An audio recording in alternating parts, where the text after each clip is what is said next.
What do you do on Roblox? Play Dress to Impress with my baddies. She won?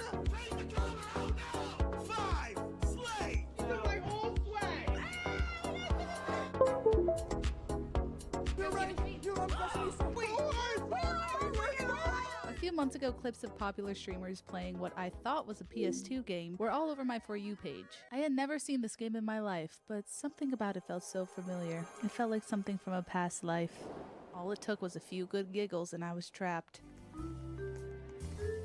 Before I knew it, I was in too deep. It's a fashion Roblox game called Dress to Impress. The game has been played over 2.8 billion times. The number of active users at any given moment fluctuates, but it's routinely well over 250,000. Dress to Impress had quite the summer. The winner this year of the Builderman Award of Excellence is Dress to Impress.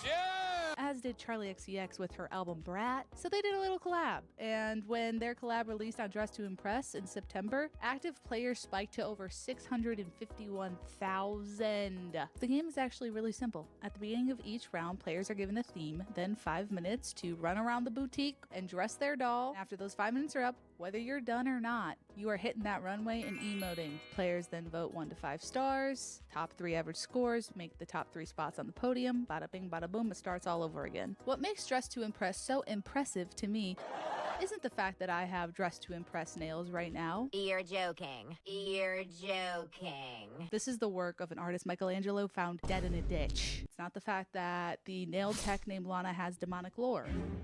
No, what makes Dress to Impress so impressive is the fact that it is the first fashion dress-up game to hit the mainstream gaming meta. Yes, so many pieces had to come together in order to reach this monumental point in dress-up gaming history.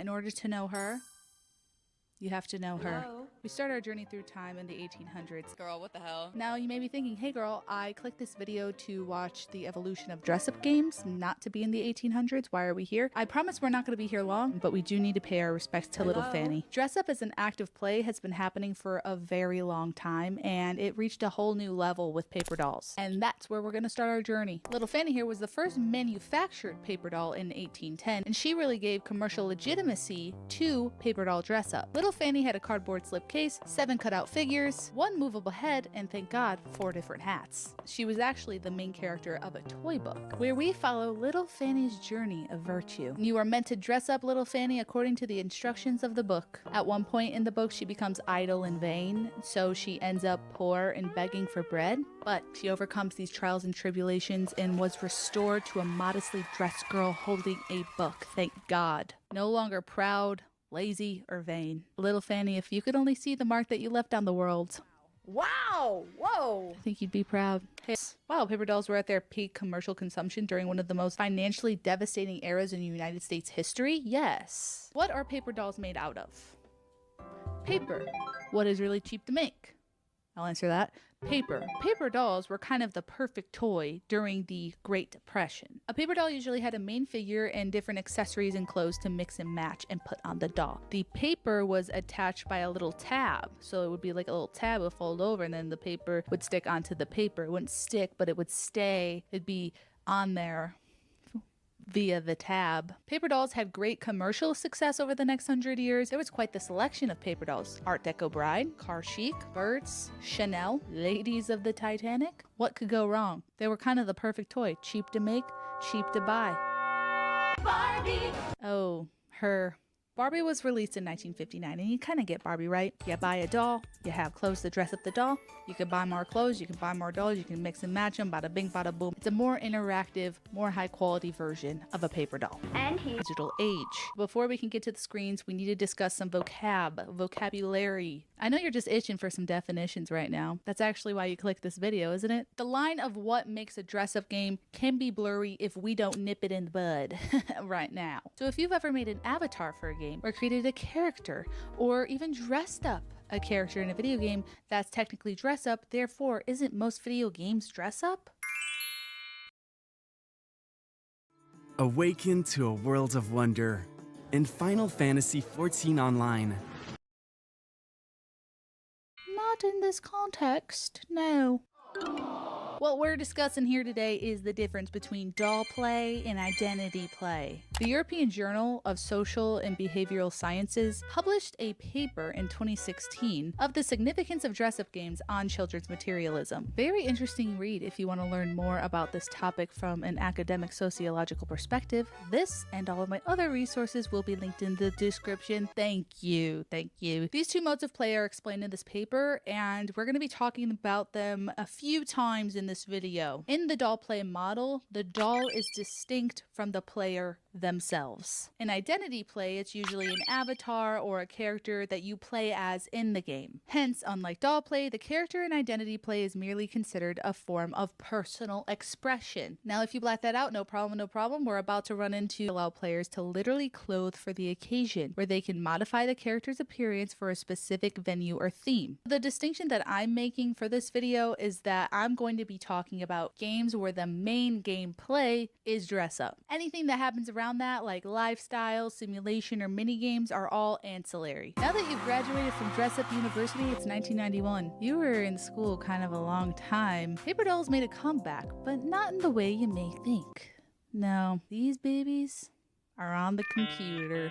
Japanese Kisekai Set System, also known as KISS, was the earliest form of digital dress-up. Users could download KISS readers and pick from an array of different dolls and engage in drag-and-drop style, mix and match dress-up. Early KISS dolls were inspired by origami kimono dolls, popular Japanese dolls, as well as manga and anime characters. An entire universe of different clothing options and doll options have opened up. You could be dressing Sailor Moon and then be like, I actually feel like dressing Sailor Mars right now. Open up Sailor Mars. This was kind of perfect for kids who just like to dress their Barbies and didn't engage in like making your Barbie a CIA agent, and then you learn that she's actually an she got duped, and she escapes with the help of someone who was on her side, and she just really misunderstood because she was actually on the other side of the original country, but she was like doing this whole deep layered thing, and then you're waiting for a whole other movie, and then they just never release one. KISS also had its own free online programming school with the goal of teaching everyone to have fun with computers. Love. While KISS was super popular and gained an international community, it wasn't mainstream popular. It definitely had its corner of the internet, and those numbers were big by internet standards in the 90s for sure. But we had yet to see digital dress up in the Western mainstream. Barbie Fashion Designer was released in 1996, and this was the first commercially successful game for girls and led to the girl game, or pink game as I like to call it, revolution. This wasn't even the first Barbie game ever made. The first Barbie game actually did kinda have a dress up aspect. This is as far as I'm gonna go with that. Barbie Fashion Designer was so cool. You could design an outfit, have Barbie model it, and then you could print it out and put it on your Barbie. AI this, AI that. We were printing clothes in 1996. It wasn't trying to replace Barbies, but it also presented a new way of playing with your Barbies. It was a perfect symbiotic relationship. To just emphasize the significance of this game, it outsold the original Doom game and was inducted into the World Video Game Hall of Fame in 2023. At a time when most games were marketed toward male players, and many executives doubted that a game for girls could succeed, this game proved that there was an entire demographic they shouldn't have been ignoring. The inductee is Barbie Fashion Designer. I want to make history. And that's what this is. This game did get a lot of criticism, so Mattel didn't make another fashion game for like 10 years, but it's a give and a take. Barbie Horse Adventure, Barbie Secret Agent, Barbie Fashion Designer made it clear that there was a market for the dress-up concept in gaming. Besides some really bad ones, consoles and CD-ROMs didn't see much from fashion or dress-up for quite some time, but she was there.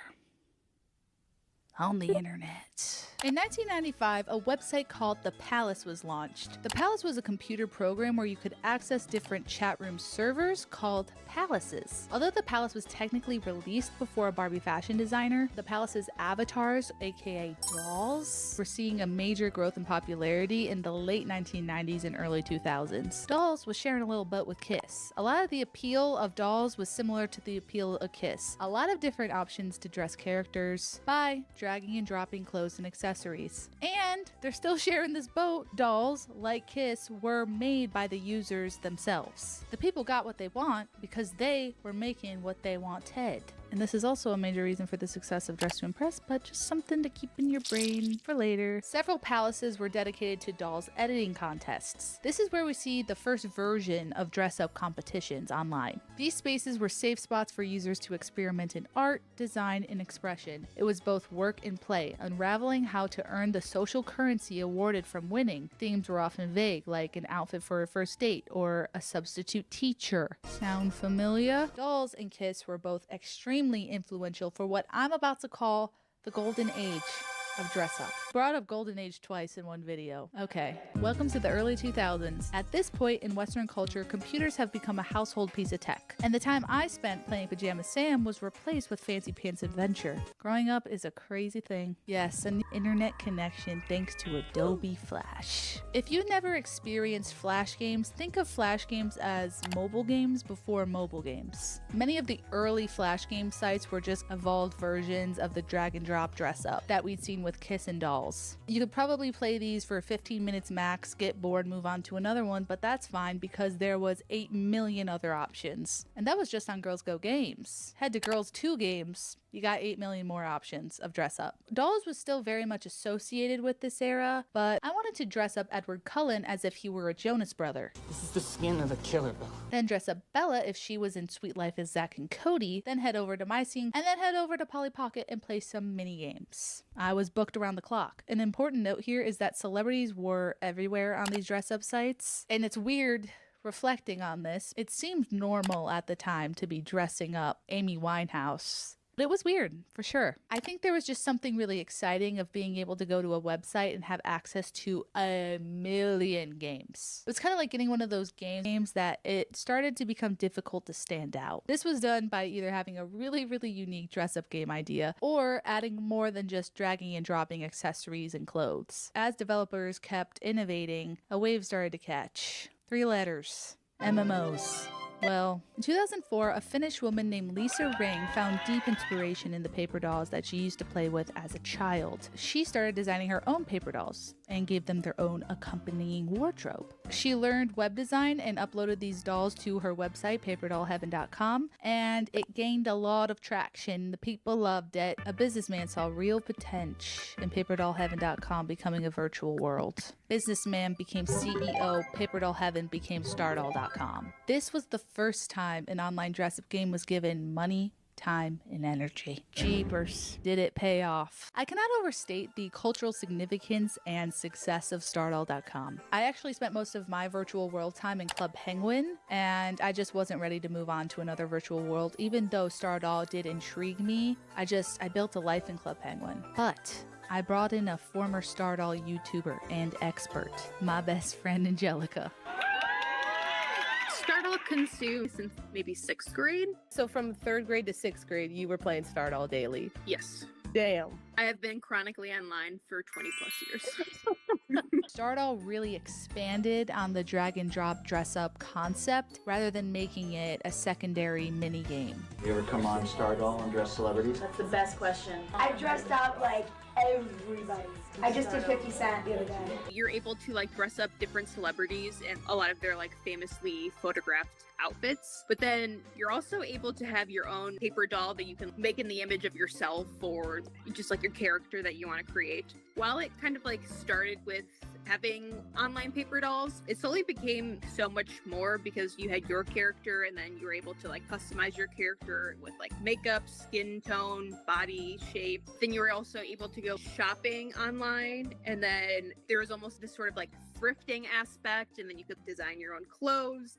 And then Stardoll had their own magazine inside the game. So then at the same time, you were competing to be their cover model. You could even have a house for your Stardoll. So like you could be like doing interior design along with all these different forms of self-expression through like makeup and clothing. Stardoll did have the identity play aspect where you could dress your own character, have your own home, have a bank account pretty much. But the core of it was good old-fashioned doll play. Stardoll wasn't really tied to a franchise like Polly Pockets or My Scene, so there wasn't almost like a brand tied to it.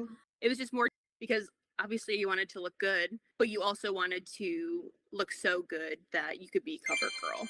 Was it kind of a thing that like everyone was trying to be cover girl, or was it kind of just more competitive players were trying to be cover girl? Everyone was like, you could like go visit other people's dolls in their houses. You could leave a little message and they'd be like, vote me for cover girl. Everyone was trying to do Oh, so it was like by vote who would be cover girl too. Yes.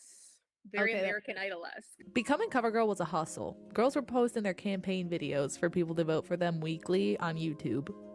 Was it like once a week or once a month? I believe it was every single day. The thing about Stardoll is it was an operation. People were working 9 to 5 for Stardoll.com. They had employees who needed to be paid, even though they did make Lisa retire before she really wanted to. So the first thing was coins. You could get it from dressing up people and stuff, but then there was Star Dollars, which is something that you could only get from purchasing. Did you feel like you kind of had to spend money to get the good stuff, or could you be a like free to play player and still be able to get like cover girl? I feel like when I was still playing, you could do a lot with just having the free money or whatever. But if you wanted to rise to that elite level, you would have to definitely buy the Star Dollars because money flat out. Whoa. There's almost like literally nothing you can do. It's pretty bare bones nowadays. When you were younger, did you spend money on Stardoll? I would say it was my parents' money, but I did. And I may have accidentally spent way more than I was supposed to. Was Stardoll the game where you almost got hacked? Stardoll was the game that I got hacked on. Kids, if anyone wants to give you a makeover, it's a scam and they're going to hack your account. RIP Apple Tree 123. She was the account that I bought all the Star Dollars on. Oh my god, it's like they clocked it too. You had all that cool stuff. I think it inspired me to try and be more innovative and creative because you would just go through like the cover girls like houses and stuff. I would never put that and that together, or sometimes the girls would lay two things over each other and it would almost create something else, and you're like, how are people like this creative? Although Stardoll was the cream of the crop when it came to virtual world dress-up games, doesn't mean that dress-up didn't exist in virtual worlds. Virtual worlds, or MMOs, were the place to get people to commit to more than 30 minutes of gameplay. And also my first experience with microtransactions. Many of these virtual worlds focused on identity play. Yes, dress up was not the game. I'm bringing this up because even though the games themselves were identity play, a lot of players would play with doll to a different server, chat with people in different locations, collect clothes, and kind of just hang out. Try your best not to get your account hacked. Because what I'm about to talk about happened in Zwinky, I imagined it happened in many other virtual world games, and that's fashion shows. Do you remember the Zwinky fashion shows? Zwinky fashion shows walked so Dress to Impress could run. What would happen in Zwinky is people would go to a large crowded area on the server, like the park, and simply type fashion show in my room in all caps. You would fill up your room with people. You could be the judge, or if you wanted to be a participant, you would simply just sit and wait in crowded locations until somebody said fashion show in my room, and then they would give different themes. You would dress in those themes. If you got a cake, you were in. If you got a balloon, you were out. Me and my friend Caitlin were obsessed with Zwinky fashion shows. There was a flaw in this system, and that was the fact that if you were a new player and had no clothes, but I had put time and money into my Zwinky account, so I had a lot of different clothing options. Dress to Impress is so addictive because at least you can rank up. We have been on the internet for so long. I think it's time we go offline. Time to go back to console video games. Console dress-up games were few and far between before 2005. Even girly franchises like Barbie, Polly Pocket, Strawberry Shortcake, Bratz, My Little Pony didn't get fashion console games. There were a few games that included dress-up, but the main gameplay was usually adventure, like a platformer or doing fetch quests. The earliest game I could find on console was a Japanese game called Dream Change. This was released in 1995 on the Casio Loopy. Based on my research, this was the first dress-up game on console. By my research, I mean the research of Reddit. Devastatingly, it did not sell very well. Could it be because it was on the Casio Loopy? Maybe. I know this is really shocking. Media was released. The Nintendo DS.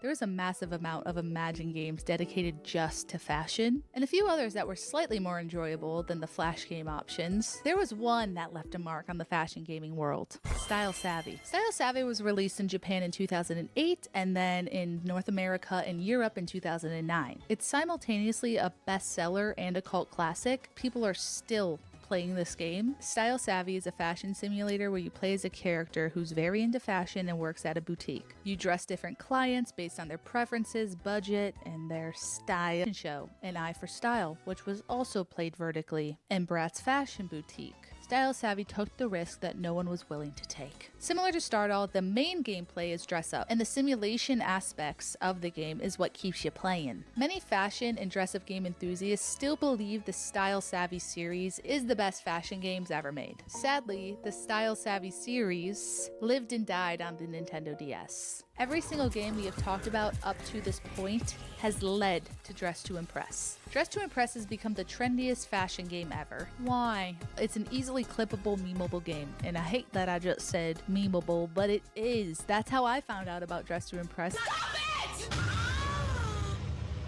I have never in my life juggled them balls like this! On top of that, the Dress to Impress dolls don't look like Roblox characters. I didn't even know Dress to Impress was a Roblox game until I saw it in the hashtags. The DTI, I'm gonna start saying that, the DTI doll are elevated than the classic Roblox character. I think that the DTI doll model really brought in a new demographic to Roblox, because Roblox has been primarily a space for children and teens, but now it's been reported that over half the players who play Dress to Impress are over 18. Dazed has said that the owner of the game is 17, and one of the 3D modelers for the game is only 14 years old. These kids know what the players want because they themselves are players. It really goes back to the roots of digital dress up with Kiss and dolls. Players are also the creators. One player told the New York Times that one of the main reasons for the game's popularity is the relationship the creators have with the players. If there's any issue at all with the game, they're on it so quickly, faster than I've seen with any other game. I remember when the summer update came out a few months ago, a lot of the items were glossy, and the responses to it were kind of split. So they ran a poll, and they ended up going with what the majority wanted. Many games do not see this ever because they're run by ginormous companies. So change is difficult there. Dress to Impress is a Roblox game, and it's very on the ground. They think looks the best and not necessarily the one that's the most on theme. Ready, set, go. Hey, nice.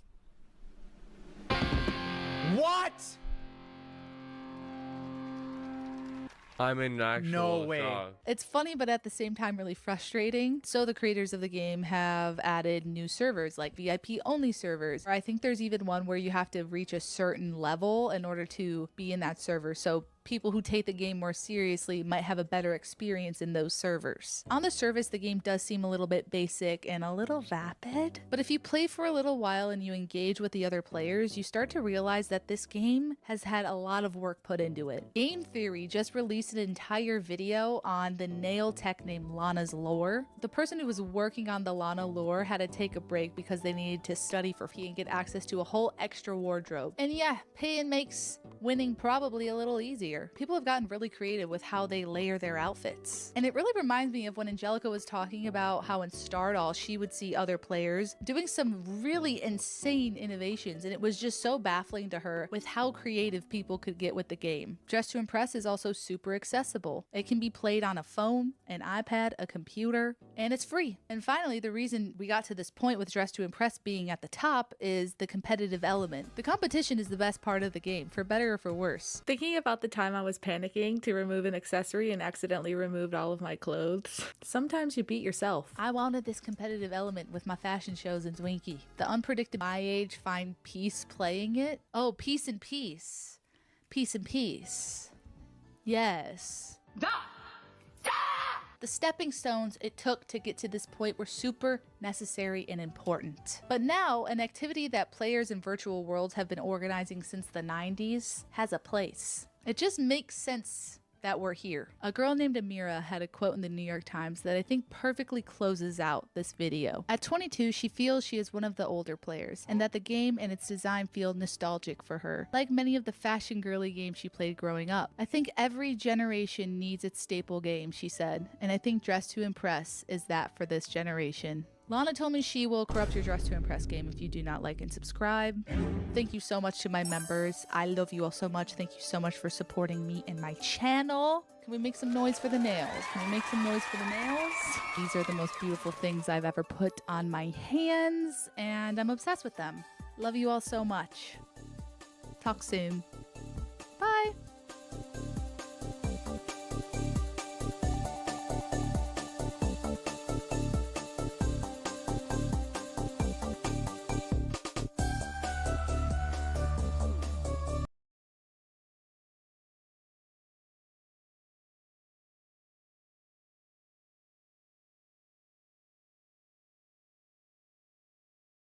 I spent an unreasonable amount of time suffering through some of the most heinous video games I've ever played in search of the worst. For the console that's known for its questionable games, the Nintendo Wii.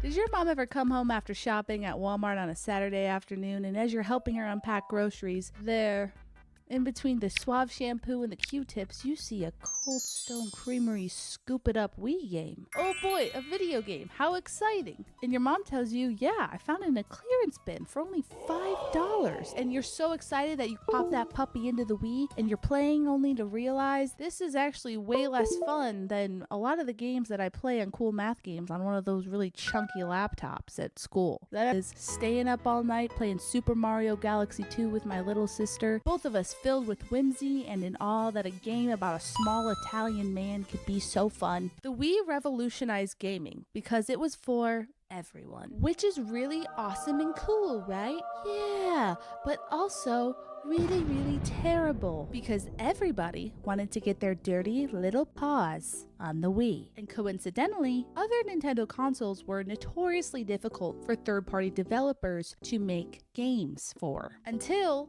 the Wii, where Nintendo basically said, let them loose. Let's let these third-party developers in. You can make a game. You can make a game. You can make a game. You can all make a game. A monumental amount of games were made for the Wii, and many of these games were bad. I have become obsessed with finding out what is the worst of the worst. How bad did these games get? And with that, we embark on a quest. So what makes something the worst? According to Oxford Dictionary, the worst, as a noun, is defined as the most serious or unpleasant thing that could happen. What we're gonna do is focus on the word unpleasant. We are looking for the most unpleasant gaming experience possible. I want to make it very clear, we are not looking for campy bad games like, oh, it's so bad it's good. The game that will be crowned the worst Wii game ever made is going to give me such an unpleasant experience that I can't believe it was made. Something that makes me think maybe I should go outside and touch the earth,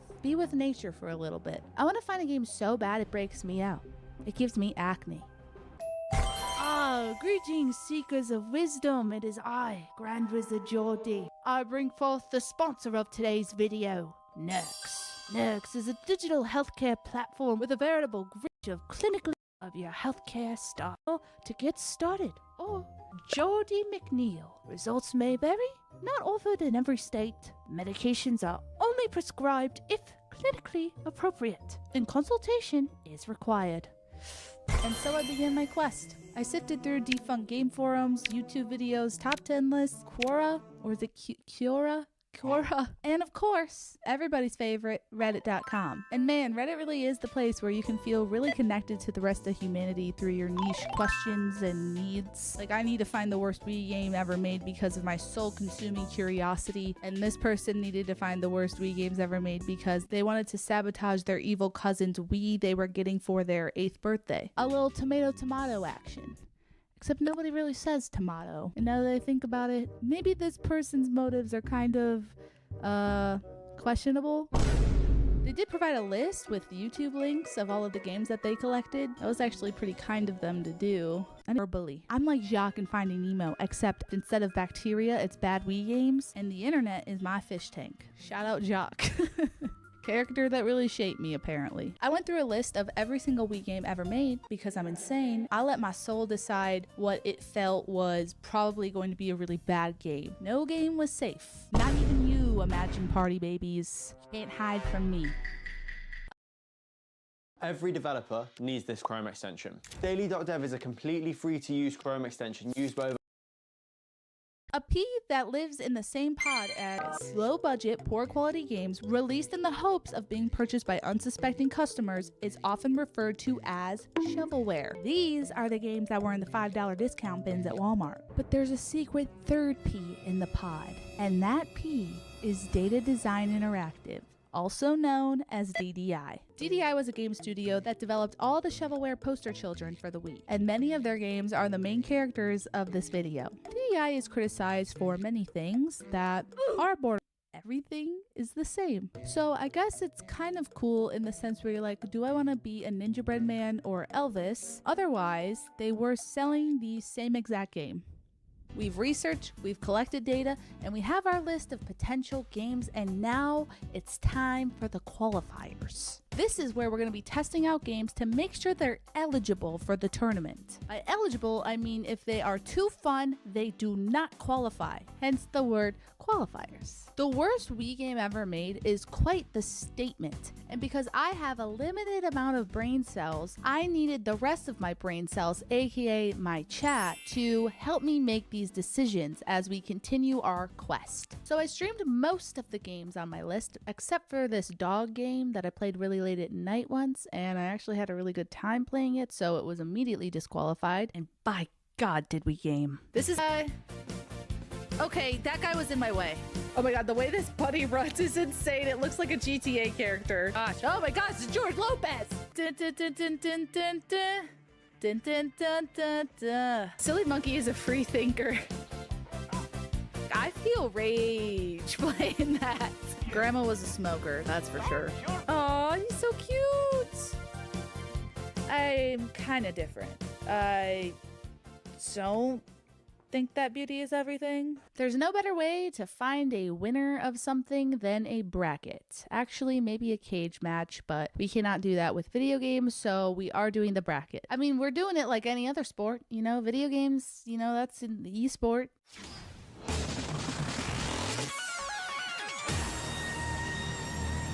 Spy Games Elevator Mission. Spy Games Elevator Mission is a first-person shooter arcade-style game where you go through a 50-story building to recover 5 discs. IGN gave it a 2.5 out of 10, citing it has poor control, repetitive bad visual and sound, and plays out like an N64 shooter that you shouldn't have to pay for at all. Yikes. So I went into this, like most of these games, with really low expectations. Oh yeah, these graphics are so bad. Whoa. Oh, the controls are so bad. Holy moly. Holy guacamole. This feels like a NyQuil dream. But I actually found myself playing and not getting very bored. Oh, boom, headshot. Boom, headshot. Is the game good? Absolutely not. Did I have any clue what was going on half the time? Absolutely not. Did I feel like I was shifting to an American Psycho Joker fanfiction? Absolutely. Pizza Delivery Boy, let's go. Pizza Delivery Boy is a simulation game, I guess. Basically, these 3 weird-looking brothers have these super successful pizza shops, but they got lazy and went out of business, and the whole town hates them all. Only one brother has enough money to keep his restaurant going, and he hires us to help. Our job description says Pizza Delivery Boy, but we are also making the pizzas and delivering the pizzas. But I mean, it was nice. We had a day off for every day we worked. However, we use our day off to do tasks for the townspeople to help the reputation of the restaurant. Don't forget, tomorrow you have a day off, so explore the town and pick up an errand for extra. Ass? Is he doing any work? Doesn't seem like it. I liked that this game had a story, even if it was a terrible one. Like, you hired me as a pizza delivery boy, not a business consultant. The pizza making gameplay was genuinely one of the most poorly designed cooking game mechanics I've ever experienced. The most notable being the fact that you have to place the customer's topping requests exactly as they requested. So I have to place a mushroom in this specific spot on the pizza, and I get docked pay if I don't do it. It's just like 5 orders is too much for this. Like, this isn't the only part of the game, but making these pizzas, I'm a pizza it's called Pizza Delivery Boy, not Pizza Delivery Chef. Eventually, you do get to do the job you were hired for, which was delivering pizzas. It was very Simpsons Hit and Run and Crazy Taxi vibes. This is actually a military-grade scooter, but my favorite part was doing the missions on our off day that would increase the pizza restaurant's reputation. I wouldn't describe the driving to be smooth or necessarily something I would want to do for a long period of time. Stop hitting me with those tomatoes! I'm going to make a sim character of these kids and literally drown them. But if I were given the option of either being waterboarded or playing this game, I would probably pick play this game. Both of these games cost $30, which in modern times, that's like $45. And that's kind of the theme for the rest of the games in this tournament. $30 seemed to be the sweet spot of what's cheap enough, people will buy this, but we can still kind of get away with scamming them. I think Pizza Delivery Boy is the worst game. I know my decision for this was probably diabolical to you, but Spy Game's elevator mission felt like it fulfilled its purpose as a first-person shooter arcade game. Despite multiple game modes, Pizza Delivery Boy felt more repetitive and boring.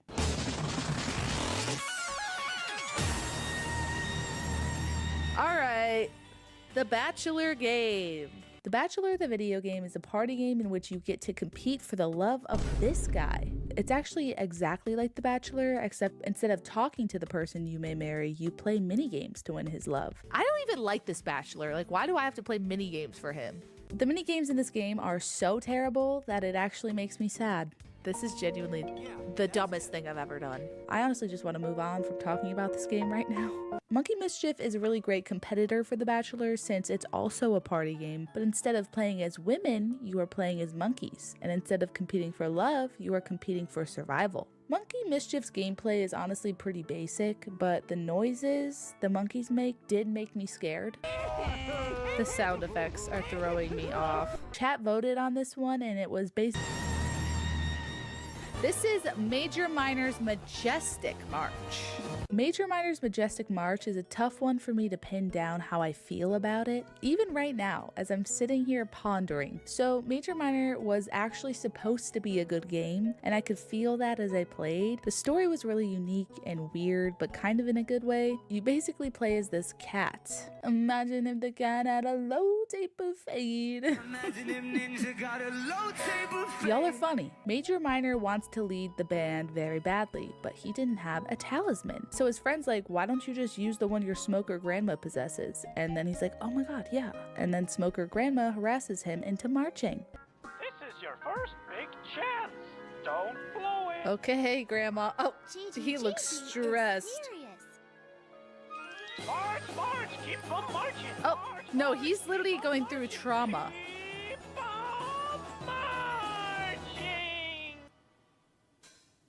The mechanics of the game are unfortunately bad and are also confusing and unresponsive.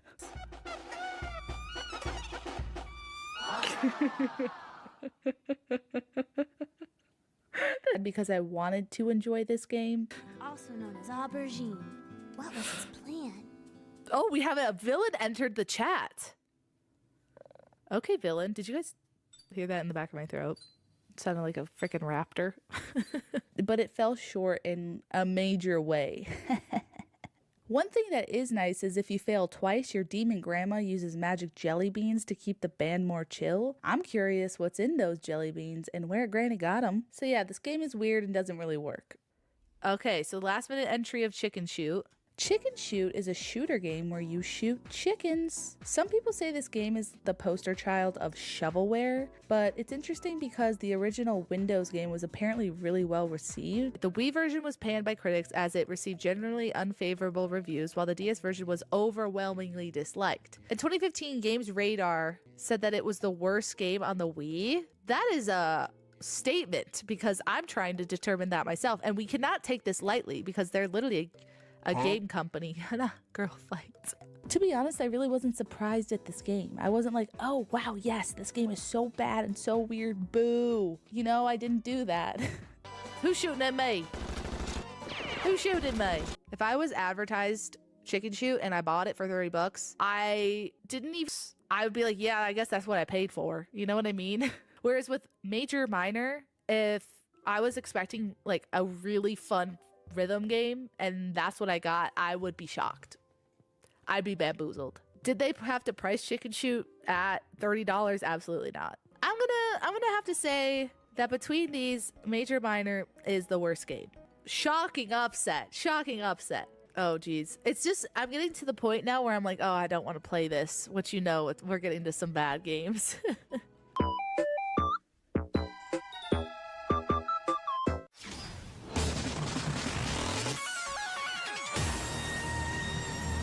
Hell's Kitchen is a cooking simulator where you work your way up being the only employee at your restaurant that Gordon Ramsay owns, I guess. The Hell's Kitchen game is actually pretty fun.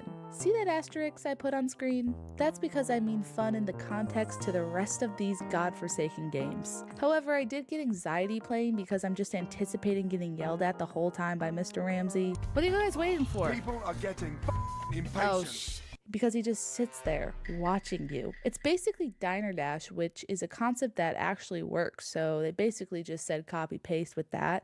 But also, let's add some cooking. He actually has his voiceover in this, which is pretty cool. Congratulations. Ping pong simulator, let's go.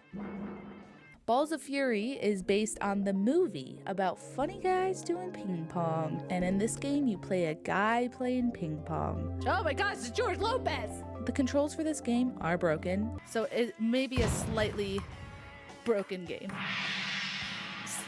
I don't understand. And as someone who loves pudding, the closest thing I had to an ounce of fun was yelling Balls of Fury every so often. Balls of Fury! And because it's also kind of broken, Balls of Fury continues on.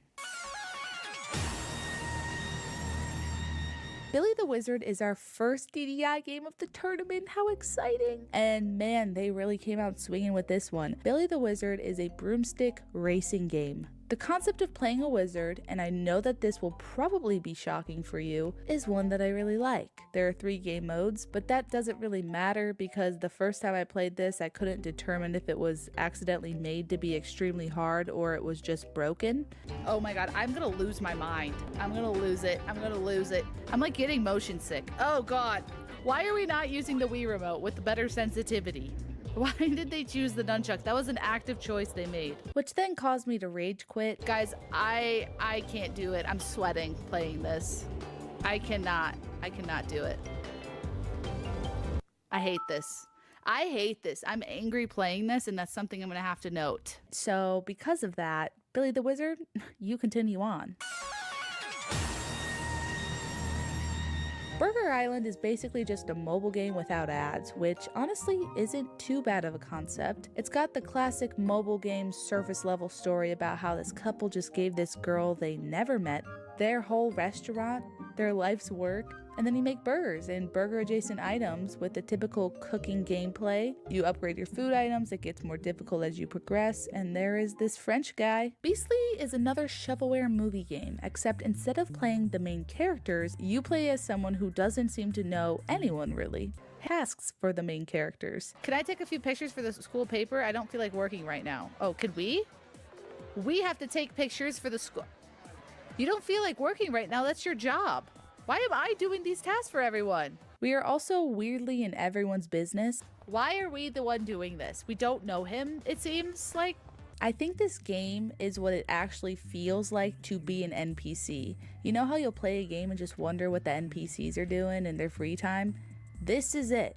Oh my god, I just feel like such a creepy loser. The game also includes just random clips of the movie that have no relevance to the game whatsoever. Beastly is a difficult one for me because I had fun playing it, but I couldn't tell if it was just my mood the first time I played it. Sometimes I get in moods where I can have fun watching paint dry. Hex? This is the only time the music has changed in this game. We're casting spells. So I let it enter the tournament to confirm if it was fun or not, and it is confirmed. Beastly is such a weird but entertaining game. I've never played anything like it in my life, honestly. So with that, Burger Island continues. Action Girls Racing is another DDI game, but for girls. It uses motion controls, which I appreciate the attempt, and they work okay. However, the design, style, and gameplay are all unforgivable. I am also not good at this racing game made by DDI, so maybe I'm just bitter. Oh yeah, the Grey's Anatomy game, you guys ever played? It's kind of like an MLG game. The Grey's Anatomy game is a visual novel with some really nearly comical minigames dispersed between different moments where the plot progresses. The game is actually supposed to be an original episode, and it's also clearly a filler episode that just didn't get used. Oh, not with the baby. Not with the baby there. Come on. Grey's Anatomy versus Action Girls Racing. Action Girls Racing is a boring racing game. Grey's Anatomy is like a visually, unfortunately, Action Girls Racing.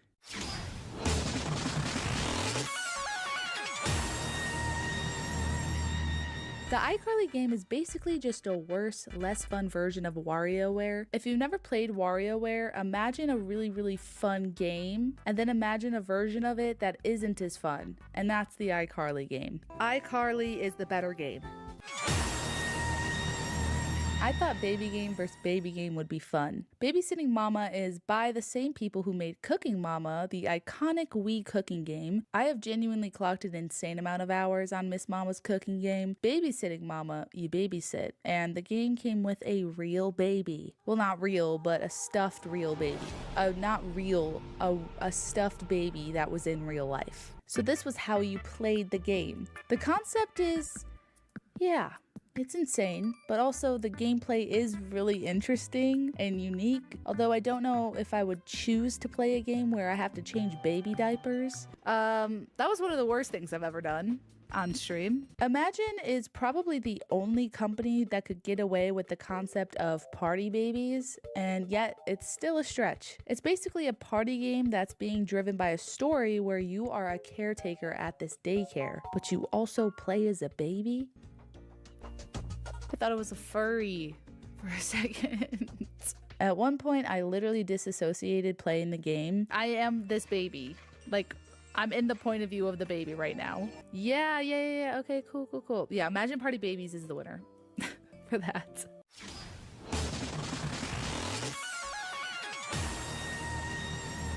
Burger Island is boring and kind of lame and uncreative, but Action Girls Racing is abysmal. I know that already.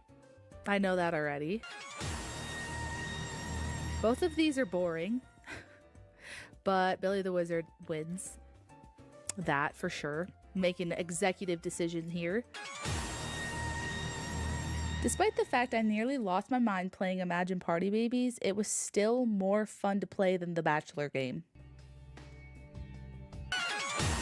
Now for one of the most highly anticipated battles yet. Heinous platformers go head to head. Ninja Bread Man is one of the versions of DDI's favorite copy and paste game. I'm not going to include all 4 of these games, but I just chose the one that has the worst reputation, which is Ninja Bread Man. Ninja direction of this game isn't too shabby. I mean, does it look that bad?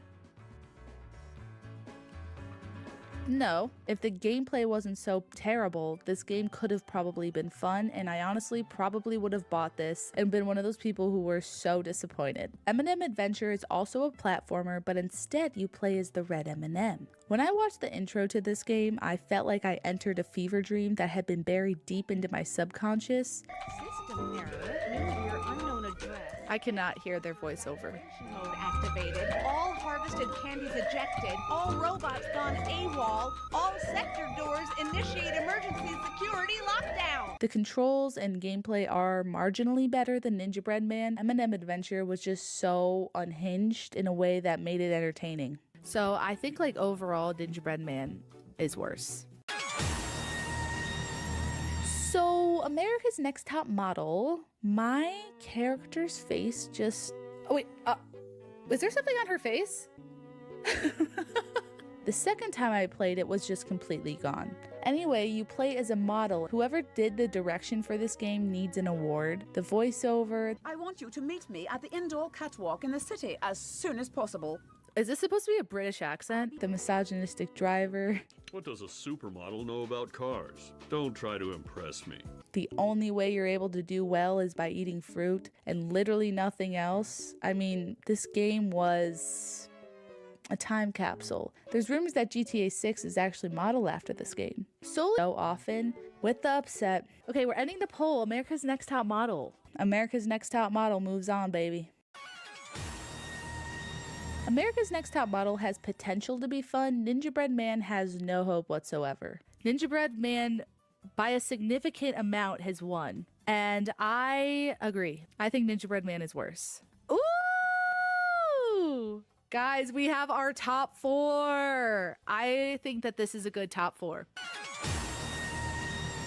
Wow, what a competition. This one was tough since both of these games are so unpleasant. But Action Girls Racing is actually more playable than Billy the Wizard. So, Billy, you're going to the championship, baby.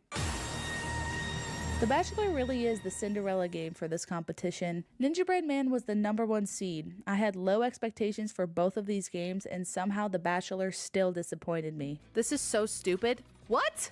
Ninja Bread Man was just as bad as I expected. Also, Ninja Bread Man has actual remnants of a video game. The Bachelor just feels like one of those random mini games you see as ads on websites where you're trying to download a PNG and you think, who actually clicks those? But one time you just decide, I'm gonna click one of those, and then you just end up in the Bachelor video game. That's actually where those mini games take you, is right here. With that, The Bachelor, you are going to the championship. I decided to take the championship match into my own hands. I had chat vote for what they thought the worst game was, and that definitely had an impact on the final decision. I did sacrifice 2 days of my life playing these games for hours on end because I needed this decision to be clear. I was chasing the most unpleasant gaming experience ever. That's something I take seriously.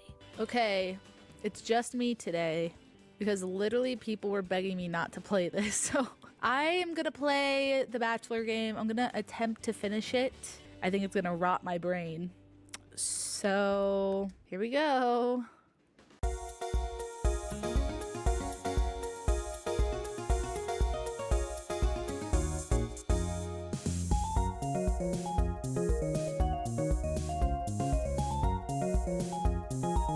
Bachelor for several hours. I was so exhausted by the end of the day. I felt like I hiked 20 miles straight uphill. I'm still recovering. I can't speak properly today. So I think I killed off a few brain cells doing that, and I can't wait to kill off more because today we're going to be playing Billy the Wizard.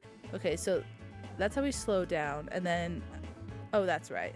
This wasn't working well last time. I'm gonna get crazy on ya. Oh, did you hear that?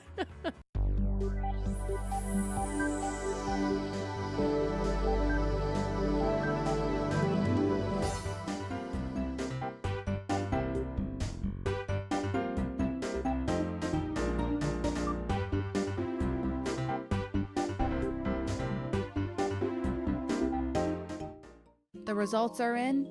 Chat has made a decision, as have I. I have an envelope here with the results.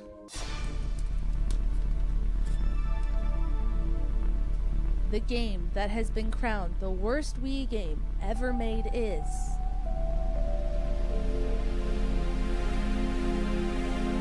The Bachelor. Woo! We found it. We found it. We found it. I feel perfectly confident that this is the worst Wii game ever made. Just wow, what a journey it's been. Chat voted, and over 70% of chat said that The Bachelor was the worst game. And I already agreed with them, but I needed to be sure. I needed to play through the entire game. There's a few difference makers. One is the concept of Billy the Wizard. I really liked it. I liked the concept. Yeah, it was a terrible video game, but at least it got progressively harder as you completed things. The Bachelor was the same thing over and over and over. Story in the beginning where you learn about them, but other than that, it's exactly the same. I don't understand why they made this game. I don't understand how they thought that these boring, irrelevant mini games were going to be enjoyable to anyone. Also, who the hell was this game made for? Because if you are going to make a video game for the demographic who watches The Bachelor, you need to make something that has a little bit of a story. If there would have been more of a story on top of these terrible mini games, this would have been a completely different result. There wasn't an element of choice. Like in the Grey's Anatomy game, there's choice. With the Beastly game, at least you're just moving around in the world. With this game, you just play the stupid mini games that have given me, I think, permanent brain damage. I don't understand. And then the quizzes were so uncreative and boring, and I felt like I was taking a test. I started just answering B because I stopped caring. I didn't care. The fact that they were selling this to people is a complete scam. Now, this is not an attack on the Bachelor franchise. However, how this got through the Bachelor franchise, I have no idea. I don't know what was going on at this time. I don't know how this got passed by ABC and The Bachelor. I think all of us can sit around a fire and agree this is a game that should have never been made. The experience of playing this game every single time left me with this feeling like I was empty, like I've been wasting my life away. This game, I feel like actually at one point rotted half my brain from playing it for so long, in which I reached a point where I couldn't speak as well for like a couple of days because of playing it, because playing those stupid mini games left me in a... People are probably going to comment, I can't believe you forgot this game. I can't believe you forgot this game. This game's weak. There's no game worse than The Bachelor. I'm sorry to tell you. I'm not even joking around. It's giving me a pit in my stomach thinking about it. Oh, I hate that game. Anyway, that was the winner. Congratulations to The Bachelor for being the worst game ever made on the Wii. Woohoo! Despite my anger and disdain for The Bachelor game, I had so much fun making this video. And if you enjoyed it, please like and subscribe. And let me know if you want me to do one for another console. I would enjoy that very much. If you want to join in on chat next time, make sure you have your notifications on so you know the next time I stream. Thank you so much for watching. Talk soon.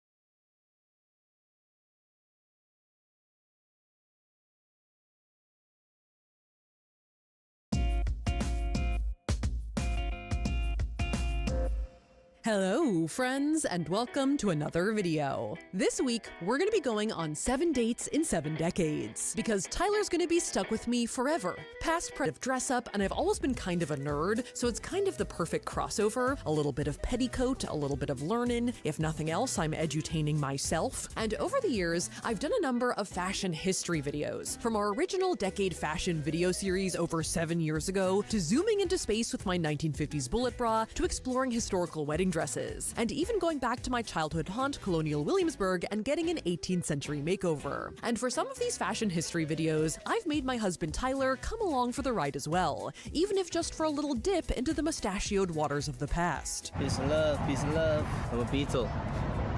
What's that accent? From Liverpool. But an idea I've always wanted to do was to go all in on a couple's historical makeover, and make Tyler get head-to-toe vintage makeovers with me, so we could then go on different dates in different decades, fully outfitted to a historically appropriate date activity. But this seemed like a pretty big undertaking, so it sat on my videos ideas list, gathering dust on the shelf, until Olay came along and said, is there any video you've ever really wanted to do, but just haven't had the resources to make the magic happen? Well, glad you asked, guys, because there are a few, but this one is definitely at the top of the list. So a big thanks again to Olay for supporting our channel, and thanks again to Tyler for, however begrudgingly, agreeing to play dress up with me. Yes, he's going to be my Ken, except this Ken's job is mustache. Oh my god, oh my god. It's like a whole new man. You got a whole new man today. Look at that.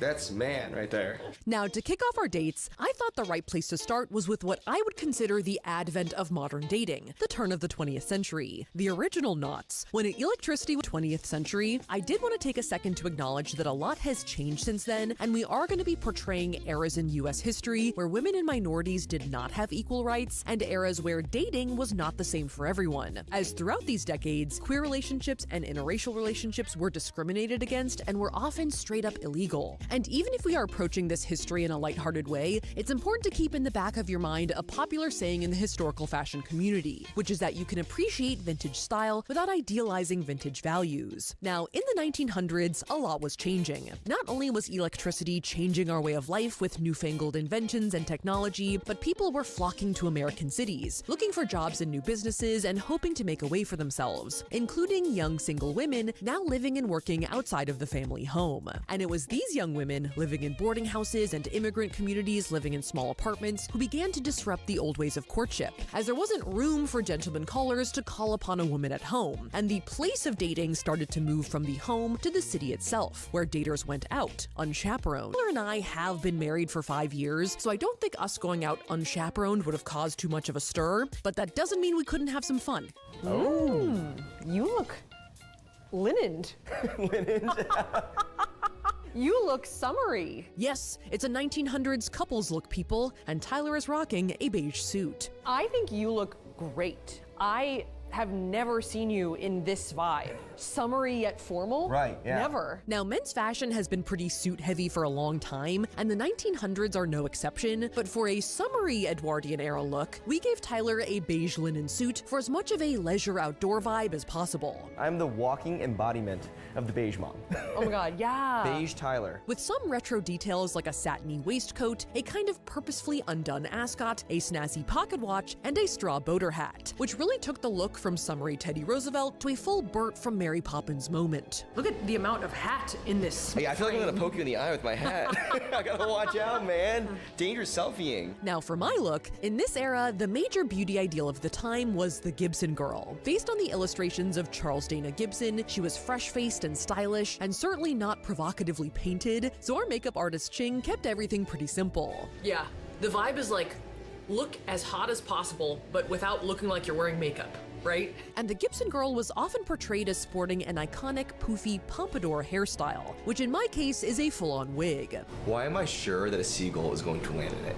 I understand the fear, and now I have the same fear. That does add on a lot of height to my person. Gibson, back in some serious heat. And I get even taller when you take into account my very large hat. Yes. And then I also have a parasol.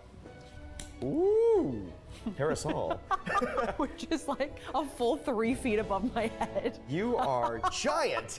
The Gibson girl was also depicted as having the desired S-curve silhouette of the time period. I see it. This way. I see a little bit of it, yeah. Like this, you see like you have this a corset on, yeah, I see that. Which was an hourglass figure with ample bosom and hips, which our costume designer Chloe attempted to achieve by strapping me into a corset. You look cute.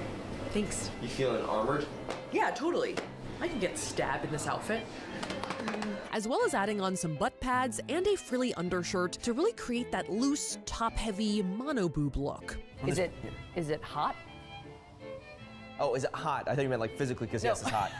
That was a very loaded pause. Is it? I'm sorry. Is it hot? I think you look great, honestly. That's not the same. That's not the same thing. I think you look hot. You're hot as hell.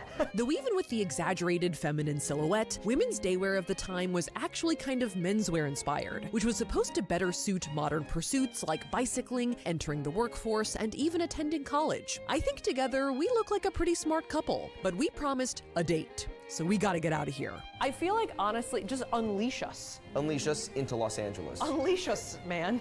Let us out there. Put me in, coach. I'm ready to go. And for our era-appropriate date, we headed to the Santa Monica Pier, which is the closest thing LA has to offer to the iconic Coney Island. Authentic scooter from the 1900s. Now, in the late 19th century, waterfront resorts of all kinds had become super popular vacation and recreation spots. Oh, it's windy. Don't lose that hat. And Coney Island had been developed with hotels, boardwalks, public beaches, vaudeville theaters, and racetracks, making it a summer destination for millions of prescribed it to me for my hysteria. But the electricity boom at the turn of the century brought with it the age of the amusement park, as mechanized rides, picture shows, and dazzling lights ushered in a new world of entertainment. And the opening of 3 separate amusement parks at Coney Island right at the turn of the century cemented it as one of the top attractions in the country for adults, kids, families, and daters. Scandalous. Could you see that we didn't actually kiss? I can't even reach his face. And though I was already having fun, I will say on the Santa Monica Pier, we stuck out like a sore thumb. I think this might be our best shot of getting on Influencer in the wild. Yes. We're very conspicuous, not gonna lie. It's fair. I mean, even if the pier is still popular, the fashions are pretty different. Now, one key element of any boardwalk visit is the boardwalk snacks. What kind of ice cream you want? And there are a few that we still have today that were popular in the 1900s. Don't spill. Nice. Oh my god, so good. Oh, I saved the gloves. Glove saved, baby. I saved the gloves. For instance, waffle cones were invented around the turn of the century. So good. This is something that they did in the 1900s called shotgunning ice cream. No, it's not gonna work. Your hats are gonna collide. Okay. Funnel cakes definitely existed, and though there's not staunch evidence of them at Coney Island specifically, It's a funnel cake ad. they are tasty, so we got one. What are you doing with a knife and fork? This is how you ate funnel cake in the 1900s. It was a more proper society back then. And we ended up shotgunning this one as well. And to round it off, we did have to, of course, get the most iconic Coney Island snack, the hot dog. We're gonna Lady and the Tramp this. Which were so popular at the turn of the century that hot dog became a slang term that was synonymous with cool or bravo. Actually awesome. Yeah. Wow. Now that is an all-American snack, let me tell you. Here we go. Now, to thrill its visitors, Coney Island had carousels, several early roller coasters, as well as chutes and slides. Let's go! But the Ferris wheel felt like the safest choice for us, since a number of our wardrobe items were actually from the 1900s, in particular, my hat, which we didn't want to lose to the elements. We're going up. Hand on hat. We're not gonna lose the hat. The hat is coming back. The Ferris wheel was invented as a marquee attraction for the 1893 World's Fair in Chicago, both as a technological marvel and to provide its riders a scenic trip. Hi. They may not have had one on Coney Island until the 1920s, and the Santa Monica Pier does have a roller coaster. Oh, with these guys. Bye. See ya. But it wasn't worth the risk. The hat is secure. The wig might be gone. All in all, I would say this was actually a pretty great first date. The combo of ice cream, funnel cake, hot dogs, and a ride or two, even 124 years later, is still pretty fun. We got the hat. That was so fun. Yes. Very beautiful up there. Nice and breezy. And thankfully, even if my wig did end up looking like a bird's nest, it did not literally become one for any circling seagulls. Hot dog. Hot dog. Well, I'll say, hot dog. And as we transition out of this look and into our next, we're gonna have to do a little cleansing action, because in the 20th century, the makeup trends changed drastically from decade to decade. And what better way to go from this to this than with our sponsor Olay's new cleansing melts, which are available now, in-store and online. Cleansing melts. And I really So make sure and a lot of it clean that will last you through the decades. To learn more, check out the links in the description below. And as for me, I gotta take my bare face back to the past. Now, for our next date, we find ourselves in the Roaring 20s, a decade that ushered in rebels, rule breakers, mobsters, and a lot of at least mildly illegal parties. Wow. Whoa. Snazzy. Snazzy. Look at you. Now, 1920s fashion is pretty distinct all around, but it's also very different between day wear and evening wear, and since we were going for a night out, Tyler is in full formal mode. You are fully black tie right now. Yeah. This is very fancy, very Gatsby. With a very slick tuxedo look, which is, in all honesty, not that different from a modern tux. Don't sleep on this, right? Oh my god, I would never sleep on your little butt cape. Except, yes, the tails, which do give it that vintage flair, and the satiny waistcoat. The thing is like, I feel like this video is somewhat a ploy by me to get Tyler to wear things that are not gym shorts. And I feel like it's working. Now, my look is very transformational. I think this look is extreme. Extreme. Like, it's very extreme. Extreme This sports. is Extreme House Makeover, Yeah. Sophia edition. Totally. But Yes. That is what it is. She's on X Game mode. Yeah. But I think it's cool. Now, the iconic figure of the 1920s is the flapper girl, who was always a rebel. If women in the 1900s were starting to exit the home sphere, flappers in the 1920s were challenging every social norm they could get their hands on. Driving, smoking, gambling, drinking, voting, and also rebelling against the fashions of the past. Where in the past, an hourglass silhouette was the ideal, flapper dresses were waistless and boxy. And where in the past, long romantic locks were prized, flappers chopped their hair off into stylish bobs. And where in the past, visible makeup was considered lewd or controversial, flappers now imitated silent film stars with heavy makeup, thinning their brows into expressive arches. To me, by gluing my eyebrows down, color correcting them, and then covering them with as much concealer as humanly possible. What do you think, Ty? Hot. Hot. Yeah. All right. We're forging ahead. And then redrawing them on top into slender, cartoon-like curves. I look like a bird of prey. Oh! Right? Just nose diving, yeah. Peregrine Falcon Corps. Which helped build a foundation for a very dramatic makeup look, with smoky shadow and a period-appropriate small rosebud-shaped lip, which I would definitely say is a more evening vibe. I think there is also something that feels very villainous about me. Now, I totally respect the whole rebellious spirit, but I'm not sure if the whole slate of 20s style truly suits me. I do feel a bit out of my element here. I look insane, but that doesn't mean bad necessarily. Right.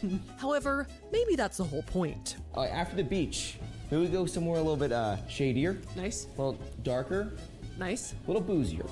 Perfect.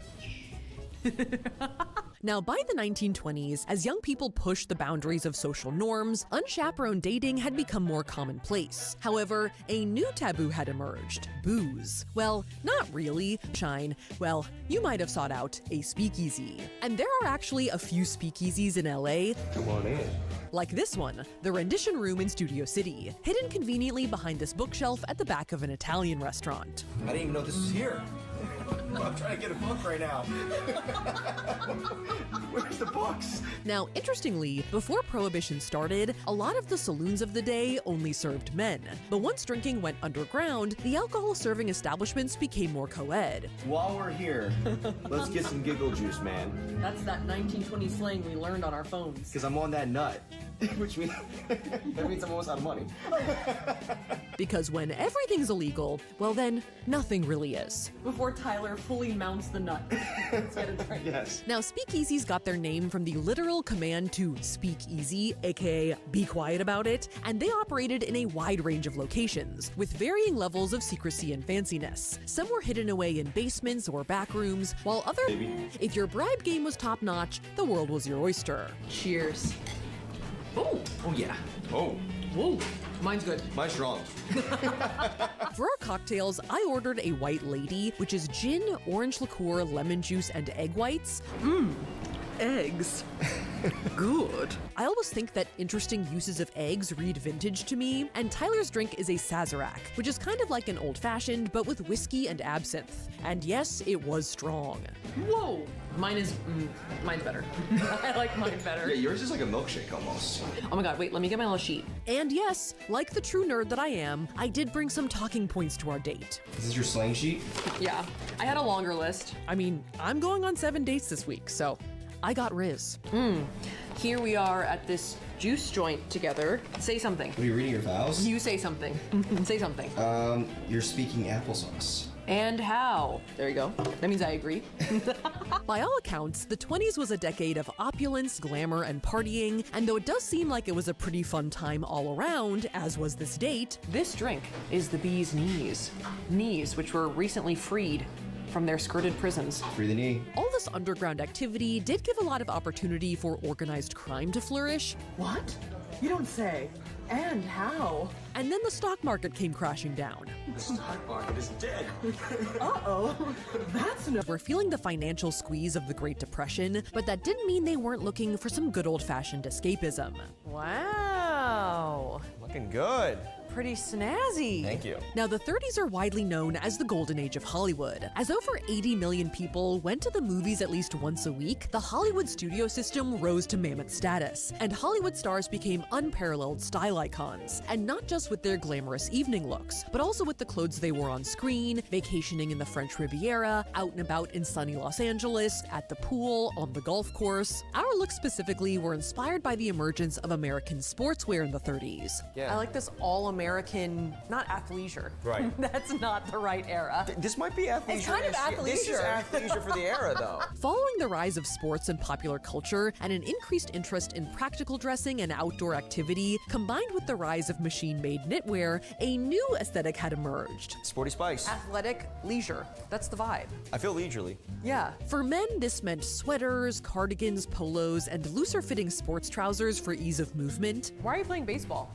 Athleisure. Okay, wait, Yeah, nice. do a little athleisure action. Okay, got it. You know. And for women, this meant pants. Now, pants were not socially acceptable to wear in just any setting just yet. In fact, wearing pants in the wrong place may have gotten you arrested, but for vacation, sports, or work, wide-legged pants were all the rage. Originating from the beach pajama trend, they were breezy and resorty while still being practical. I feel like we're like trouser gang, right? And for general summery vibes, you couldn't go wrong with a little nautical theme. That's very Popeye and olive oil, right? Oh.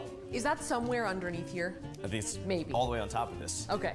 Now, makeup in the 30s had evolved into a softer version of the trends from the 20s. Still inspired by on-screen stars, but as cameras got better, the makeup got less dramatic, more subtle, and well, flattering. And hairstyles were also a little softer, like a slightly longer bob with some curls. Here's some 1930s slang. If you were to get really excited, you would blow your wig. Oh, damn. Yeah.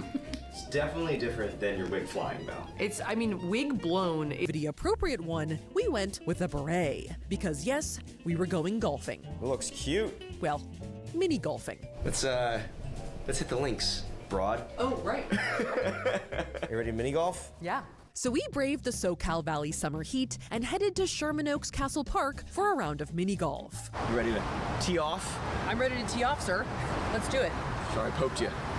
Now, I didn't know mini golf was such a thing in the 30s, but it turns out it really was. Oh! Okay. Not great. Not bad. That was almost I got around the corner. Pretty good. Dubbed the madness of the 30s, it wasn't invented in the decade. I'm sure it has some kind of ancient Scottish roots, but a number of factors made it the perfect storm for putt-putt. Yeah! Let's go! Let's go! Yeah. Hey, did I just blow my wig or what?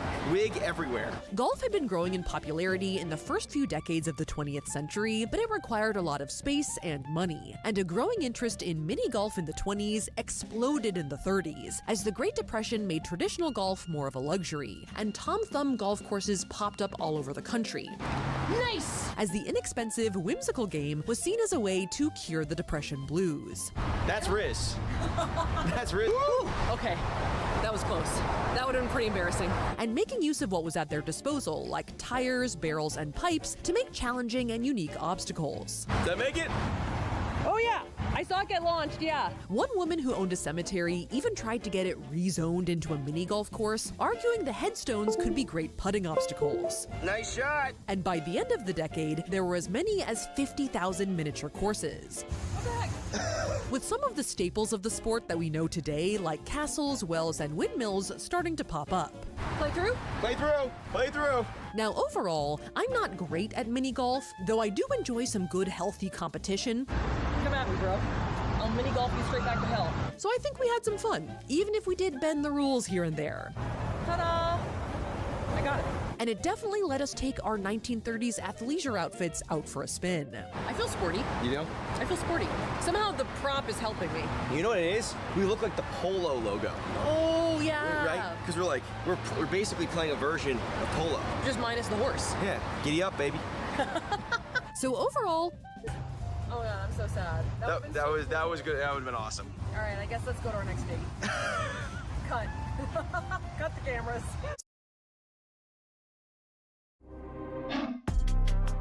Myself, L'Eau de Parfum, and the new Le Parfum Yves Saint Laurent. So for our next date, we found ourselves in the 1950s, a decade that gave us the baby boomers, speeding hot rods, and A-line skirts. Oh my God, you look so cute.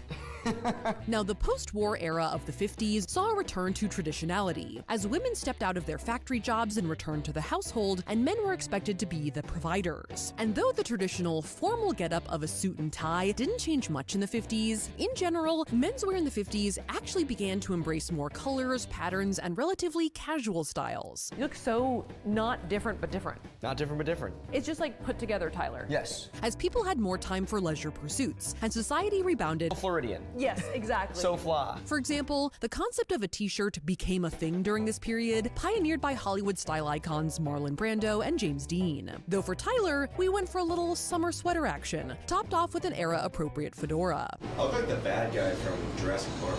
A little bit. Yep, a little bit. You got Dotson here. And for women's wear, the dominant silhouette of the period was marked by Christian Dior's 1947 New Look, which emphasized a full bust, a cinched waist, and an A-line flared-out skirt, which was meant to encapsulate an exaggeratedly feminine shape. You look pretty stacked. Oh, I am wearing a bullet bra. Right. Nice. But bullet stacked. Pointy and stacked. Headlined by the Hollywood bombshells of the time, boobs became the appendage of the decade. And if you didn't have them, you could get yourself a padded bra or even one of these trendy bullet bras. Whoa. Yeah, we're blasting off right now. Talk about exaggerated. I'm about to compete with Sputnik. Oh, yeah? And orbit the Earth. Okay.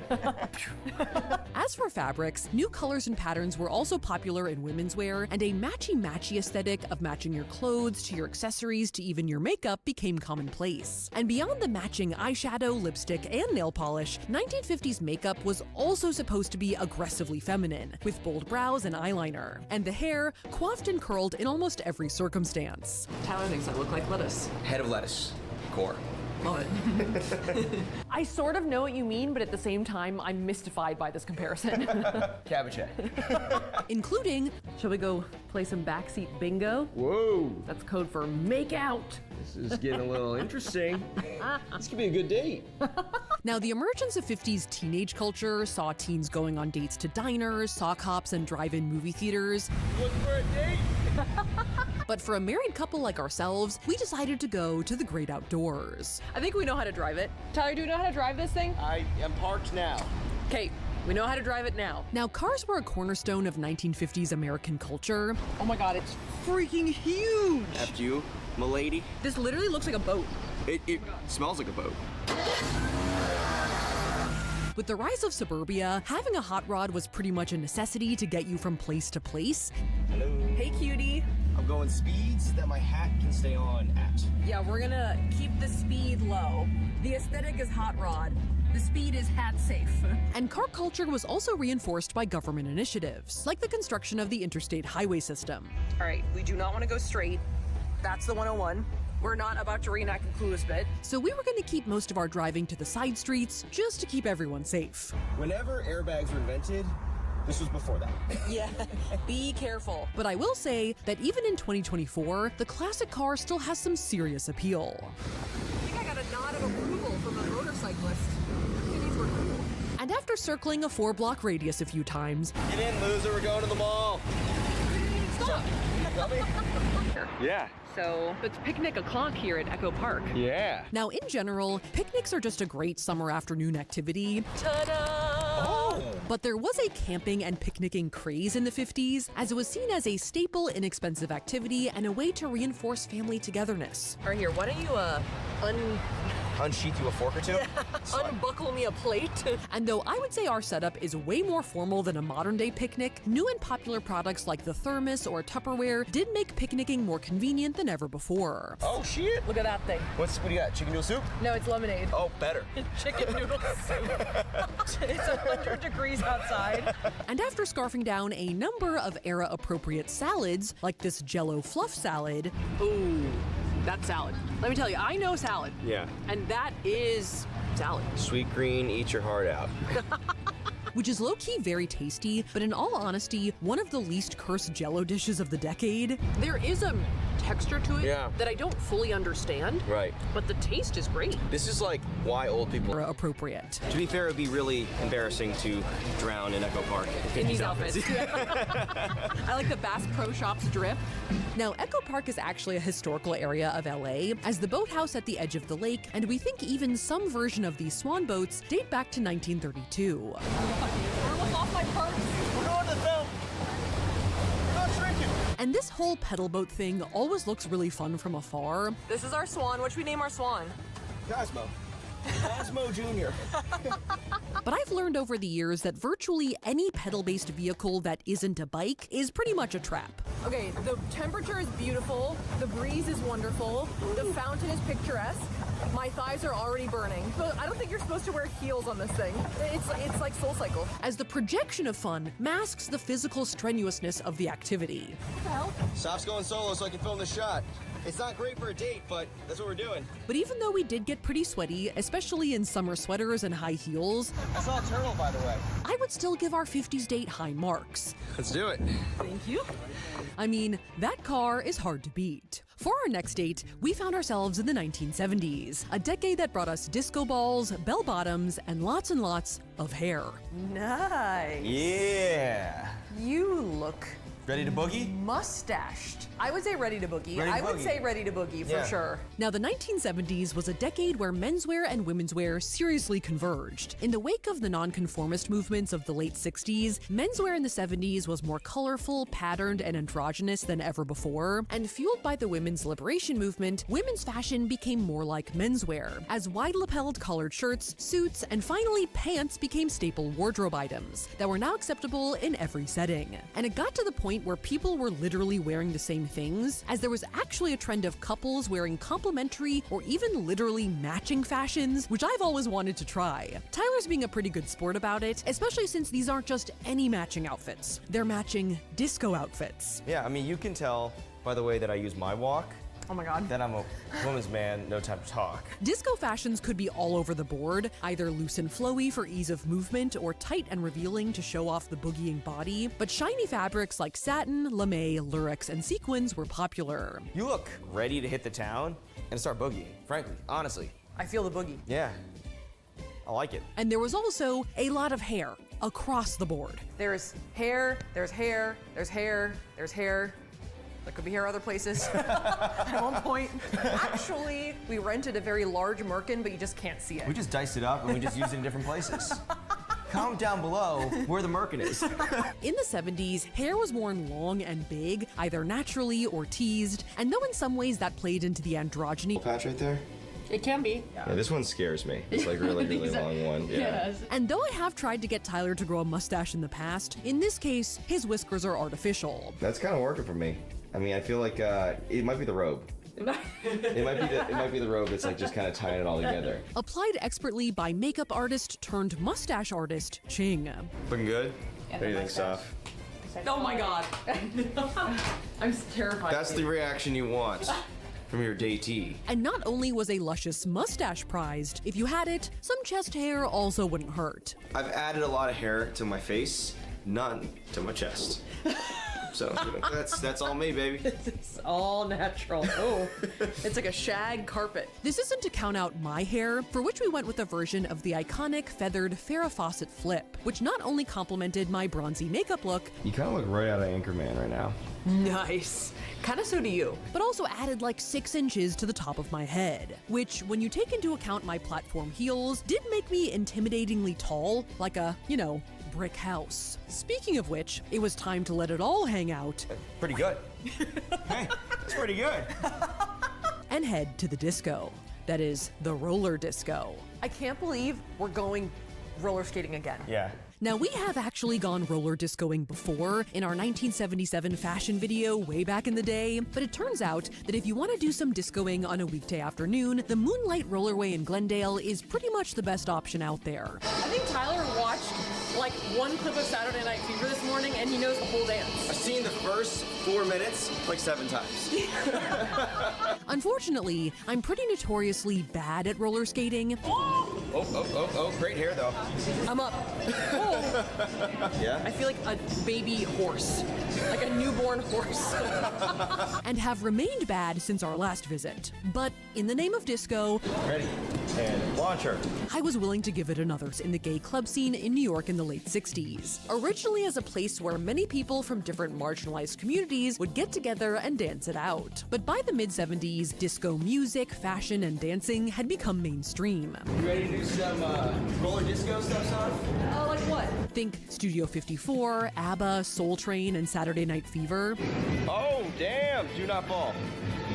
That was about all I got. Yeah, pretty good. Growing to be a $4 billion industry with over 10,000 discotheques open across America by 1978. Roller skating was also quite popular by the late 70s. Maybe? possibly as part of the greater fitness trend that blossomed into the 80s activewear craze. Am I getting better or worse? I think you're definitely getting better. There's nowhere to go but up. Except for straight down. And somehow, we all had the great idea to put the two together. And bam. The roller disco fad was born, peaking at the end of the decade. Pretty good, right? That was pretty good. I'm going pretty fast. Yeah? Listen, I'm a speed demon now. Luckily for us, Tyler's actually a pretty solid skater, way better than me. I feel like a regular Apollo Anton over here. Oh my god. All times. What do you think? This is kind of romantic. I do feel every time we do this that you're taking good care of me. Yes. So in that way, I do find it romantic. Yes. Nurture dependence. Though I do think we can acknowledge my slightly improved skating skills here, as I was able to occasionally let go of Tyler's hand and even do some light boogieing. Look at this. Look at this move. What is this move? It's just been unleashed from the vault. And though I would say that the matching satin did certainly help with our groove, we did bring slightly different vibes to the function, as I looked uncannily like Inigo Montoya, and Tyler looked kind of like a hot Lorax, which weirdly did not turn me off. Oh, wait. I just gave a little Brittany Broski reaction. Oh. Oh. Here. I don't mind it. No? That's not so bad.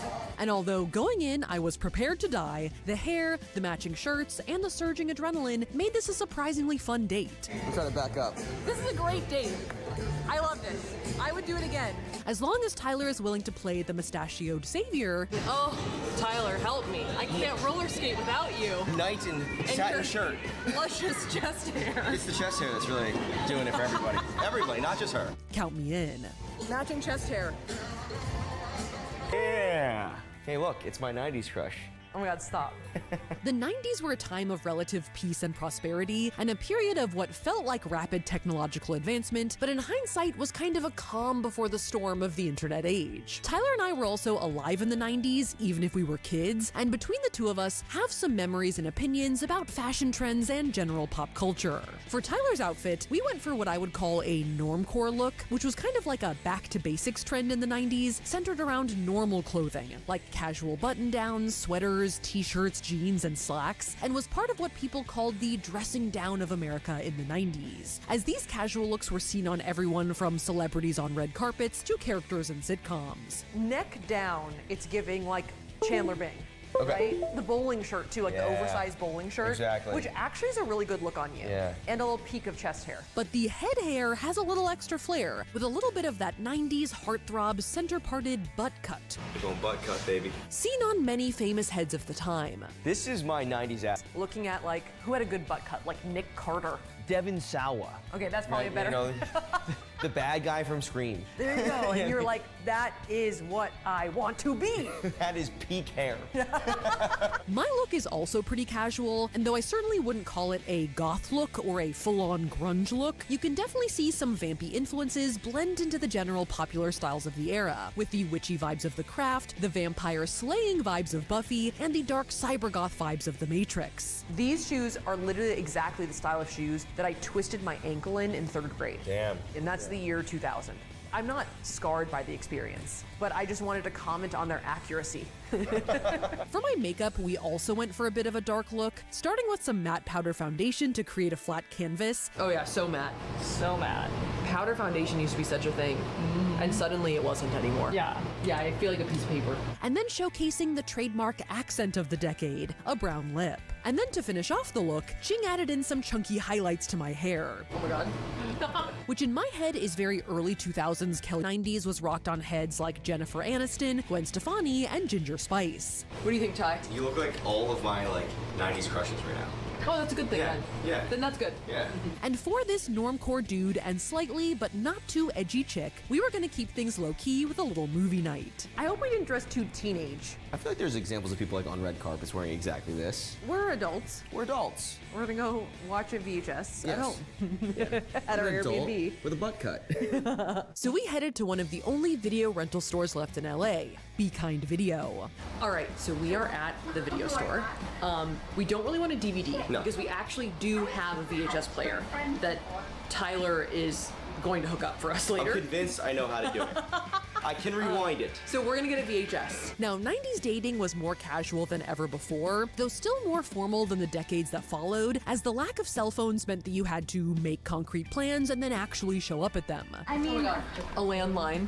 Hello. And even something as laid back and low effort as hanging out and watching a movie at home required a trip to the video rental store. I don't know Father of the Bride Part 2. Well, you can't just jump into part 2. I right? never saw, no, I've seen Part 1. Okay. I didn't even know there was a Part 2. Yes, Blockbuster and Kick It was the OG Netflix and chill. R.I.P. baby. Now, Tyler and I are no strangers to a good rental store visit. Oh, stop. Yeah. They have D2 the Mighty Ducks down here. Man, lest you end up browsing the shelves for all eternity. In the car, we were thinking The Mummy, maybe? That's what I wanted. But I feel like part of the fun of the video store is that you get to see what's here. And in our quest to find an action-adventure movie for our date, we did almost get sidetracked by some bona fide classics. Come on. Atlantis, The Lost Empire? Hot Boys? I don't know what that is. There's like Snoop Dogg's in it. A more risque option. Oh, also, Buns of Steel. That could be a date movie. And one absolute no. Anything but Caddyshack. I hate Caddyshack. Literally never. Hate. Caddyshack. Least favorite movie. We eventually did stumble upon The Mummy Returns. Great movie. But not from the 90s, technically. 2001. Yeah. So instead, we decided to go with Jurassic Park. Classic, actually in the 90s, and I feel like that, the vibes are adjacent. I agree. To me, they're similar movies. Right, exactly. So with our VHS in hand... These things were so big, I kind of forgot. I know, they're nice and chunky. Right? It's like an item, All that was left to do was to go see if we could make a VCR work in 2024. All right, Tyler just said it's going to take him 8 minutes to set up the VCR. We'll see how long it takes him to set up. Yeah. This is the TV that we rented. It is super dusty. Yes. It is sort of hilariously sitting right below our Airbnb's actual TV. Now, I admire Tyler's confidence. I remember the red one goes with the red one, and the white one goes with the white one, and the yellow one goes with the yellow one. Does that help? But the 8-minute time frame was quickly out the window. That's not very 1998 of you. Yeah. I might be able to let an Ask Jeeves slide, but I don't know about a Google. But after a little bit, we were actually able to hook up the VCR to the TV effectively, but try as we might... Ready?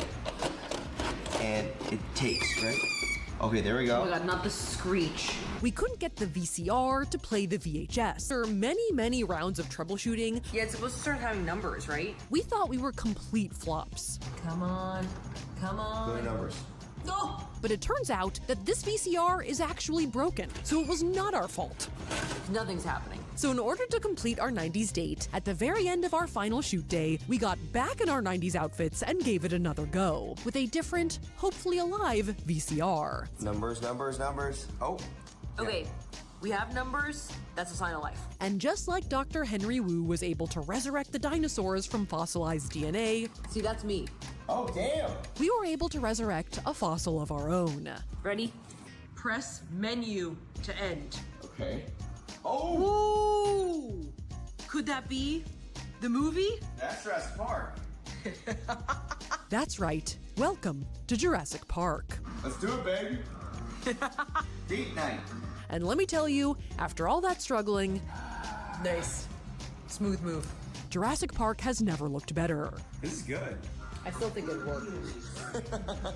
Have we thoroughly tried it? So for our final decade, we found ourselves in the not-too-distant past of the 2010s. Tyler looks exactly the same. Tyler has no costume on. Radical change, guys.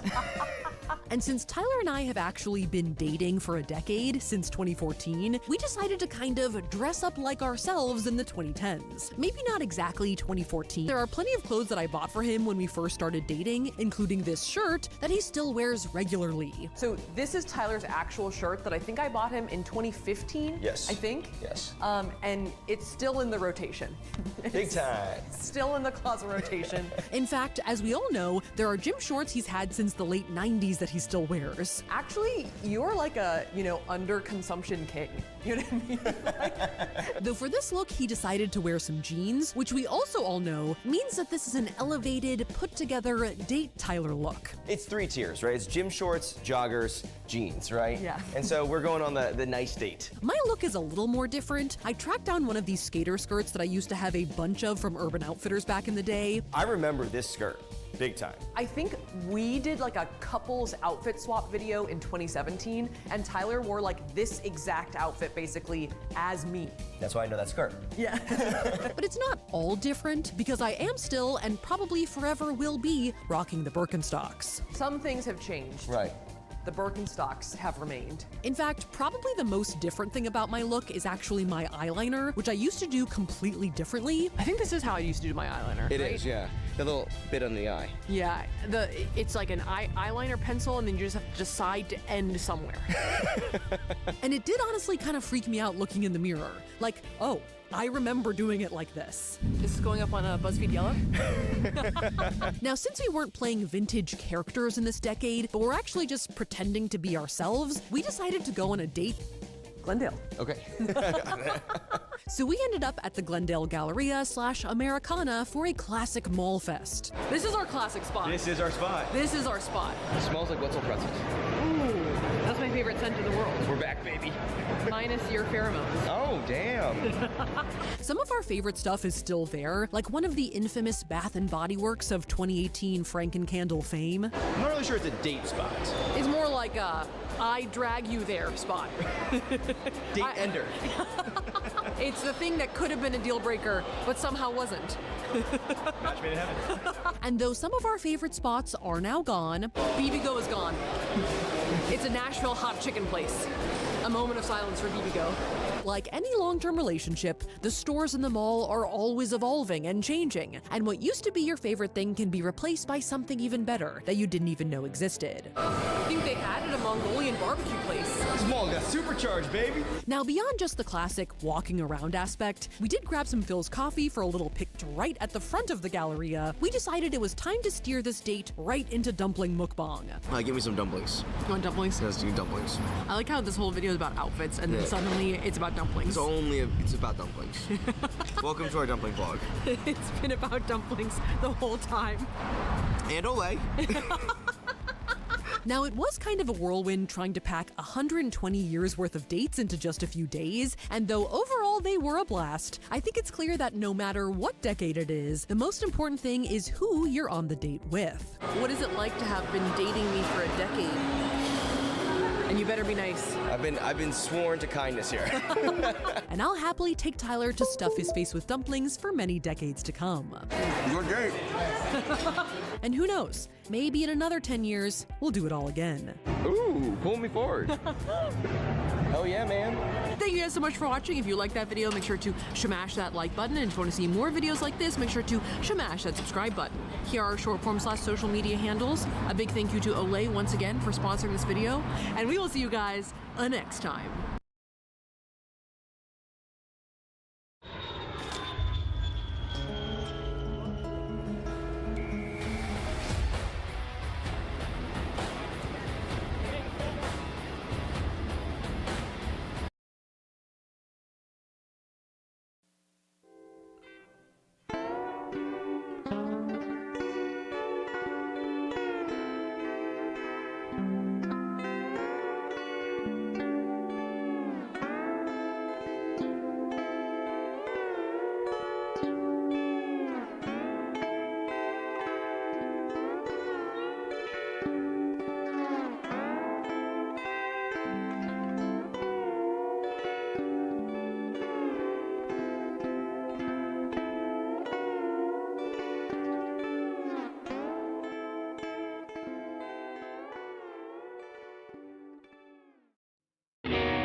I know it's been a while since I've stated this, but just so we're all clear, it's still very fun to watch bizarre and decrepit OVAs you've never heard of late into the night and totally alone and in terrible quality. Hope I've set the record straight on this one. I made the setup too complicated last time. I apologize. Look, I'm casting a wide net with the whole VHS thing, so as not to exclude anime I think contain the ill-defined but strongly felt spirit I'm really looking for. That of lifting up a rock in the woods and finding a micro-ecosphere thriving on its underside. By the nature of anime holding entrance totally eclipsed by the anime, Just on the matter of scale, there are trillions of, say, manga in the world that will slip through the cracks, but there are only so many anime. There are whole communities of people who will covet the most nothing burger, dog water, shelf fodder scraped up from Japan's animation puppy mill meat grinder, just because it's there. I would know, I include myself. And that's why you can watch pretty much any anime with a few clicks and keystrokes. A frog's holler from the likely singular drove of foreign scholastic book fair equivalent type children's literature fanatics, or 80s magazine column enthusiasts, or who the hell are these old ass motherfuckers? And while these weirdos are all probably cool, a task of that caliber would be insurmountable, pushed instead to the recesses of onloanarchive.org EPUBs and subreddits with 3 active users at a time. And these cases have a way of unfurling upon progressively closer inspection. One name begets 5 names, which each beget their own 5 names, and before you know it, you've racked up a dozen new media entertainment experiences for your bottomless backlog that will make you look cool in your weird little subcultural bubbles for whom social capital is derived from your knowledge of, like, the Ghost in the Shell PS2 game or whatever. Seriously though, it's kind of magical in the most gay nerd way to go from, oh, this cover looks cool, to, yeah, I mean, give it a few years, but I could see myself getting a tattoo of this character from the uncollected magazine-only spin-off of the terribly obscure game the OVA is based on. Fake example, but you get my point. So yeah, VHS gets you in the door, mostly, and now that you're here, allow me to be the seed money in your proverbial tip jar's heyday.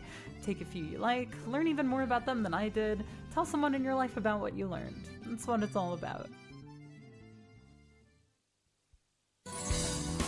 Yeah, Cypher the Video! Woo! Cypher the Video! Yahoo! I know everyone knows Cypher the Video. I think I first saw it like a decade ago in a hotel room at an anime convention. Core experience, the less said about it the better. And damn it, I've loved Cypher the Video all this time, and it really is the perfect encapsulation of how fun it is to be utterly baffled by something you found at random, like, say, in your YouTube recommendations. Because even if someone tries to brief you on the Cypher the Video lore, okay, so it's like about a girl who likes a former child star who goes to school with her, and the child star has a twin brother who is also a child star. But which one is which? Nothing can truly prepare you for the onslaught of barely answerable whys you're about to get Tetsuo migraine beamed into your frontal cortex. Its prefaceless MTV programming block format and frankly unprecedented decision to write the entire thing in English. Super good. Because it's set in America. Well, I've been in this world since I was real small, so I think I could understand all the troubles and joys he went through. Are just 2 of the things that make Cypher the Video one of those great for-the-books failures that someone needed to make because nobody else was willing to in order to confirm the self-evident hypothesis there's a reason nobody does things the way that Cypher the Video does them. And yet in turn, it's one of those prophetic distillations of an archetype of 1980s aesthetics that hadn't yet been fully codified. I've talked about Cecilia Condit, Candide, You Decides, possibly in Michigan from this perspective, every formal flourish and necessary limitation, genuine relic, and with Cypher, it's all just one big non-stop, up-tempo, Times Square, big hair, flamboyant costume, glitzy party. Even its very existence is endemic to being a product of 80s excess. Oh, this manga's popular with girls 9 to 14, yeah, I don't know, whatever, let's just rush a damn videotape out to market for him. What? Adaptation? Hell no, it's just gonna be a bunch of shit. We'll license a bunch of American pop songs, it'll be great. And damn it, it is great. It'd be a delight if these little vignetted windows into anime adaptations that could have been were more common over trying to adapt a single arc into 40 to 90 minutes or something. The thesis of Cypher the Video is that America kicks ass and American popular culture kicks ass, and Budweiser is fucking awesome. And these twins are hot as shit! How can you pick just one? And that can be driven home without a traditional narrative. Okay, there's something I've been holding in my back pocket. Some of you may have suspected this. I feel like I've never seen a piece of media set in New York as fixated on the World Trade Center as Cypher the Video. Before Y2K. And you better goddamn believe it, baby.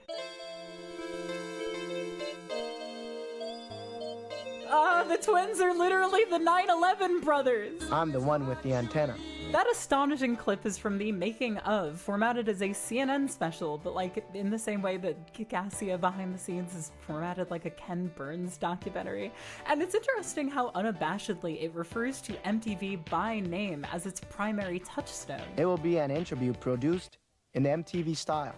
You see how seriously they took the assignment with this OVA. The backgrounds are literally one-to-one with photos they took. And of course the most interesting part is the recording process, using all local English speakers who are presumably amateur or non-actor. Cypher the video's eager, studious approach to a cornball concept makes it impossible to dislike in my eyes, and it shines bright and exuberant in my heart. Bury me with a thumb drive that contains only Let's Hear It for the Boy.mov. Thank you for all of you. Yeah, this is good. This is fun. See, let's just check out some more good old-fashioned platonically ideal OVAs here. The real crowd pleasers before we get into the nightmare shit. You're welcome to think of these introduction DMs and comments and emails saying, "Hey Hazel, I run a college anime club, and because of your video, I screened Dragon's Heaven and Fight Eater 1 and Butt Attacker whatever, and I absolutely cannot have anything else like that on my conscience." You can't just blast that on an unsuspecting audience. Show them California Crisis Gun Salvo or something. I mean, the definition of a crowd pleaser. Amidst the ever-shifting, trend-chasing seasonal anime spanning the medium's history, hit him with a curveball. For its 45-minute runtime, I was completely bought into the affluent city-pop Eijin Suzuki beachside party, the other coast's 1980s excess propaganda. California Crisis has continued to elude audiences, it seems, or at least in the bygone age in which I used a computer. I don't recall seeing it shared around very often, which is surprising. It's so visually driven, committed to its set of very rigidly defined stylistic parameters that it should be perfect for getting creditlessly posted to vintage anime aesthetic blogs or Instagram accounts or whatever. Get it together, guys! But yeah, I don't know, maybe it commits to its style a little too hard. There's a reason Suzuki never illustrated like people. His is a style suited toward the inorganic, starkly outlined, two-tone lights and shadows and all. It's kind of harsh when applied to human characters, but California Crisis knows all the money shots are the parts where all you're seeing are the car perv, and I liked what I saw. Like damn, it really is just cool as hell to see animated cars drive fast as shit. It's a testament to this thing's wiles that I was bought in at all, when, after all, the real California Crisis is living in Southern California itself.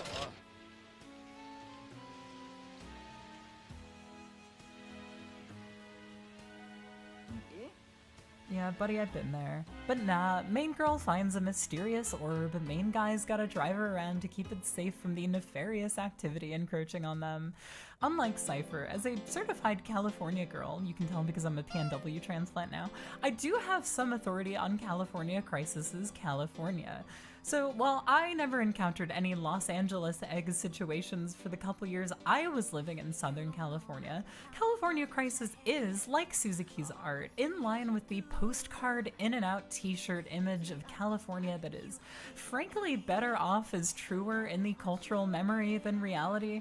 Like, okay, why do you think so many tourism photos of LA are just the tops of palm trees against a blue sky? Because when you crane your neck back down, all you see through the after image of the beating sun is a perpetually ablaze congested 12-lane freeway where all the exits lead to beaches caked in a seagull shit patina, where any given street contains no public restrooms but like 4 plastic surgeon offices boasting discounts on Spider-Man No Way Home themed Brazilian butt lifts. Despite its safely, comfortably skin-deep setting, California Crisis gets some of the little details spot on. I mean, who in SoCal doesn't make the monthly family trip out for dinner at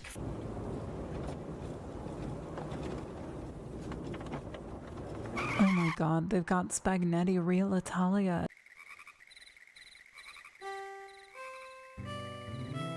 If you foresee your audience having some manner of trauma response to the Californian landscapes therein, but yearn for the warm embrace of summer air, perhaps instead you can take the X train.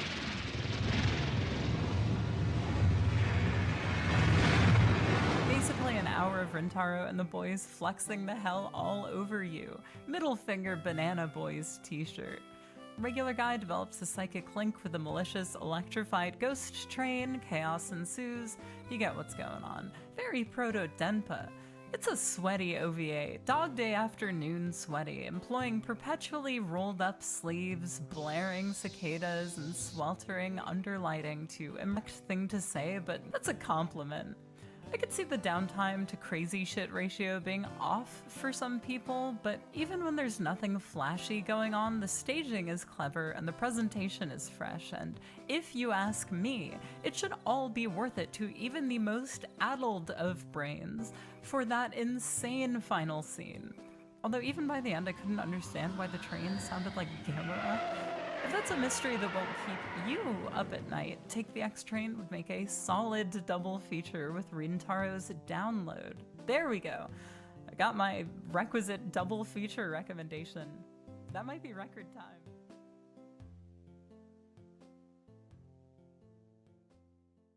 Radio City is the second studio album by American rock group Big Star.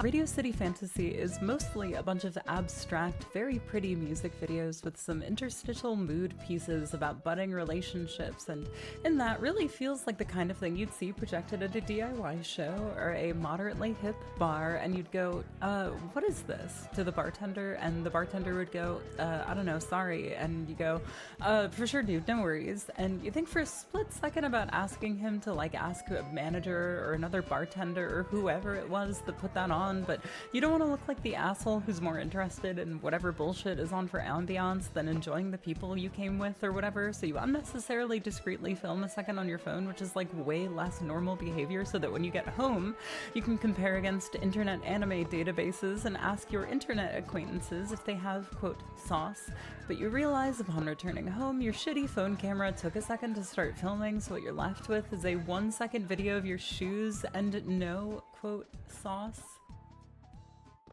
Honestly, I'm a little embarrassed I'm doing the projector thing. Like 3 minutes after I said that, I dropped my very heavy projector directly onto my foot. That sound makes it seem worse than it was. Nothing was damaged. Like California Crisis, over here in my hermetically sealed anime internet blackout era, it seems even too obscure for that. For now. That's funny because it's objectively star-studded, but understatedly so to the standards and priorities of English-speaking anime weirdos. I'm sorry, but I'm about to do some gratuitous name-dropping. Here are the standouts. Yoshitaka Amano, yep, Final Fantasy guy, was one of 3 credited character designers. Takeshi Shudo, yeah, the Pokemon guy, yeah, the Minky Momo guy, yeah, the alcohol and tranquilizers guy. He was like 18. Dude was an insanely prolific gun for hire in the first half of the 80s especially. It's fun to see one of his babies occasionally crop up in his filmography like this. Radio City Fantasy revels in both vivid imagination and quiet melancholy, which makes for a compelling atmosphere that I've found is a signature of Shudo's work, but one name devoid of direct involvement with the production looms large.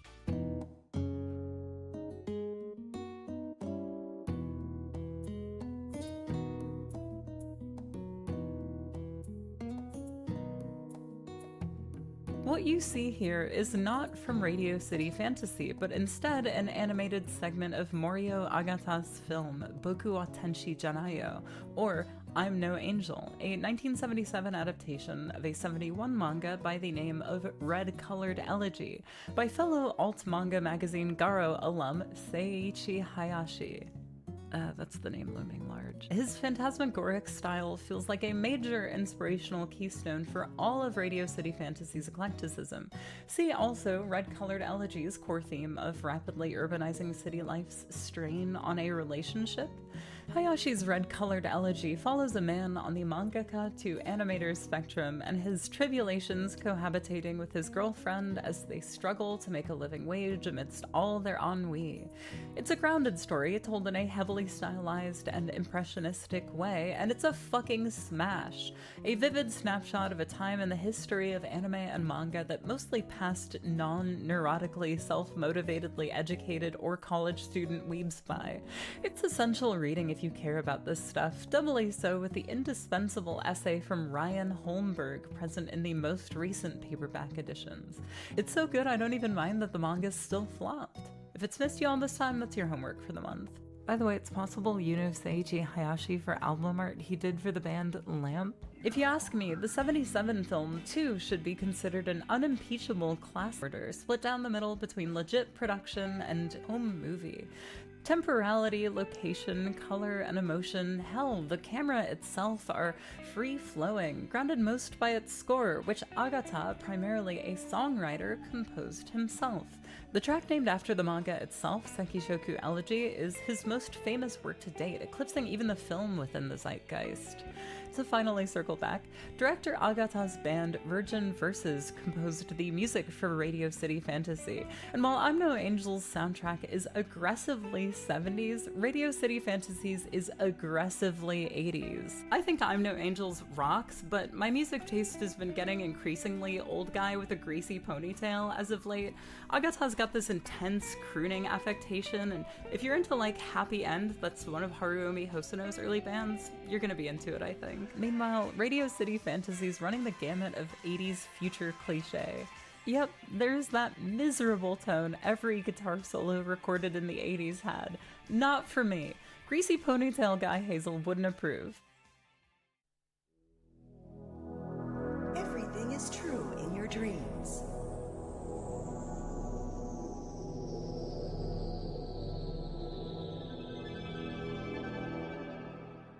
To further opacify this video's concept, here comes one you may not even consider an OVA at all, which is fine by me because the Flying Luna Clipper is unique in all other respects as well, a literal one-of-a-kind experience. I couldn't tell this thing's unlikely story better than it's already been told, spearheaded by artist and sicko Iko Ono, made more or less entirely with MSX computer hardware in the mid to late 80s. Every single second of it, you're just in awe. It is actually moving and full turn before crossing the finish line. And by complete coincidence, my marathon has become a bit of an America world tour. Would you believe we start in lovely, lovely Florida, where the Flying Luna Clipper makes its maiden voyage, and then it's right off to Honolulu. And like Cypher... Where are you from, Mr. Yukio? I'm from Nome, in Alaska. Oh my god. In the burgeoning years, that's like a set phrase for me at this point, of a medium or format opening up, everything made is inherently experimental, right? Everyone had to independently figure out the right way to do everything before it could become standardized. One work leans too heavy in one direction, another to the other, while the most creative sculpt with all of the new tools the medium adds to their repertoire. That's especially true of the personal computer boom, which sort of democratized that process to anyone who could afford one of those beasts. I'm always thinking about the desert scene from the Museum of Anything Goes that's just a plane with a wave warp. Baby. One of the first things I ever made with 3ds Max in a 3D modeling class I took in high school by a woefully unprepared art teacher. I should make it clear, the Flying Luna Clipper isn't so much a one-of-a-kind execution therein. It's herky-jerky structure and characters that are so ugly it rocks, juxtaposed against these beautiful locales. Every reason why it strikes those who are discovering it for the first time an ocean and some 40 years removed as something half fuzzy familiar, half totally alien. There were all manner of other enterprising artists/software nerds animating with computers like the Amiga, including Dick Van fucking Dyke. I have the pass, I can say it. Although we worked with 3D CGI rather than the largely 2D stuff I'm looking at here. Mr. Van Dyke said he had Amiga bumper stickers on his car and regularly drove to Los Angeles from his home in Malibu to attend meetings of the small but active local users group. We're rabid, he said. That's adorable. I know though, snore, cringe old man, bowling alley screen dance. Give a fuck what you heard, yeah, fuck what you... Get him out of here. You want lost media mystery. If you're an American watching this video and know anything about non-IBM PC compatible, I'm probably using that term wrong, I'm sorry, home computer animations of the 80s and 90s, God what a ridiculous set of qualifiers.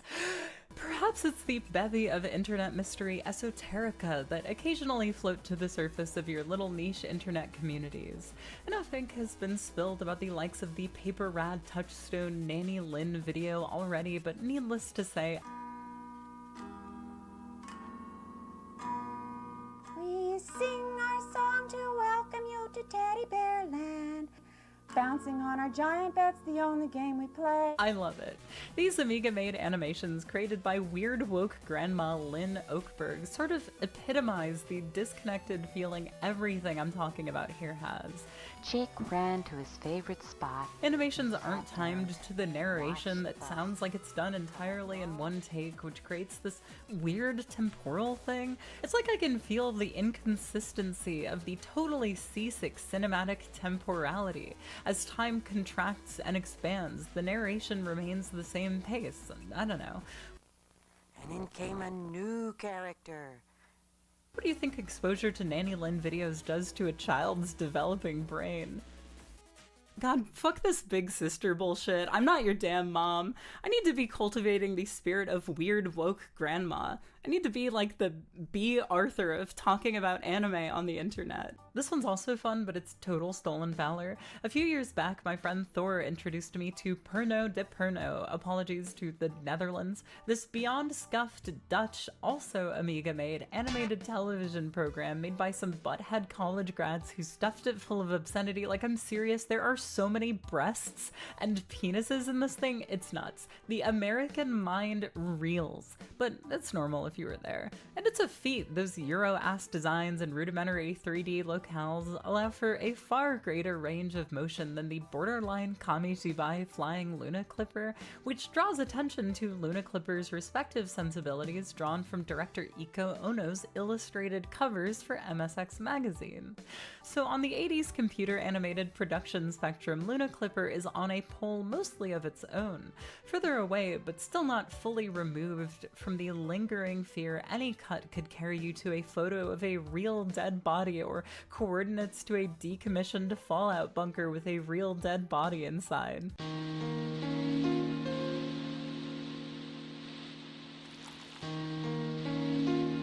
Instead, its playful energy comes off as quaintly alien to those without context for what its technical springboards were.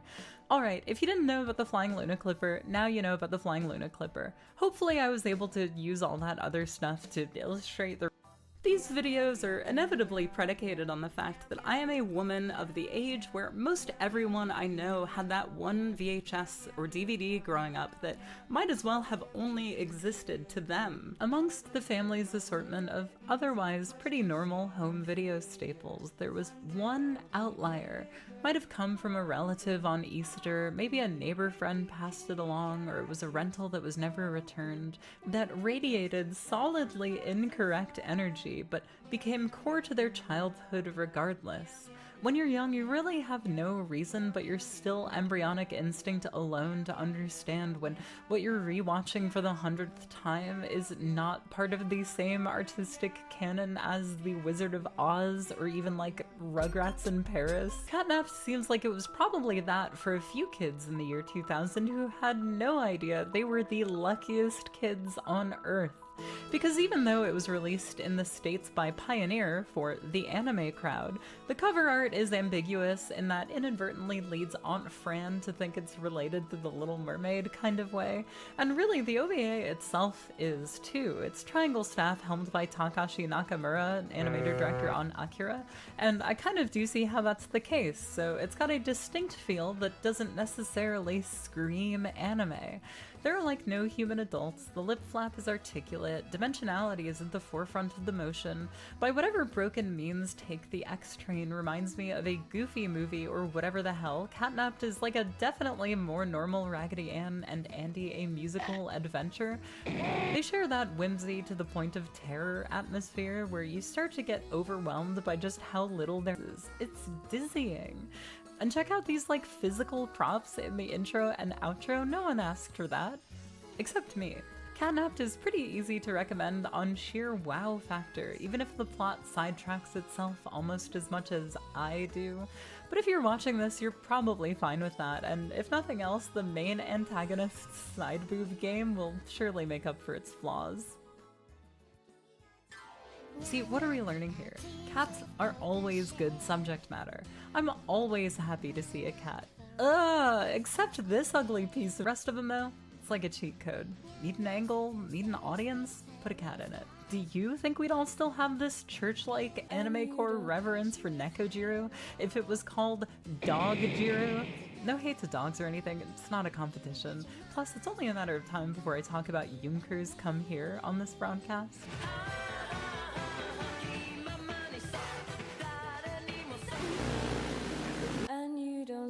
You can always count on What's Michael, a title so universally funny. Anytime anyone talks about What's Michael, a new wave of people go, what do you mean there's a manga called What's Michael? And just as they're digesting the highly philosophical phraseology of the title, they go, and it's about a wacky orange cat? Yes, for the unfamiliar, Garfield and Heathcliff have had a not-so-secret third all along. Dark Horse was putting 8. 1985 saw a What's Michael OVA that plays out a lot like those early Garfield cartoons. Little croppings of shorts that are vaguely stitched together.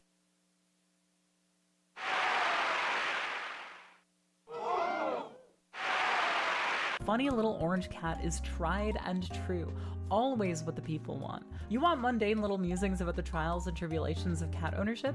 You want to hear a story about a cat that plays baseball? What's Michael's got you, dude. Reliable cat.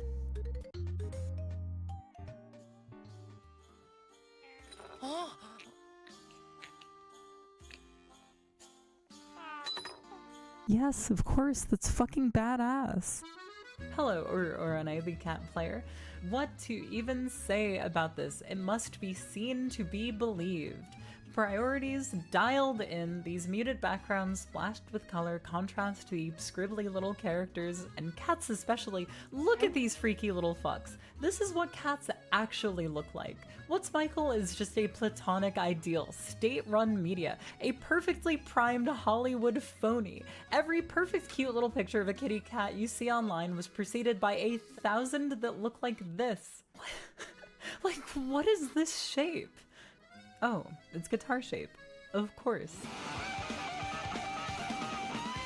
The cat player is not a cat that plays, it is one who plays the cat. Okay, God, this is starting to sound like Postal or something. Oh, the singing cats drink alcohol. Oh, they turn the singing cats into instruments. Music has that right kind of sagely whimsy about it, Janssen-esque old man included. I mean, if there were a classics of game style, classics of anime YouTube channel, this would have been its inaugural upload.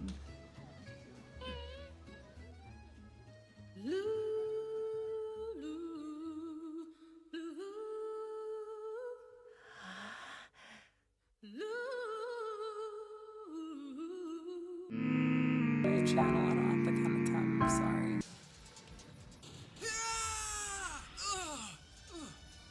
Where are the sound effects? Gosh, the song started. A rule in and of itself, every rule has its exception. You can't count on Dark Cat for a goddamn anything. But the Dark Cats are the best thing about Dark Cat. A horror OVA I don't think anybody has any fondness for. It's just dull and limp until the dub either goes off the rails and drops the F-slur. Always startles a laugh out of me. I'm sorry, I grew up during the Bush administration. What a pussy, let's get out of here. Asshole. Or a funny cartoon kitty cat shows up to remind you that nobody has ever successfully made house cats scary. Check it out, his hair is supposed to resemble cat ears. It's our job to educate and guide even a loser like him. Couldn't make house cats scary either, but it also knew not to try, so it butchers them. Oh man, Like some of the ones I've talked about in the past, it's pretty much just Alien, although this one understands Alien's pacing just a bit better than the others, and you can actually tell the characters apart. I swear I don't remember a single thing about Hell Target other than the funny subtitles. You're not gonna mistake Muscle Dick America Man for the writer of Evil Bong 3. Alright, so in that situation, Brendan, I'm gonna kill you. Their associated traits are established and expounded upon in engaging rhythms, and it's occurring to me that I'm praising this OVA for being coherent, so let me just cut the chase and say it's got a pretty good scare per minute ratio, even though I've come to realize pink goop is horror anime's equivalent to horror films just throwing some buckets of blood at the wall. I get it though, specificity is expensive, and who doesn't love just throwing blood at a wall? Live action and animated outings alike handle the tight corridored space station setting like two idiot brothers who know their Xbox will get taken away if they don't rigidly obey the half-hour on, half-hour off clause their mother gave them. See Root Search, there's not even a cat in this one. When the key art is this badass, you know it's gonna disappoint. The big scary alien actually does have a painted look that's evocative enough to what's on the tin, so that's cool. And like, the plot is pretty much the same as all the other Animalians out there, so Root Search's distinguishing factors are a great score, Bartleby Montsinclair main guy, narrowly avoided tentacle shenanigans,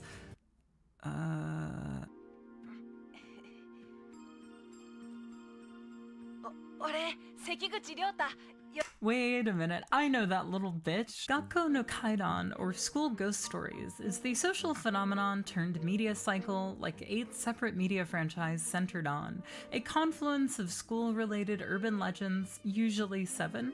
Lighthearted fun to cool adults and terrifying to stupid children, these stories range from a painting is looking at you to sometimes there's an extra 13th stair in the hallway. Usually they throw in Teke Teke and Kuchisake Onna for good measure, and Hanako needs no introduction, I'm sure. They didn't even need to come up with a story about this one, all it needs is acknowledgement.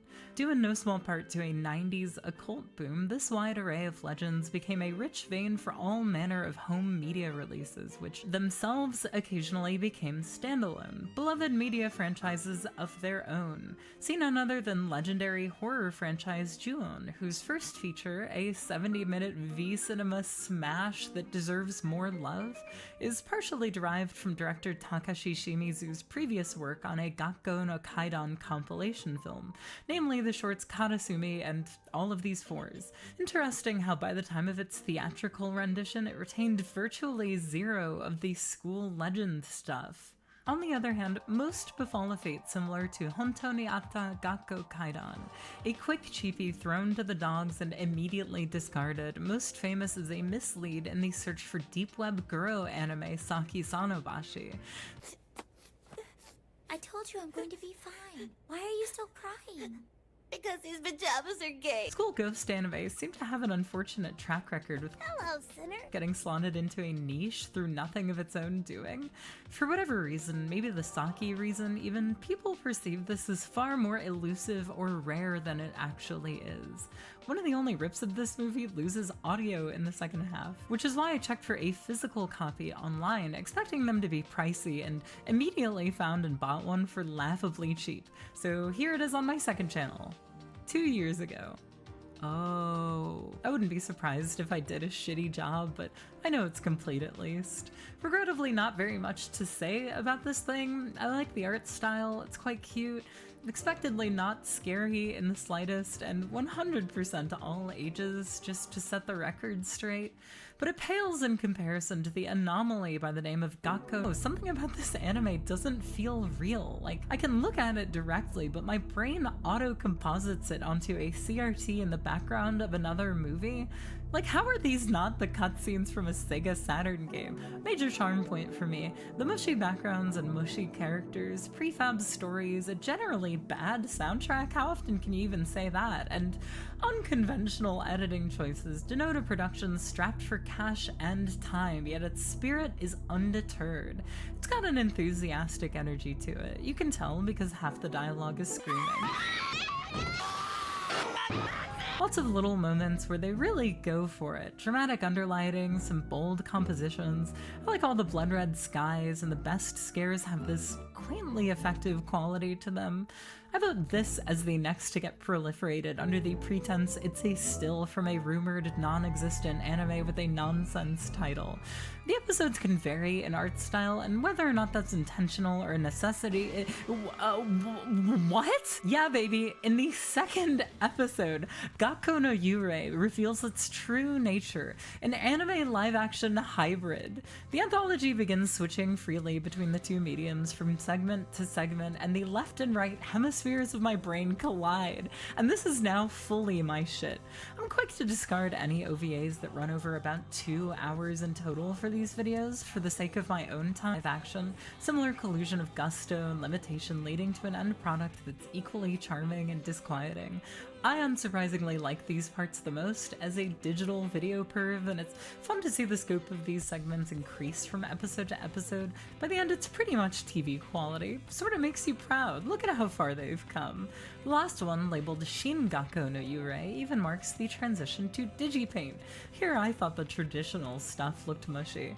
The stories center on high school, junior high, and elementary school, but the art feels like a child filter. Yet I can't picture it scaring anyone over the age of 12, although there's a delightful abandon in how it depicts child death. There was a brief window of time in my adolescence where my parents thought they could afford a premium cable package, and I did a lot of exploring into channels that would play the racy shit with nervous curiosity. Past the modern schlock slashers and violent crime television, the programming that disturbed me most and left the biggest impact on me were the ones that registered in my developing mind as counter to what my brain knew movies and television were. Despite failure to be authentically scary, my senses heightened to ensure I wouldn't be caught doing something I wasn't supposed to. I was enshrouded by this threatening pocket atmosphere. Stuff to this day I've never learned the name in my head while watching Gakko no Yurei is a show I actually can't identify. One of those shows that reenacts paranormal encounters. I thought it was Discovery Channel's A Haunting originally, but looking at episodes, there's way less VFX than I remember, and that's the part that's clearest in my memory. They both try so hard to be grounded, yet they're so dramatized, like filmmaking simulacra. I think it's mostly the Aqua Teen Hunger Force-ass VFX, actually, while the low-grade digital video ties the room together. I remember my heart actually racing, distraught that I couldn't comprehend the images before me. And watching this series gave me warm, nostalgic flickerings of that feeling, like a candle about to light my hair on fire.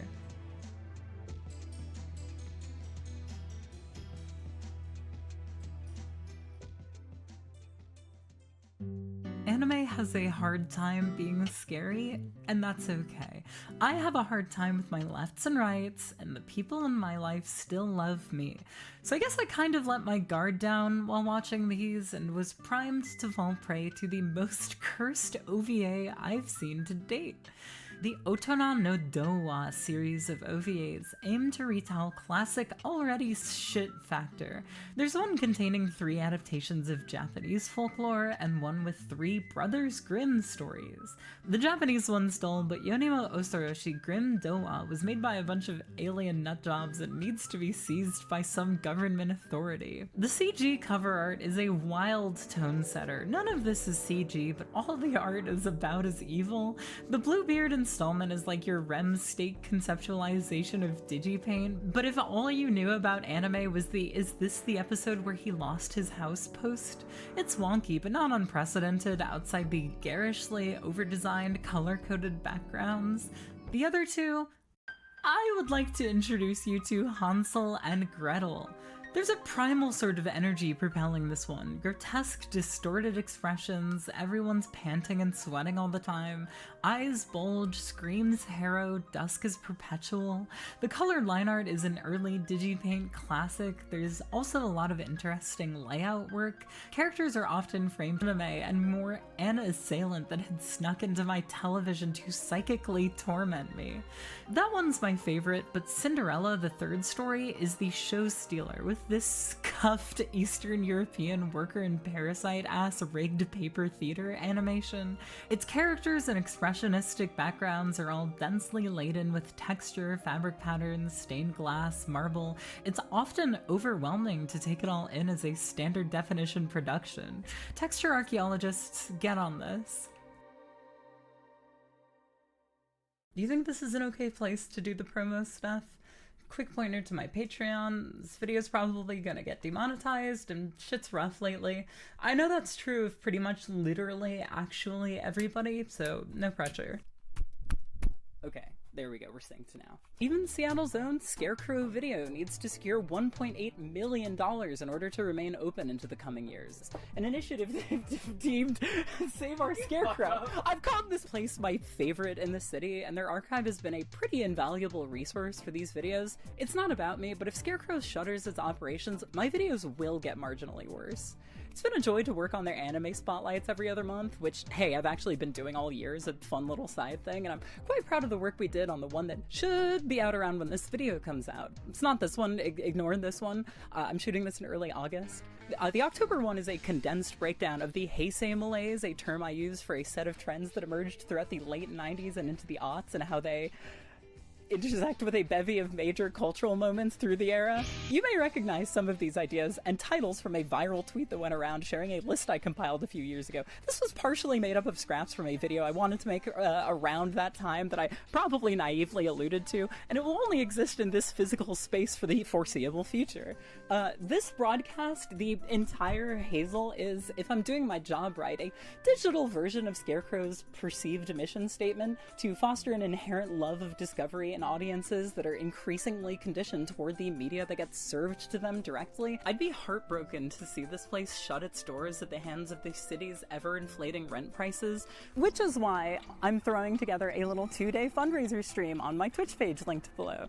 The event starts Tuesday, the 8th of October 2024, which is exactly a week after this video premieres to the minute. Gonna play some games, watch some movies, etc. when mods aren't looking. Really looking forward to it. It's been exciting to plan, and those watching after the fact, archives of this stream should be available on my second channel, linked from my page. I am also excited for Saturday the 19th of October, which is Video Store Day. Probably so designated by a consortium of video rental joints when there were enough of them to consort. Scarecrow hosts a day-long in-store event for Video Store Day, and it obviously holds additional importance this year. Gosh willing, I'll be there. Just note that I am a very shy woman. Handle me with care. Lastly, I've heard a lot of folks say something to the effect of, when I visit Seattle, Scarecrow's high on my itinerary. So any description or become a member for some cute little perks. I'm sure there are all manner of secret famous people who watch my videos. Grimes, if you're watching this, you better hit their donation page. Okay, thanks. See, here's what I'm talking about. They've got the woefully, pathetically misguided feat of willpower that is Dude Gizzardo. I get requests to cover this one pretty often, actually. What you are seeing is a real scene from this 1989 OVA. Its 60-minute runtime seriously contains 40 minutes of airplane stock footage. 3-minute anime sequence, 9-minute airplane sequence. Anime, airplane. Anime, airplane. Airplane, and the narrative it hardly makes an attempt to eke out is of course incoherent. It's ugly, it's boring, the airplane parts are too loud, and okay, that's enough. This is a joke based on a tweet I got like a couple years ago about a dream someone had about a video of mine that I couldn't actually find when I went looking, so I'm just going off a vague recollection. I continue to think about it all the time, so there's my little tribute to this fake dream anime. I actually posted a picture of this to my Instagram under the guise it was part of a nondescript haul I picked up, and not a single person said anything about it. That really made me happy. Oh, also the anime footage is, but it seems to be some kind of Michael Mann pastiche. Can you see what I mean? Okay, here's a bunch of rapid fire ones I like but don't want to cover in any depth.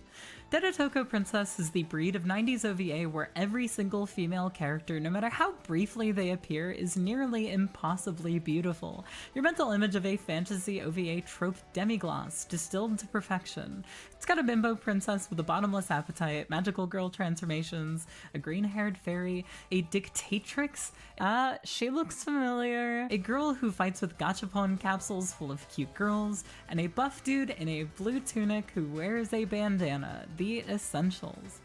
Based on a PC-98 game entitled the same kind of nonsense word salad people attribute to Markov chains, Jewel Bem Hunter Lime delights with perhaps the most perfect anime girl design of all time, courtesy of one Otsuko Nakajima, who, if you're around my age and are watching this video, almost certainly irrevocably shaped your taste in women by adapting the cast of Rumiko Takahashi's Ranma 1/2 for television.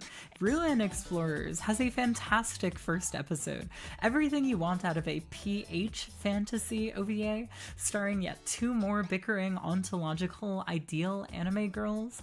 The remaining episodes are pretty boring if I recall, but you might feel otherwise. Charming dub and a lot of impressive cuts. I'd throw in a playlist with the first episode of Lodos War and a few others for an evening with a couple friends in dim lighting. Majo Demo Steady takes anime stuff from 0 to 100 in some glorious ways that are above my pay grade. If you like when Urusei Yatsura gets annoyingly self-reflective and you like its sloppy style, you gotta see this. But what about girls? What about the girls, Hazel? I want something for the girls! Okay, if you insist. Have this. Have Coco Melon for lesbians, you little weirdos. My gift to you is Miyuki-chan in Wonderland.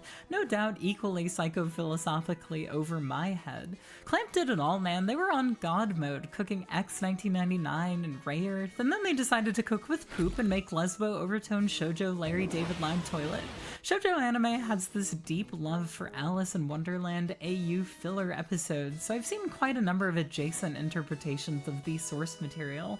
None of them, not the most psychosexual of the bunch, could have prepared me for this thing. It's a scream a minute, so stream of consciousness and its alterations to Carol's original that my brain hardly registers it as Alice in Wonderland. And here I thought it was an accidental double dosage of Adderall on a day I need to go grocery shopping.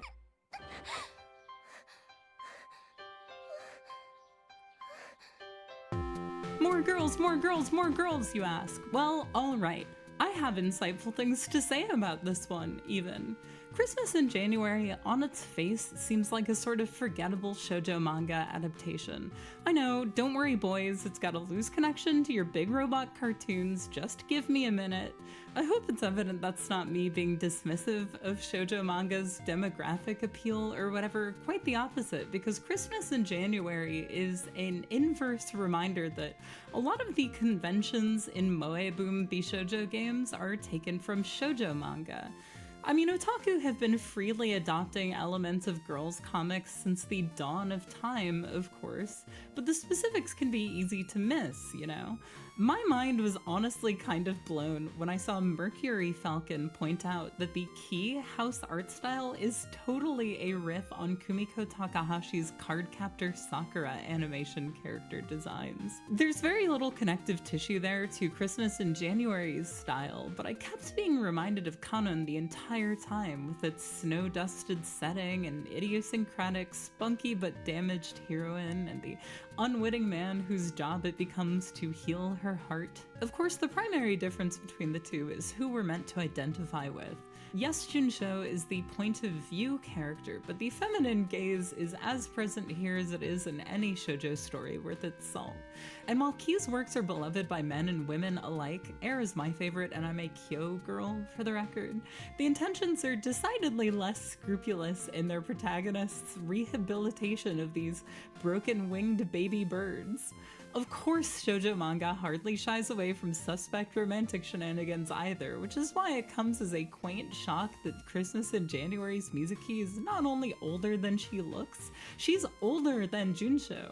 And spoiler, there's not even a romance between them. This guy's got his eye on the prize, man. He takes a squarely, half big brotherly, half paternal place in Mizuki's life, which is cute. Mizuki's emotive voice helps make up for the OVA's spare presentation, oscillating between feisty and frigid. That voice is brought to you by none other than legendary seiyuu Megumi Hayashibara. Seriously, if you've seen like any anime, there's a high likelihood you've encountered a character voiced by her. One of her highest profile roles, among the ranks of Girl Ranma, Jessie Pokemon, and Faye Valentine, is none other than Rei Ayanami. Her stoic performance, titanic in its own right, saddled her with a lifetime supply of appearances in Hideaki Anno's directorial efforts, and we have Christmas in January to thank for that.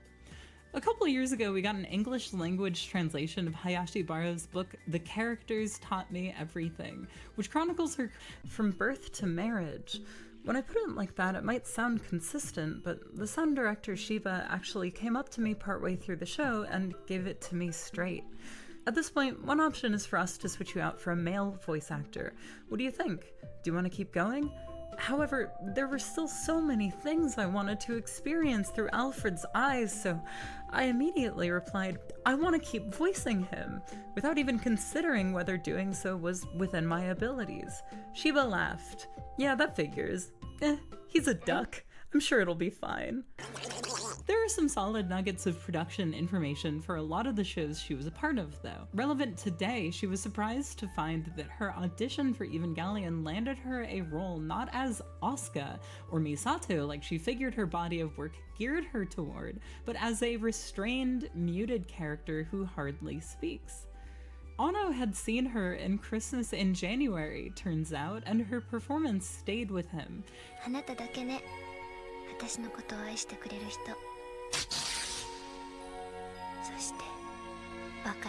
He's a discerning guy. I think it's but her solemn ones. My mind's impression of her is in the former camp. That funny little trot she does when she suddenly retreats from a scene is particularly memorable and very cute to me.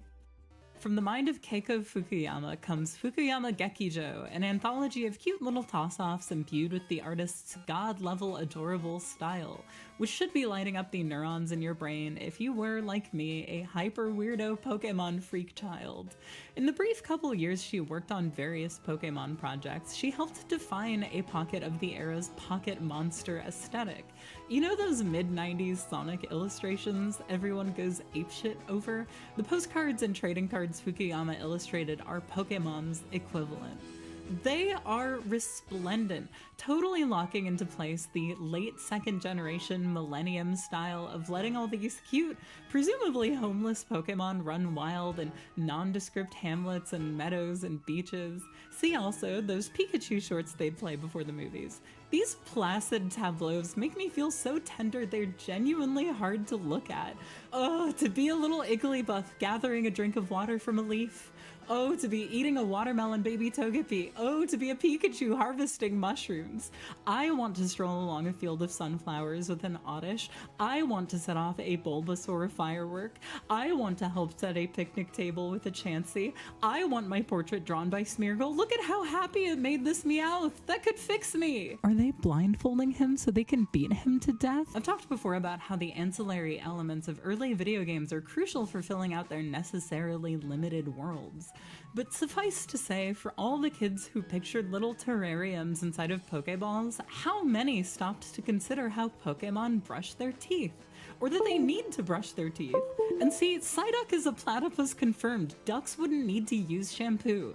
Christ, shit, okay. I'm straying too far from the main path. Fukuyama's career runs pretty deep. She worked on a whole bunch of 80s miscellany as her profile gradually rose, working with small imprints and animation houses and larger scale publications alike. And by the end of the decade, she was an assistant to Rumiko Takahashi, and Hayao Miyazaki's legendary autobio, Starting Point. Yeah, I'm sorry, there's 2 sections where I read books to you in a row. It just made the most sense to put these 2 together.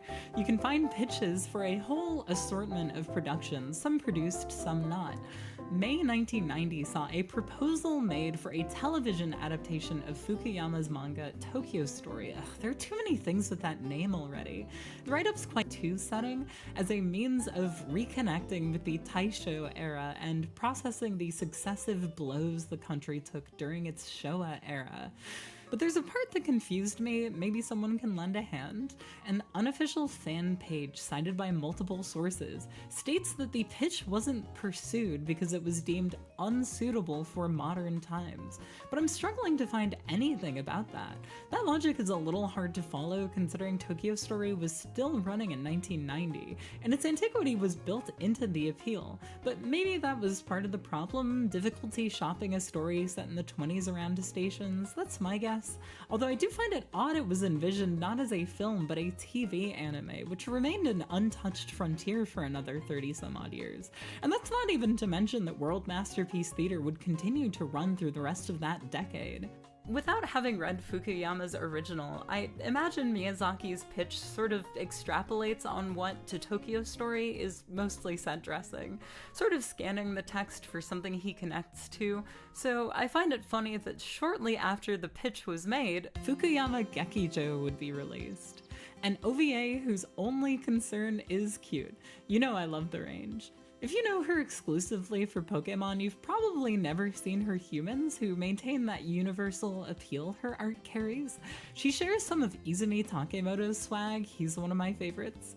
This is a dead simple OVA, no major wow factor, not dialogue driven, definitely for children. It's yet another vibes-based piece. If I can admit, I wrote this paragraph while watching. There is a smile on my face the whole time. Everything is stylized for maximum awe.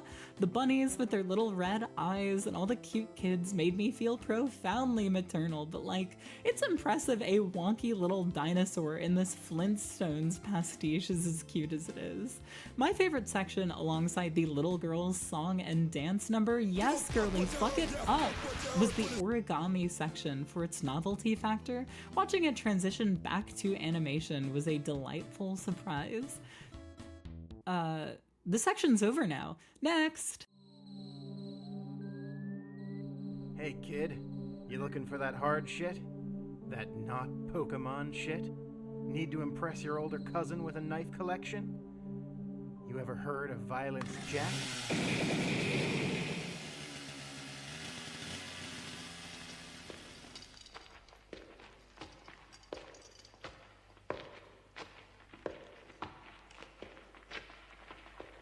Ah, fuck, never mind. I'm going back to the last one. I just gotta talk through these interchangeably. They must be watched sequentially, in one sitting, and in a fevered state of some kind or another.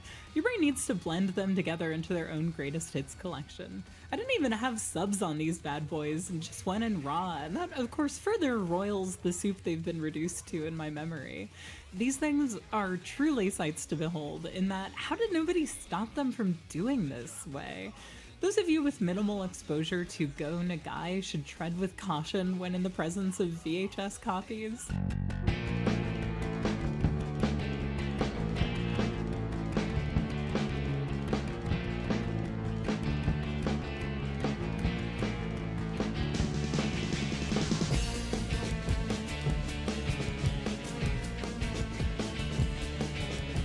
People make about these kinds of things all the time, but it's all one big aristocrat's joke.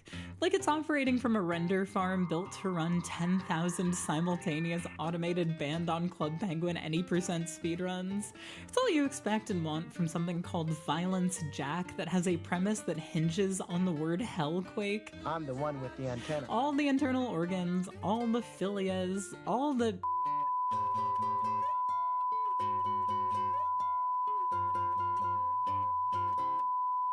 like saying fuck and poop in the same sentence. Childish and grotesque in equal measure, totally gloriously ugly and reprehensible, but also mostly a little boring to me.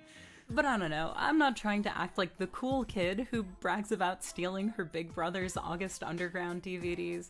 The knob gets cranked to 10 pretty much immediately and stays there the whole way through, so none of its transgressions could possibly disturb me any more than any other.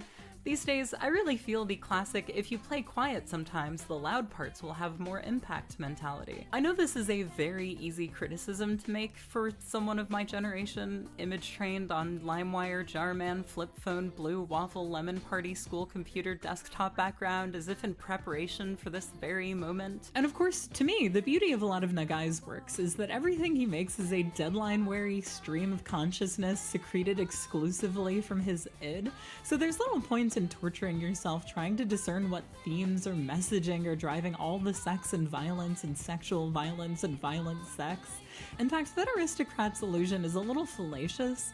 Violence Jack is certainly not out to get a rise out of or offend you. That's just its natural course. It should just be named Violence Jack Off. I guess it's about time I get to this one. Say it with me. What is the first OVA? Short answer, Mamoru Oshii Hisayuki Toriumi Dallos, December 16th, 1983, but I'm sorry, I don't have Mamoru Oshii spaceman antics in me right now, so allow me to distract you with the long answer. The Green Cat, a minor Tezuka joint produced as part of the Lion Books experimental anime series.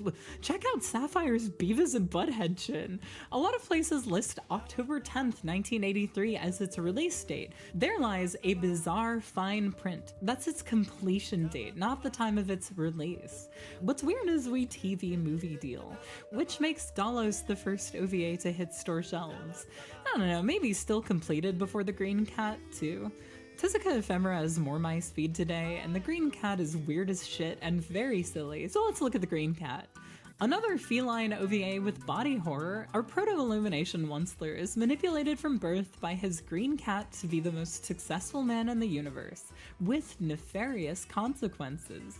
The Midsummer-esque scattered bursts of extreme violence are consistently funny, but you have to be down for the cute little kitty cat to expectedly get blasted to smithereens before the tape auto-rewinds to not find this at least a little distasteful. You can guess what side I'm on. I haven't seen all the Lion Books OVAs, but I do adore the other one I've seen, Loon Flies into the Wind. Yeah, so did you know that in 1985 Tezuka Pro made an OVA adaptation of that one Dakimakura green text? For real though, it's the story of a lonely, bullied boy who falls in love with a girl in an advertising poster and eventually attempts to track down her identity. It's got this very otherworldly atmosphere, a meandering score and lots of underlighting. Scenes flow together in strange ways. Emotions are dysregulated. It's like the recollection of a dream suddenly coming to you halfway through the day. I've been fascinated by male loneliness probably ever since a high school friend showed me some brony cringe compilation, and I thought to myself halfway through, wait, I don't think this is funny. Something about that recursive relationship it has with the mockery it incites. Romantic love toward fictional, especially 2D characters as well, how those feelings interact with commerce. I mean, this one is pretty obvious. Half my videos are more about otaku than anime. I had to be a Gadget Mouse cult observer to get here. Rather than coming to represent those traits through modern eyes, though, Loon flies into the wind to things and people that elicit vitriol for bearing the ugly parts of what makes us human. I don't know, I recommend seeing how this thing hits you if any of that sounds interesting. Did I do the mostly talk around the piece of media to create more intrigue about it and avoid patronizing the audience by pointing at things that happen and saying, this is what this means, routine guys? Oh, let's get you out of here.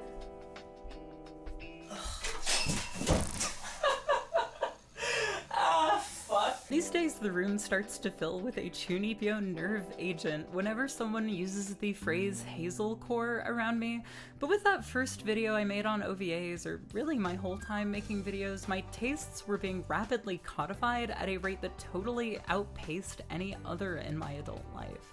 It's a lot of big words to hang on knowing which cartoons I like and how to find them, but in that sense, this channel reflects the maturation of my relationship to art, I guess. That makes me happy. Even if it's hard to know that can't be conveyed on like a YouTube homepage and divorced from context nobody has any reason to care about to begin with. I'm proud of my work on a personal level, but I can't believe I fell for shit like the Mamoru Oshii Christianity thing. What a fool I was.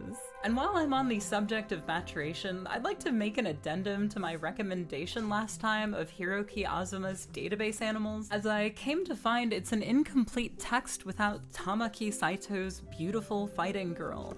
It's functional big sister text, which I think is a term Saito uses in the book. It's an odd one. Saito is an erudite guy, but sort of confused about otaku.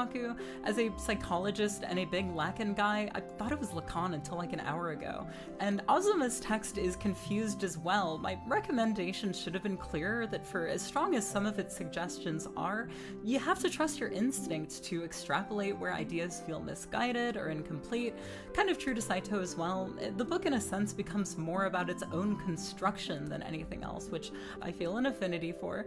Not that I'm comparing myself too close to a licensed professional, but he identified the parallels between otaku and Henry Darger based on a chance encounter with an exhibit of Darger's work. So validating. I'd thought that before myself and had no idea that comparison has been made since the turn of the millennium. I fear too, in the current state of my hopefully perpetual maturation, I'll always be chasing the high of butt attack Punisher girl Gotemon.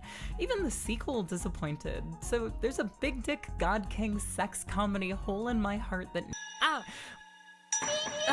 fuck! Results are in, folks. My intuition for funny anime was not too hot this time around. I find a sex comedy's priorities will always land within the Euclidean distance between sex and comedy. When the jokes feel like they're only there as a justification for all the lascivious stuff, I want to tap out. Most of these fall into that category. I don't remember a thing about one of them, couldn't finish another, and with a gun to my head, I wouldn't try that. I knew not to get my hopes up for an earlier work by Gotemon mangaka Masakazu Yamaguchi. Not even the Koji Nanke-ass opening sequence could intoxicate me into attempting to call the premise female golden boy, golden girl, and my skepticism was rewarded. This thing isn't that good. It's missing that joyful, legitimately creative absurdity that the best sex comedies operate with. The funniest part is that the doorbell to Mai's consultation office is just her left breast. Mellow's a cute little gender bender I watched without subtitles. It's a visual medium, you know? The main thing I remember is this insane zoom effect. Hits all the gruff man having to fill the role of a woman punchlines, nothing original. Cowardly move to change his voice, too. If getting to see hot-blooded men in drag ripping cigs in the women's bathroom brings you to anime, have at it, Tiger. Oh, I also finally caught the 1+2 = Paradise OVA. They played it at the Grand Illusion here in Nah, I'm kidding. I watched it alone in a dark room like everything else. I still think the manga, which I talked briefly about in my video on Minna Agechao, is hilarious. And a lot of that still comes down to epic gynophobia man-face, whose magic is somehow sorely lost in adaptation. They get the pace wrong too. Each episode covers a volume of the manga, but you can burn through a volume in half, maybe a third the time. The source material is so good at being a sex comedy manga, too. Thumbing from page to page to page is a delight. It's always going to be the preferred format. Okay, yeah, shit's dire. It's hentai time, brother. I'm walking it in as tradition for these, I guess.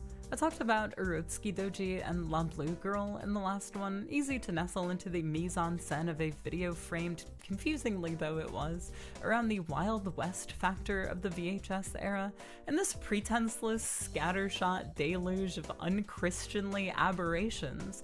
I won't insult you by trying to justify their inclusion here as a matter of historical interest. If you, though, like me, do see jerk-off cartoons primarily as a matter of historical interest, my friend Rex Neighbors of BeyondElectricSheep.com did a delightful panel on the history of North American hentai distribution for Anime Lockdown a while back. Required viewing, ladies and germs. When I caught this live, I was hotly anticipating the utterance of 3 simple words. Excalibur Films, owned and operated by a man whose name is definitely Arthur King, is the adult video distributor behind the Brothers Grimes sublabel of X-rated cartoons. In the late late 80s, 7 early erotic OVAs were dubbed, renamed, and recut for the label as Gonad the Barbarian, Search for Uranus, Offenders of the Universe, Star Trap, that's the only one that kept its Japanese title, and the Pandora Trilogy. These covers perfectly set the stage for their contents. I admit I vacillate between passages that sound like recommendation and passages that sound like demonstration without clear delineation. If that gets you discombobulated, no worries, look at it this way. If, as is natural course, a crude drawing of two goblin brothers yanking it side by side doesn't stir up a cocktail of bemusement and morose curiosity in your objectionable content, and you can move on, freed. And if you're already on the other side of those tracks, you've no use for me to begin with. Oh wait, this is just their feet. But me, once more my hair is greased and pulled back into a ponytail. I found the accosting demonstrations of a hairy-chested and permanently sweaty type of vintage sleaze presented in the deeply emasculated, by their own admission, otaku bishoujo fantasy compelling. Like, what a double whammy. That being said, there are like 3 good moments across all of them. And besides that, I'm at the end of my lunar cycle. I'm all bloated and disgusting. I'm talking about dinner. Oh, okay. And the rest is dull as shit. Done on the cheap without referencing the original script once, likely. Pussy! Pussy L'Amour! Who are you? Leap in Lezies! You mean you don't recognize me? I'm your friend, Princess Borrowing Lemmy. scores from other anime in the absence of the originals, looping already plain animation to fill time, and creating continuity between OVAs that were not only unrelated but produced by totally different studios. Mark Starkiller? Mark Starkiller? The material they had access to, though, was fully uncensored, which is novel. My brain couldn't quite compute. Not used to seeing that. Just looks weird. But anyway, if left unedited, this could have been even more faithful to the finished anime than its Japanese VHS counterpart. In a scope greater than the import and distribution of hentai anime across the globe, see also Everest Video, who had unedited hentai tapes on lock in Brazil, porn is always in the front row for new mediums and markets. The anime kind is, of course, no exception. A substantial quantity of releases in the first year or so of the original video animation are pornographic, and sent some interesting, but obviously too fraught for here, ripples through anime's history. What a beautiful day to be an attractive young woman. Dude, so true. By the way, they're up on the Internet Archive, but the transfers I use here are DVDs of VHS transfers, or masters, whatever, straight from Scarecrow's indispensable sexploitation room, which is where these relics belong, more so than any other adult anime in there. These conduit for eccentric, neurotic female characters, and of course, snapshot critiques of especially bubble-era work culture. It's also one of just a handful of archetypes adult women get to fall into in the vast majority of anime and manga. And I'm honestly so fucking sick of cartoons about teenagers, you have no idea. My weird fixation on golf has become a fixture of my presence online at this point. A blood debt in my name is surely owed to the unofficial servers keeping Korean golf MMO Pangya alive. And maybe it is growing up a video gamer. I've never played a prefixless game of golf a time in my life, but I find something about it very aesthetically interesting, its rhythms pleasant. But for Non Oyamata, protagonist of 1991's Sweet Spot, there is nothing pleasant about golf. Golf is her life. Knowing what I just said about Office Ladies, I've gotta admit I'm very disappointed at how little golf there is. Not a lot here beyond the appreciated Cathy-esque gags and witticisms, but known as a riot, exuberantly self-interested and competitive, and just as integral to this OVA's charm, she is adorable. I love original Marmy for that reason. The focus is on representing Chu Sanji's style. I'd love to see her work get translated, though she tragically died of cancer super young. I imagine that might complicate the licensing process. Sweet Spot is charming and memorable, but it's got its problems. Too much known buttering up her bosses for upward mobility. Good for her, but when there is golf, the foley is sorely underwhelming.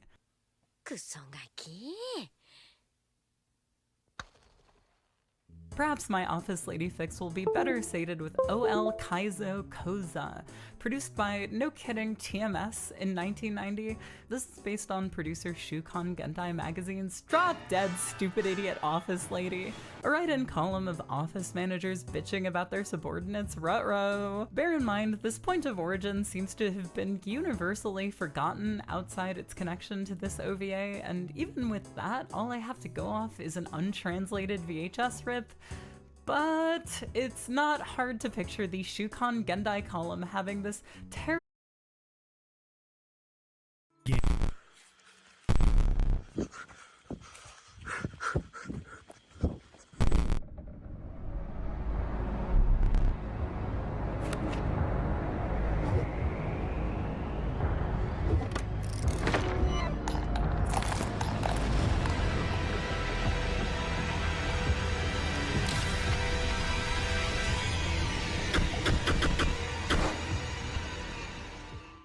Hidden lore in most games consists of torn pages, terminals, and exhaustive dialogue with NPCs that you couldn't give less of a shit about. Lead the way! And Inscryption is a card game. What kind of card games have lore?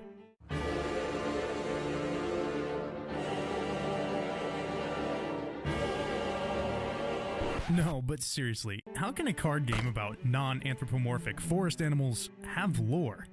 See, the thing is, Inscryption is a game within a game within a game. And in order to understand it all, you need to play 1, 2, 3, 4, 5 other games. Grab some popcorn, cause this is gonna be interesting. The Steam page for Inscryption describes it as an inky black, card-based odyssey that blends deck-building roguelike, escape room-style puzzles, and psychological horror into a blood-laced smoothie. The second you open Inscryption, it's clear that something is off. We see closed captions and hear someone say, "Okay, hints of a game." Another oddity is that there is no option to start a new game. The only option is the continue button. But I just installed the game. The game begins and we meet this strange figure. He will be our dungeon master for now. And we get a small taste of that impeccable sound design.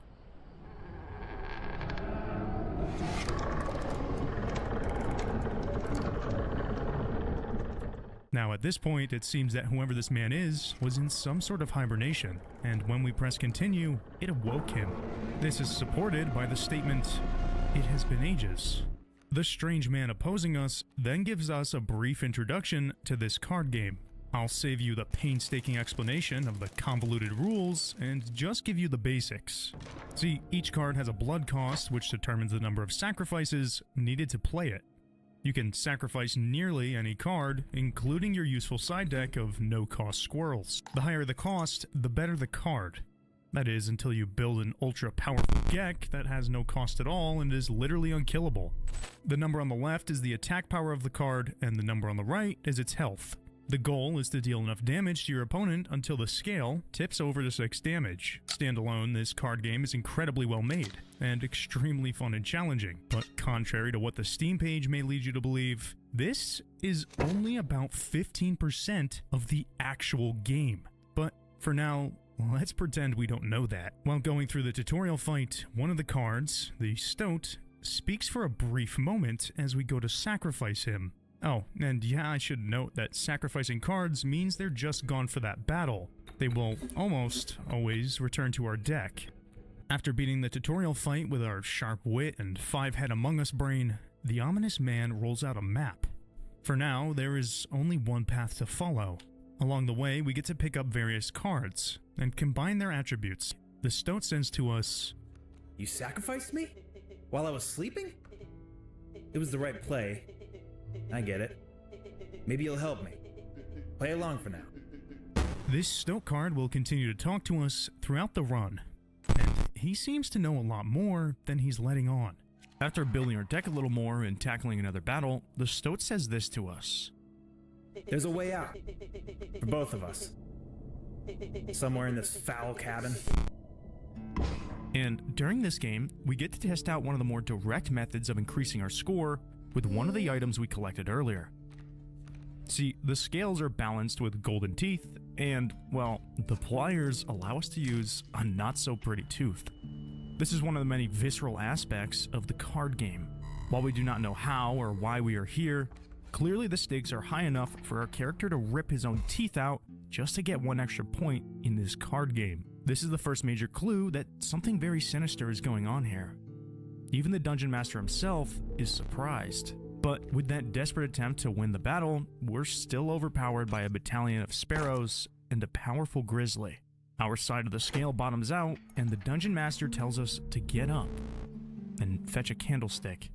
We back away from the table and move around the claustrophobic room with a point-and-click style of control. Looking around, we find several objects scattered about. A cuckoo clock, a vestibule, a painting of the table itself, a safe, some other random props that will have more importance later, and a door with an almost rhythmic flashing coming from the other side. Almost like Morse code. No. We'll get to that later. Stay focused. Placing the candle on the table, the Dungeon Master makes it very clear that we only get 2 lives. And if we make another mistake, he will sacrifice us. Interesting choice of words. Making it a little further, we encounter the first boss, the Prospector, who turns our cards to gold. And with very little trouble, we defeat him and get access to our first rare card. Ooh, shiny. The obvious choice here is Child 13. We breeze through the next section and make it to the next boss, the Angler, who this time steals our cards with his giant hook. After defeating his first stage, this happens. Too fast, too soon. The text is in red, unlike the Dungeon Master's flying grizzlies. And while technically it's possible to defeat them, it takes a very good deck and a hell of a lot of RNG. We do our best to win, but ultimately, we are powerless. At this point, we are brought into what is presumably the other side of the locked door that we saw earlier.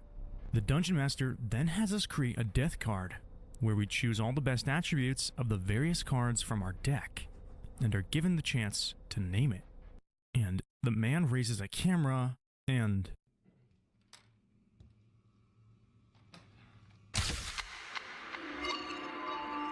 Why did you do that? Why would you do that to me when you know how I feel about that? Why? In an instant, we're back at the table, but the Dungeon Master says another challenger. So we are now playing as someone different. He then immediately introduces us to Bones, another mechanic which allows us to play certain types of bone cost-based cards. Obviously, every time a card dies, we get a bone, which we can spend later.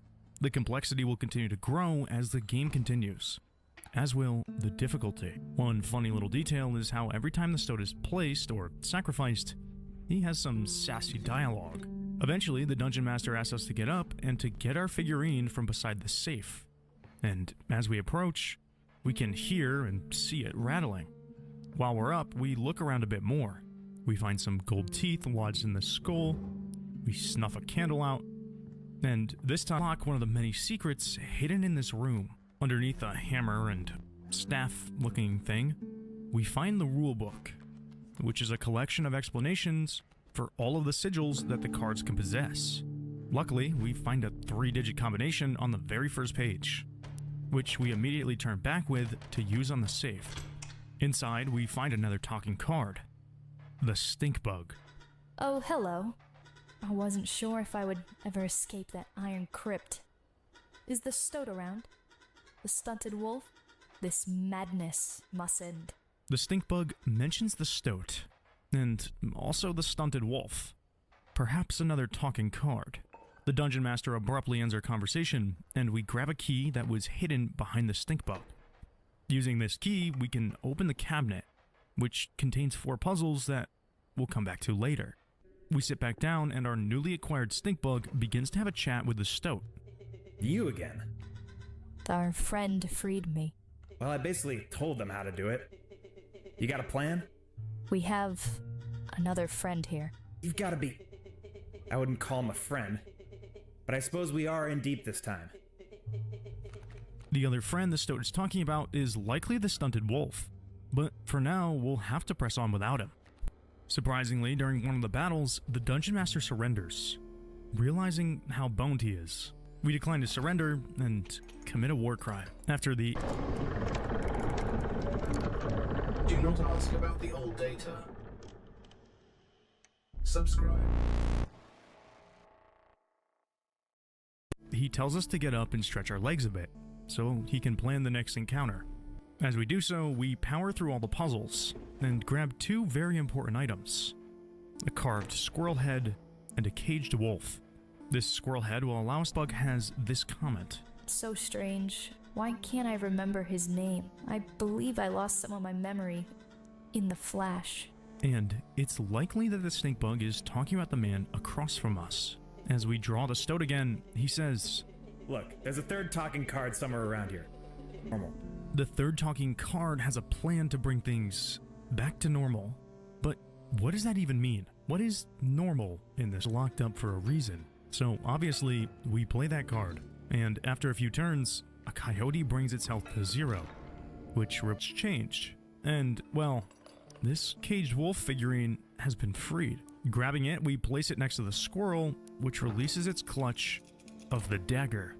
We grab it, and yeah, I know what you're probably thinking, but no, we will not be trying to attack the Dungeon Master with it. His comment on it is telling enough of its horrific purpose. Sitting back down seeming significant, but it will be very relevant soon. So remember, Casey Death Card. With the help of both of our death cards, we are able to defeat the Angler this time. Thankfully, there were no bear shenanigans. On our journey to the next boss, we encounter a strange location where we are able to sacrifice one of our cards to the Bone Lord. This grants us a boon. While this doesn't seem to be anything important, the significance of the Bone Lord will become more apparent as the story progresses. We make our way to the third boss, and this is where, arguably, the best music in the game starts playing. Unsurprised, we find the Dungeon Master's camera laying on the ground next to us. We grab it and frantically try to use it, but there's no film. He grabs it out of our hands, and we accept our fate. On our third run, we are dealt our starting deck, which includes the Stoat and the Stink Bug. But they are starting to look a bit different. The Stink Bug now has lips and a human nose, and the Stoat has a more square head with an angry expression. And while strange, neither of them seem to acknowledge it. On this run, we finally get access to the Woodcarver, who will give us statues that apply a sigil to a specific breed of card, depending on the head that we put on it. We make some fledgling squirrels, which is pretty useless, but will become powerful soon. After just a couple battles, we meet the Woodcarver and find a base that gives our squirrels 3 blood, which means to the Prospector fight, curiosity gets the best of me, and I try to see what the knife does. Oh, shit. Well, at least we won. The Dungeon Master slides us a box full of, eyeballs, and, this one looks cool. Whoa, that's new. The Dungeon Master seems unaware of our special eye, and we immediately bolt over to the cuckoo clock. We align our hands, and there it is. The final talking card. Film roll, which we do. Sitting back down, we move to get some items, and we see this begin to build the most powerful deck yet. And in our next encounter, we attempt to use this strange green bottle, and the Dungeon Master just puts it off to the side. After winning the battle, we stand up and go to interact with the green bottle again, which is sentient. He says that we have the Master's eye. The end must be close now if Magnificus is free. Whoever this Magnificus is sounds pretty... It has been quite bad. I'm trapped in the body of a stoat and the paper of a card. I see that. And I have a course set up a way to reset once more. Go on. Our player friend here, they already hold the key. We can see that the stoat's head is, turning into a TV. Hey, that's my completely original idea. The stoat said how he is trapped in the body of a stoat in the paper of a card, which is, pretty obvious. The stunt wolf then states how he has a way to reset it again, and that we have the key, presumably the film roll. We defeat the Angler and meet one of the Dungeon Master's characters, the Mycologists, conjoined twins who will splice duplicate cards together for us, making something very powerful. Beginning the next battle, the Stink Bug says this statement will be very significant later on. But for now, all we know is that this isn't the first time this series of events has happened. After an intense battle with the Trapper, we proceed to the final map of the game, and we're given a few final choices to pad out our deck before our battle. As our figurine enters the dimly lit cabin, the lights shut off one by one, and we're transported to the same place as our figurine. Approaching the cabin, a massive hand reaches down from above, implying that we are now viewing this from the perspective of our figurine. And this is the hand of the Dungeon Master. On the table are several trials, which are just testing if you have enough cards with certain sigils. If you do, you'll receive a boon, a powerful ability just for the final battle. Oh, 2 actually. Hell yeah, I did. As we approach the cabin, we see the Dungeon Master's massive figure peering over the top, and as we enter, he looks a little different from how I remember him earlier. He lights a 3rd candle, meaning he now has 3 phases, and we proceed with the battle. The various masks of the character he played rotate around him, and each turn he will take on one of their abilities and the associated mask. After beating the first phase pretty easily, the Dungeon Master explains how, quote, shadowy figures betrayed you. And one of the cards that he begins to play is none other than Casey. Again, her importance will be revealed later. With the help of our completely overpowered wolf card, we absolutely melt the 2nd phase before he even has a chance to attack us. And that's when Leshy turns around and takes a picture of the moon.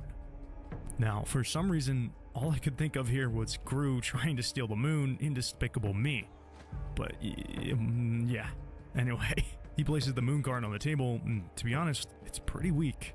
It's more a matter of if you have enough cards left over from the last 2 phases. And considering that we've only used 1 card this entire time, we managed to defeat it. No sweat. We finish the Dungeon Master off, and a camera software opens up. There's a bunch of footage of a great value MatPat, and he appears to be a card gamer YouTuber under the name Garage Sale.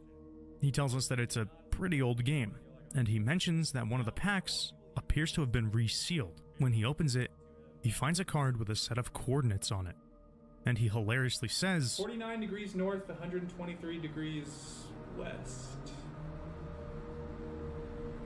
I think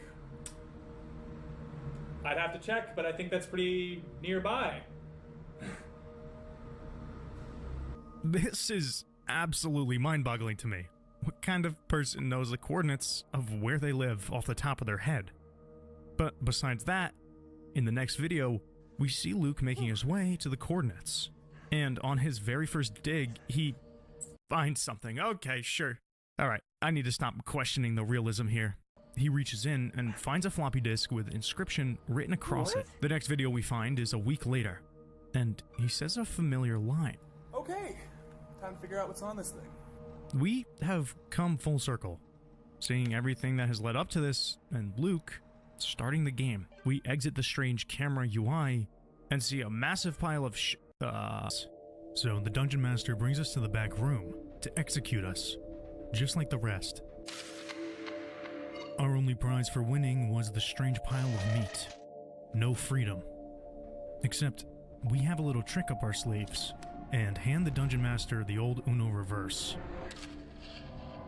Across from us, we can see his death card plastered against the wall. And in the corner is a pile of bodies of all of the previous challengers. Glowing brightly in the center of the room is the new game button. We take it and return to the menu. And now we can start a new game. Now, for those of you who have played Inscryption before, this may be a bit jarring. On December 3rd, 2018, 3 years before the release of Inscryption, Daniel Mullins, the creator of the game, released Sacrifices Must Be Made for the Ludum Dare Game Jam. For the uninitiated, a game jam is a competition where developers make a short game in a relatively small window of time, typically a few days to 2 weeks. And Daniel's submission scored second overall, and it looked something like this. The rules and setup are the exact same, although lacking in some areas. The visuals are unmistakable. The stoat is... Whoa. What's wrong with the stoat? Some of the Dungeon Master's lines are identical, like, "In honorable death, play the stoat." Interestingly, the art for the squirrel never changed. Same for the Warren. The entire game is limited to about a collection of 10 cards, and there's no map or card customization. And every time you play, you're given the same choice of cards to pick from. The Dungeon Master starts off the game by saying, "You look terrible. When did you last eat?" After winning the first hand, the Dungeon Master says, "I will remind you of my promise. If you win the final round, I will feed you. And you told me you were the only survivor of the crash. If that's true, then who is that behind you?" We learn after this hand that a child is standing behind us. After beating the third and final hand, we get to choose our menu, and we have a choice between the starving man and a hungry child. And of course, we choose the starving man, which is ourselves. The Dungeon Master says, "How noble," and the game closes. Going back through the game a second time to choose the other option for the ending, we get into a bad situation, and the Dungeon Master offers us a knife to tip the scales. The same way it's done in Inscryption, except he offers it to us again on the final hand, and instead of our eye, we cut off our hand. Another thing I found that was pretty peculiar was that if you sacrificed a Warren for the stoat, it would turn into a bloated stoat. Will you shut the hell up? This time around, we choose the child, and the Dungeon Master says, "Very well. Let's eat." And the game closes. Now, clearly this was the original inspiration for Inscryption, but it's more than that. It's canon. Hidden deep within the code of the game is a key element for solving a much larger mystery. But that's for later. We start a new game and lines of code scroll across the screen. And after that, we watch a pixelated cinematic describing how the world did not know cards. Oh, also, there are 4 scribes, 2 of which look awfully familiar. They created cards with their own method of inscription. Now, also, note that this is not how you spell inscription. In this version, it's spelt like crypt, which is like a tomb. Anyway, their methods were a quill, a camera, a particle scanner, and a brush. And one day, a challenger, us, arrived to replace a scribe. And, okay, what the fuck? We're now playing a 2D JRPG style game? I'm getting flashbacks to the Nameless game. What is this?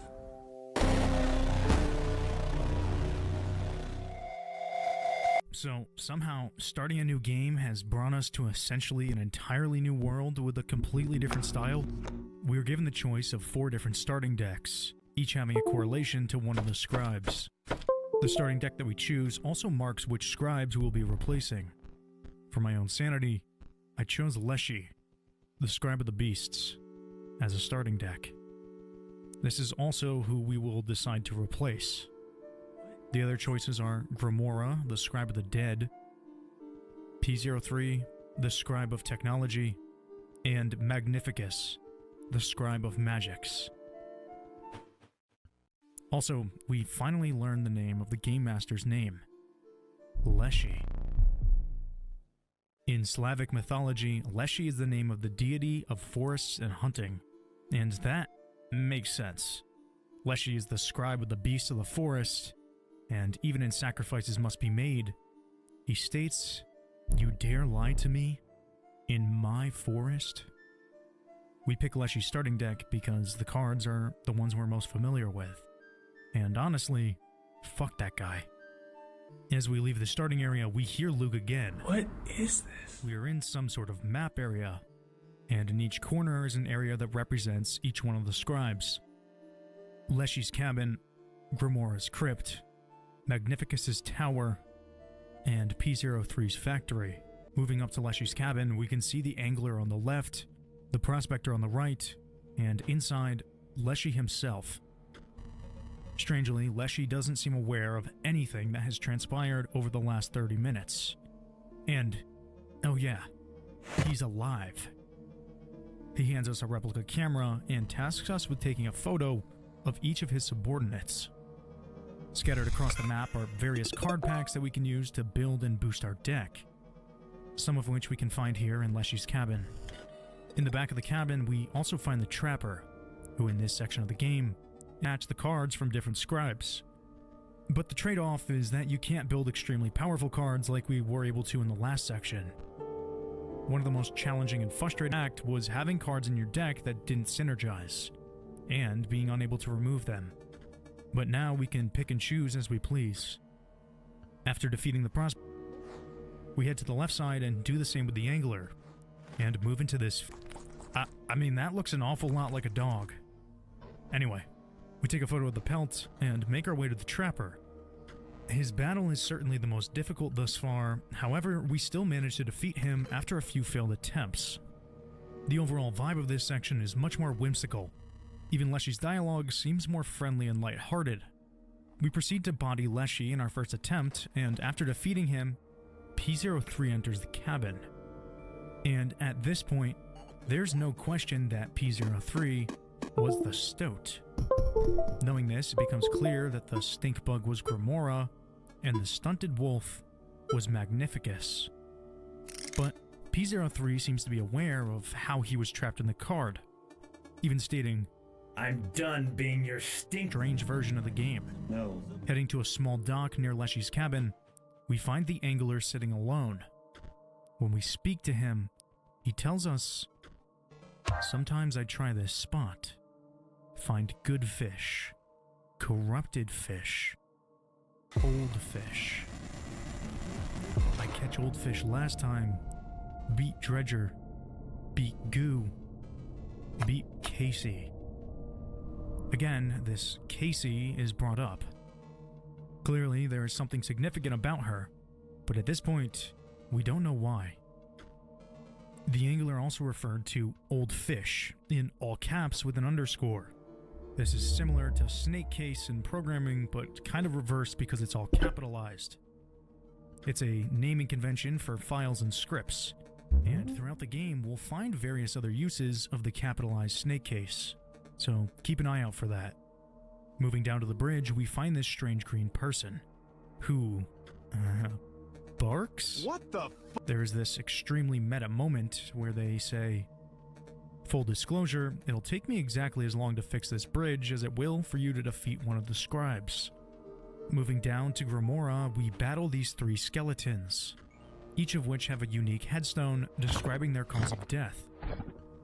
And we need to piece together who died when and how. The first one is Sawyer, with the middle stone.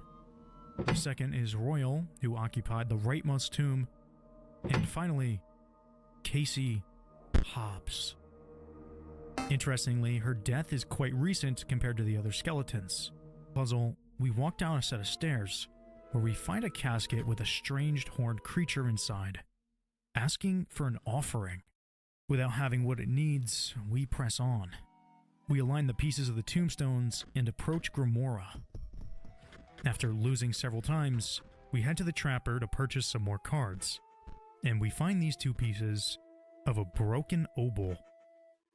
I wonder. After many attempts, we were able to defeat Grimora. She tells us, "There will be an opportunity for you to change your mind, and I beg that you spare me." After she hands us a card pack, the camera dies. Because remember, everything we're seeing right now is a recording from Luke. And it boots back up into this CamWorks menu. What looks to be Windows 7, and the monitor that he's using looks to be from the early 2010s, so it's likely that this is taking place during that period. Although he could just be using older hardware and prefers Windows 7 based, but for now, this is just speculation. The monitor is very similar to the beautifully named ViewSonic VX250W LED. I spent way too much time trying to find that. but that released in 2011, which confirms my suspicion he's been filming himself play it. At the end of the video, he says, what the fuck is the which when converted from binary to ASCII gives us Karnoffel code. According to Wikipedia, Karnoffel is the oldest identifiable known card game. Clearly the overlap of the card game is here, but that's about it. For now. In the next video, Luke reads the response email from the game company, now identified as Game Funa, and they threaten legal action if he doesn't return the game, and his response is measured. What the fuck? The next clip shows a woman approaching Luke's door. I think this woman's actually from Game Funa. She came to my door yesterday, and I didn't answer. This time I'm gonna record it. An employee from Game Funa. She questions him, asking him about the Inscription game that he came into possession of, and she's extremely passive-aggressive. I've seen your videos. Oh. Luke also questions how she got his address, and she responds with, My boss gave me your address. It's also so funny that each of these videos ended in Luke saying, "The fuck?" The final video shows Luke trying to record a video, and he has a breakdown. Relatable.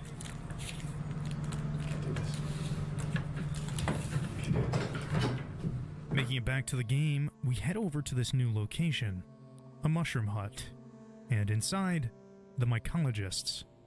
This time, they have a specific request, 2 Gravedigger cards, which thankfully we have.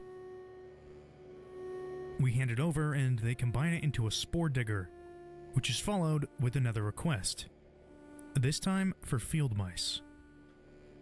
With the bridge finally repaired, we make our way across to Magnificus's tower, and in the first room, we find a monocle, which when we wear it, gives us the same secret vision from the eyeball in the cabin. Yeah, we'll come back to this one later. I know I've said this a lot thus far, but trust me, it's worth it. And coming soon.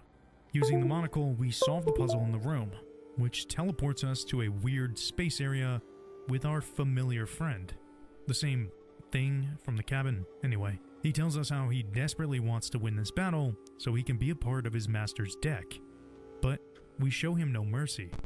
We have a scribe to dethrone. On the second floor is a training dummy, where we can play without any opposition. And using this, we're able to play both of the obols together, which makes this happen. Which gives us an ancient obol, something that has no apparent use. I also spent a completely unnecessary amount of time building up this bone heap to do over 120 damage.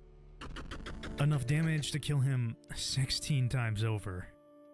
At least I won't have to worry about foils for a while. Though yeah, that's the currency for the traders. Heading back to Grimoire's crypt, we see if that obol will be a worthy sacrifice for the horde creature in the casket, seeing as it has no other use. And it turns out, it is. We head down a long staircase, and at the bottom... What the fuck is this? Oh, thanks, Luke. We find the Bone Lord. Walking up towards the head of the skeleton covered in ragged clothing, we see a strange collection of cards in his pocket. And he speaks of the old data. He tells us not to approach him unless we will worship him and the old data. Not even I do fully, but you appreciate its power. The old data does not take, and it does not give. But I do. Please accept my meager offering. Below him is a key and a very overpowered card. Heading back to the mycologist, Sentry Bots. We beeline it to P03's factory and grab 2 of them. With this final combination complete, okay, one more. Now, with this final combination complete, they say something very interesting. Yes, I do believe we have found a clue with this one. For the code. Yes, but best we not speak of it. K code. sounds an awful lot like the Karnathal Code. Somehow these cards have helped the mycologist find a clue.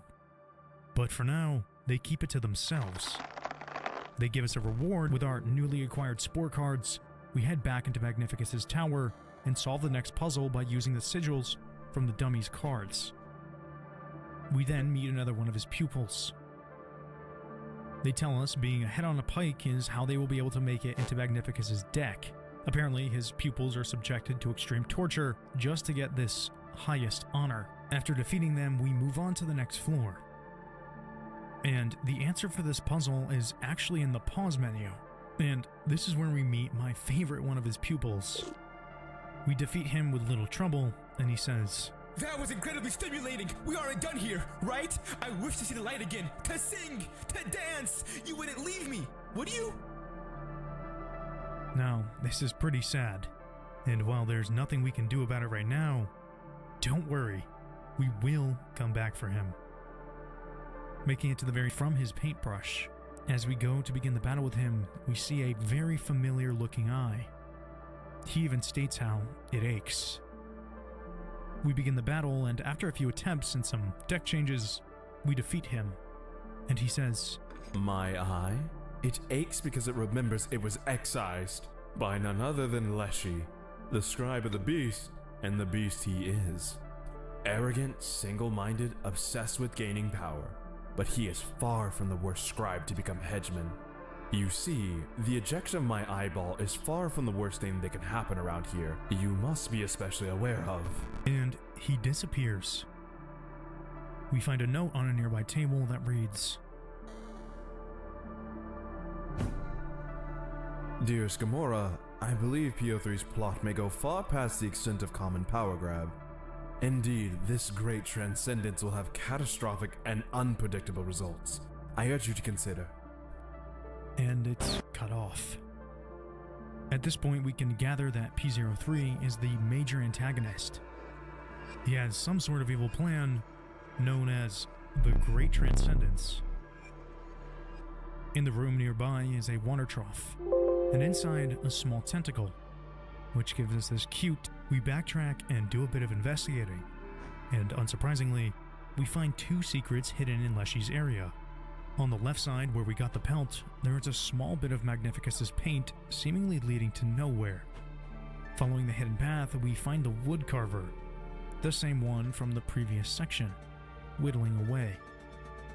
Speaking to her, she tells us how few players visit me here. I sometimes ponder what my gameplay purpose was. Oh, it's clear now that you wish to know more. What can I tell you? I have glimpsed the old data. I will speak nothing of it, as a kindness. To know it is to die. But you players are never deterred by that. What can I tell you? It is corrupt knowledge, so evil that it corrupted the disc. Now, there are two very important things to break down here. One is that she referred to us as the player. And two is that she is now the third character.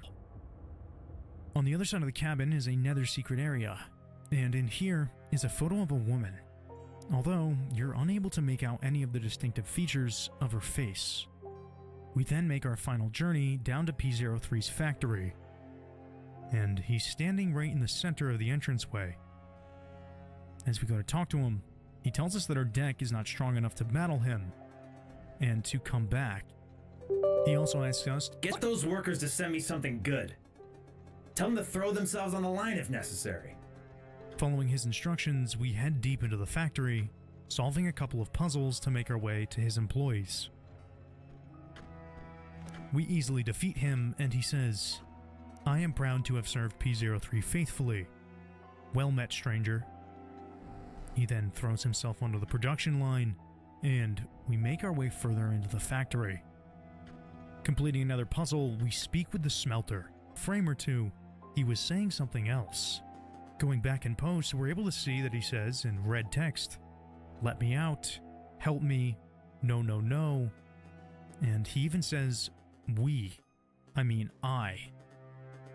These two lines of dialogue seem to contradict each other directly.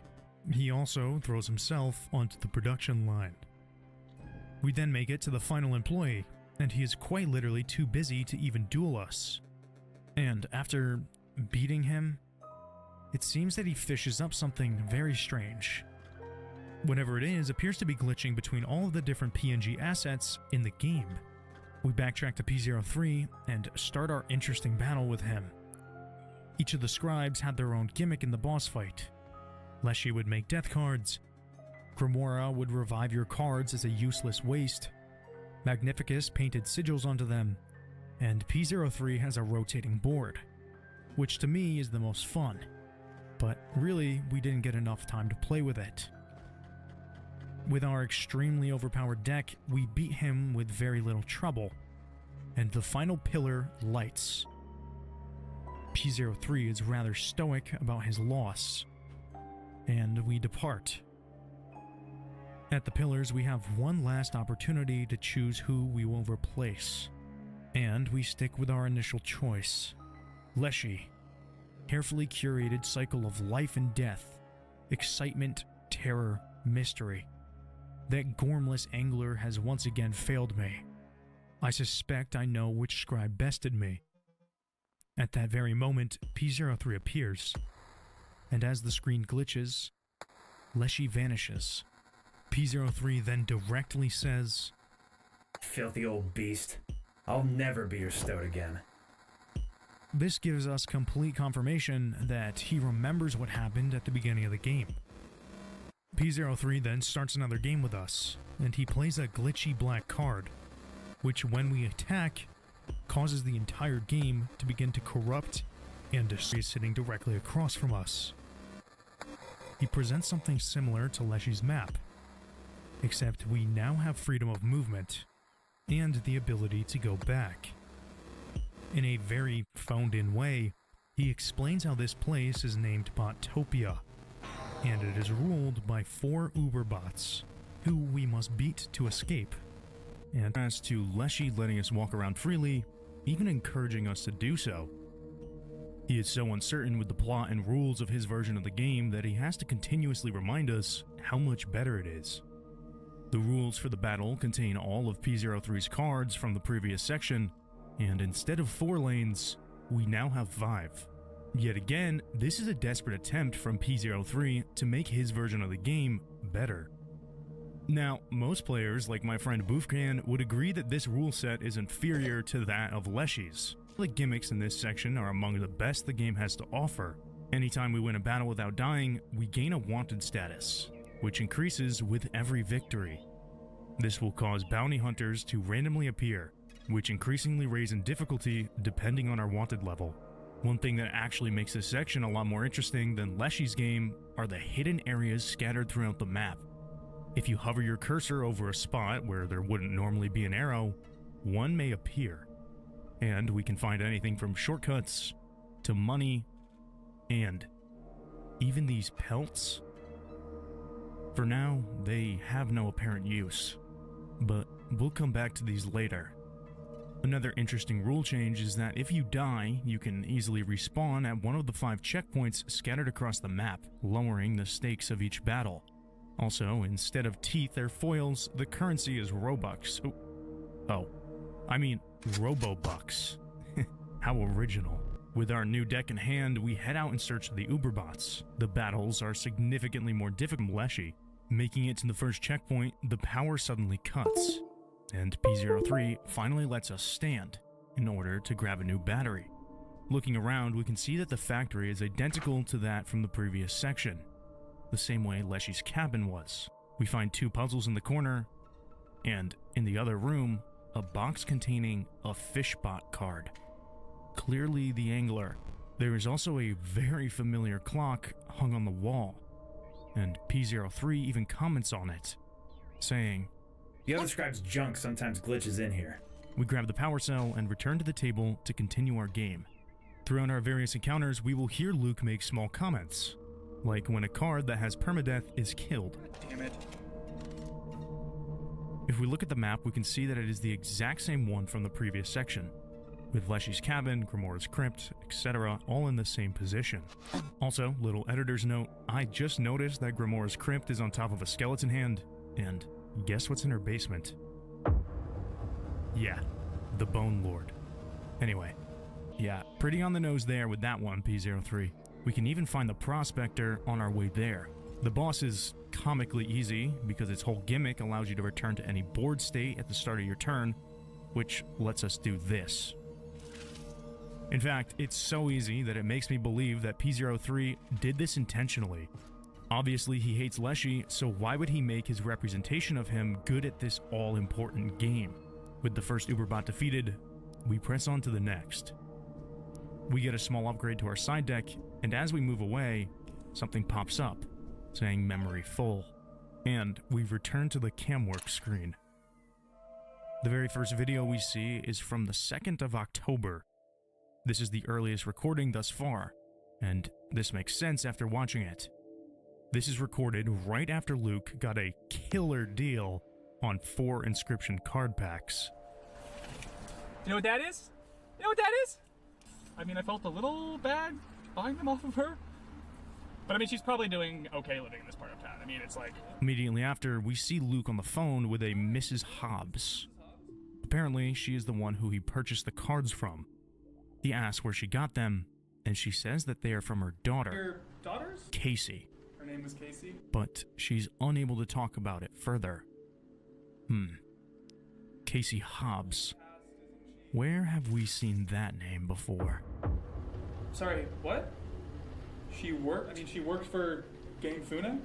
The next video shows Luke discovering that Casey died in a fire while working late for her employer, Game Funa. Interestingly, the article refers to her as a developer, but the headline for the article says, Fire something computer storage facility. Why would a developer be at a computer storage facility?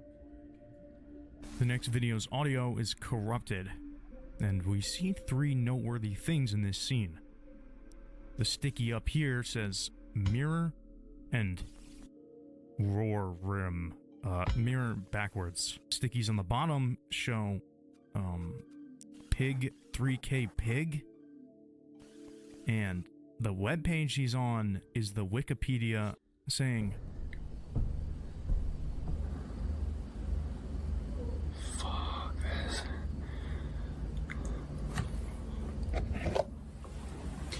My phone's in the other room, so if I...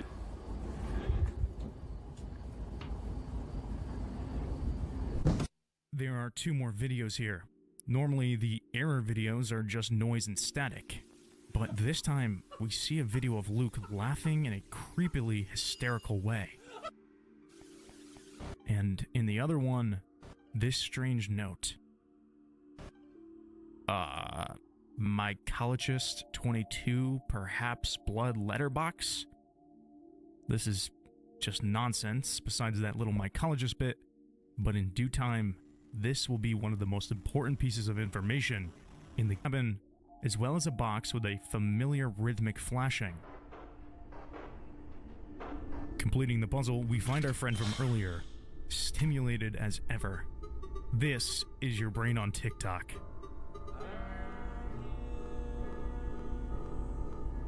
We also find Goobert, in slightly less torment, who mentions how the master is near. Sitting back down at the table and making our way over to Grimoire's area, we get the ability to gemify cards. Also, something to note here is the various bounty hunters we encounter along the way, typically having these punny names, but there's actually a chance to get a paintbrush, which reveals 4 o'clock written on the floor. This is pretty obvious, but oh shit. The stats for the Ouroboros stayed from the last section? Oh, yeah, I should have mentioned, every time you sacrifice the Ouroboros, its health and power increase by 1. And, I kind of abused this mechanic. With this ultra-powerful card, we head towards the next Uberbot, the unfinished boss. We paint him a face, and we're forced to decide a rule.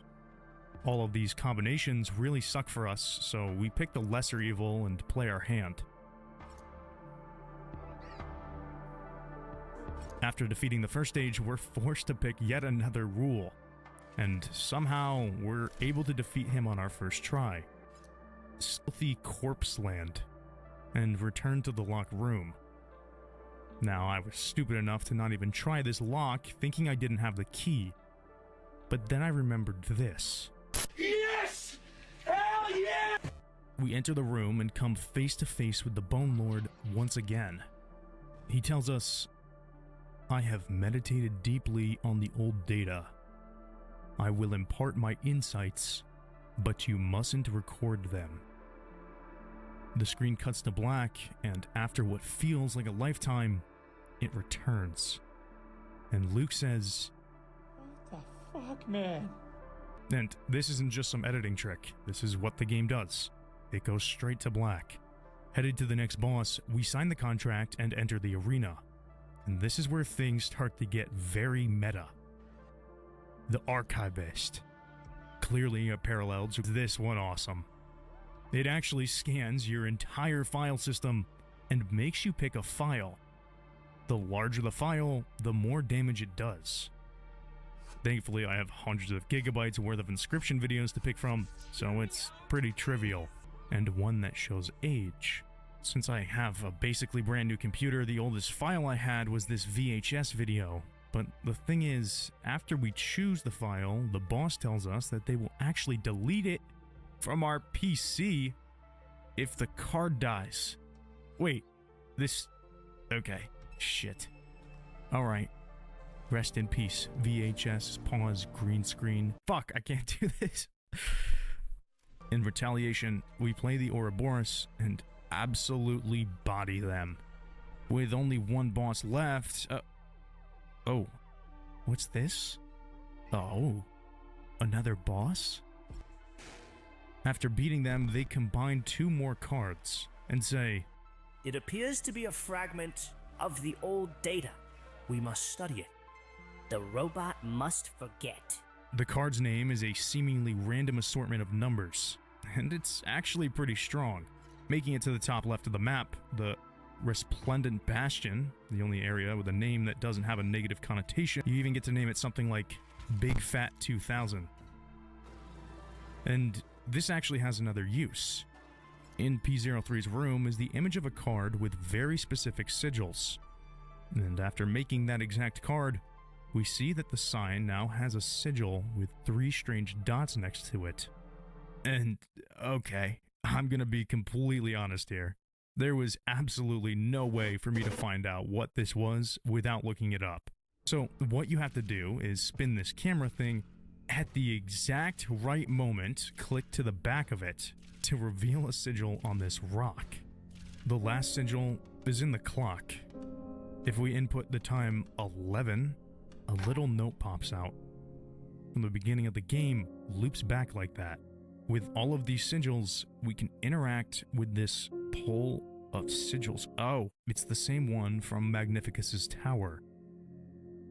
When we do so, we are transported to some strange realm, where we see Gubert, or Gubis. I forget his name. On the other side is a painting of Gubert with Magnificus, holding him in a warm embrace. And this is just so sweet. Although it's probably an extreme case of Stockholm Syndrome, you can't deny that it's pretty cute. He keeps saying, "You hate it." I'll show it to the master. Thank you, friend. We leave and head back to the table for our final battle. Now, while we were fighting, a door opened in the factory, which leads to the Trapper. He doesn't offer any cards, but instead, lore. Now, we'll come back to this later, as context is really needed for any of this to make sense. We sit back down and enter the virtual representation of the factory, and the boss stands right in front of us, but it's offline. To turn it on, we need to activate these 4 radar dishes and the one hidden behind 3 separate battles in the back of the factory. After aligning the last dish, we go to fight the final boss.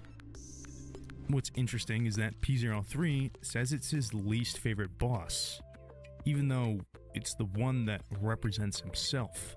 Golly is now connected to the internet, and she begins making my Steam friends her cards. Okay. After beating the first phase, we get a card from another player. What the fuck is that? Okay, I got trolled, but I still managed to win because I'm just that guy. And after winning, we are tasked with creating a card ourselves for another player. And for us to win, they need to win their hand with our card. And since I'm not an asshole, I made a godly card for whoever was lucky enough to be blessed with it. And after a short wait, they obviously won. As we leave the factory, P03 mentions that the cameras in one of the rooms has shut off. CAPTCHAs that we complete, all of which allude to P03's insecure arrogance. And on the final terminal, there is a checkbox saying, "I'm not a robot." And as we check it, the floor below us begins to descend, where we then arrive in a dark room with the other 3 scribes. Apparently, they have put their differences aside, and they plan on using us as a distraction, so they can strike and stop the Great Transcendence. Leshy says, "Make P03 feel joy again, so that I may snuff it out." We then return to the main floor of the factory and sit back down at the game table. As we make our long journey back towards the beginning of the map, P03 begins to reminisce with us over our time together, even saying he enjoyed it. Not even knowing what it is. When suddenly, his face cuts to a live feed of Luke. He then says, "You finished making the game? You gave me access to your hard drive? You took screenshots for the store page, and you connected me to the internet to upload it all." Every single boss that we faced and each of their gimmicks were purely designed so that he could create and publish his game through us, the Great Transcendence. He gloats, saying how stupid we are, and how, in his version of Inscryption, he will be the one in charge. He begins to upload the game, but right before he can finish, after extinguishing P03, Leshy and Magnificus hand us the new game card, saying that we can now reset the game and fix this whole mess. But before we even have the opportunity, Grimoire grabs a folder. Oh, what's this? Complete file access. As she browses through the files, we see her go past the... Grimoire has essentially set off a bomb. This will end the lives of all of the scribes. Leshy and Magnificus exclaim their shock, and Grimoire tells them, "It's for the best, my dears. Soon you will see this as a freedom. Freedom from our endless quarrel. Freedom from our suffering. All of us aside, there are things on this disc that must die. Goodbye, Leshy. Goodbye, Magnificus. Rest in peace." The game begins to delete, and we fall in what looks to be Grimoire's crypt, where we place various names into a headstone. Luke the Carter, P03, and Inscryption.exe.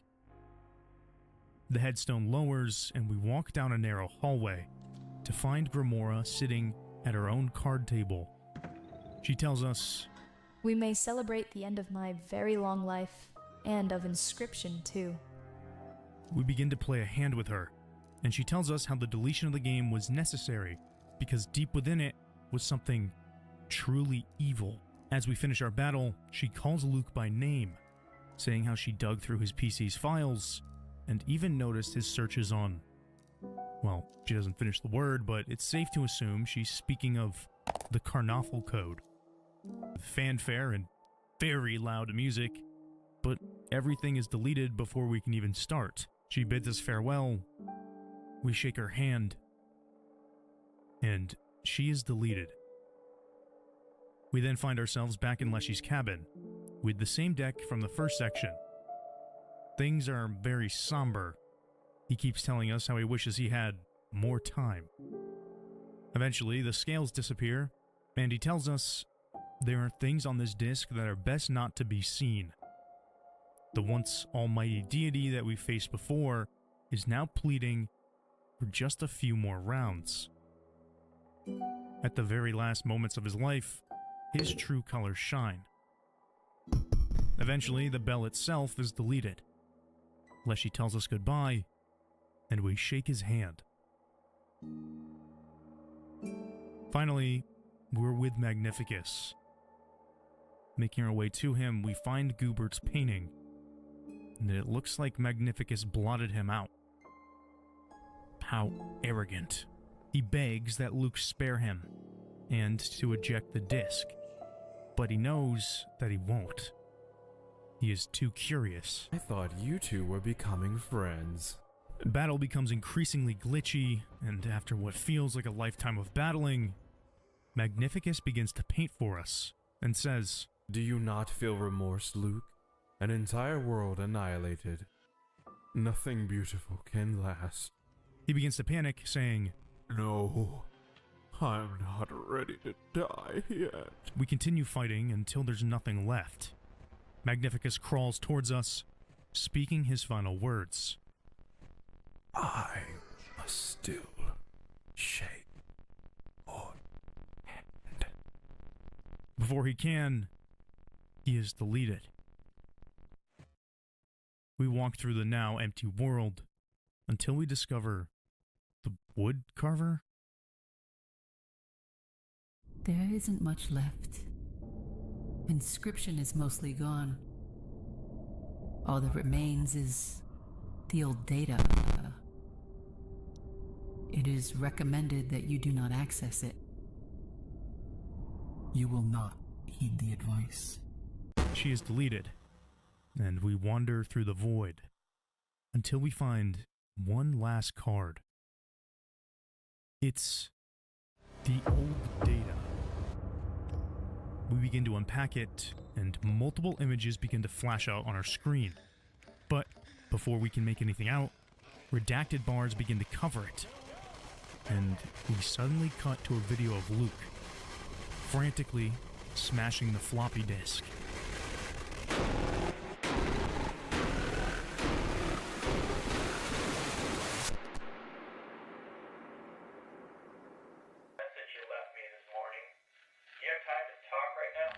Yes, thank you so much for getting back to me. No problem, Luke. If I understand you correctly, you've got some video footage that might expose some malpractice on the part of a game publisher, Game Funa. Yes, that's right. Firstly, I have a game of theirs that took control of my PC for a bit, which can't be legal, and then this woman from the company came to my house, and she... Okay, hold on a second. Let me just get my pen and pad here, okay? Okay, so you have a game of theirs that took, was it a virus or something?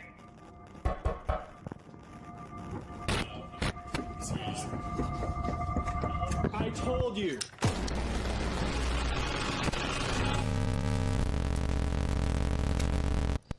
The same woman from earlier shot him point blank.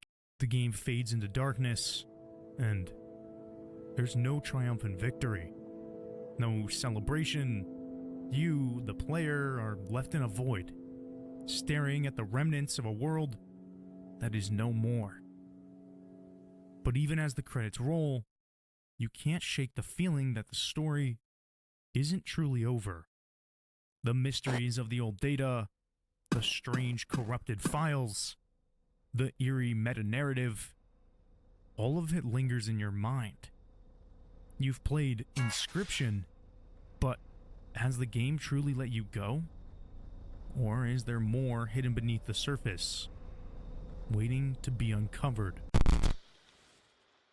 See, this isn't the end to one of the largest secrets ever seen in a video game. Scattered throughout the game are various mentions of something called the old data, and it is in fact the primary reason as to why Grimoire deleted everything, and likely why Luke was killed. Okay, time to figure out what's on this thing.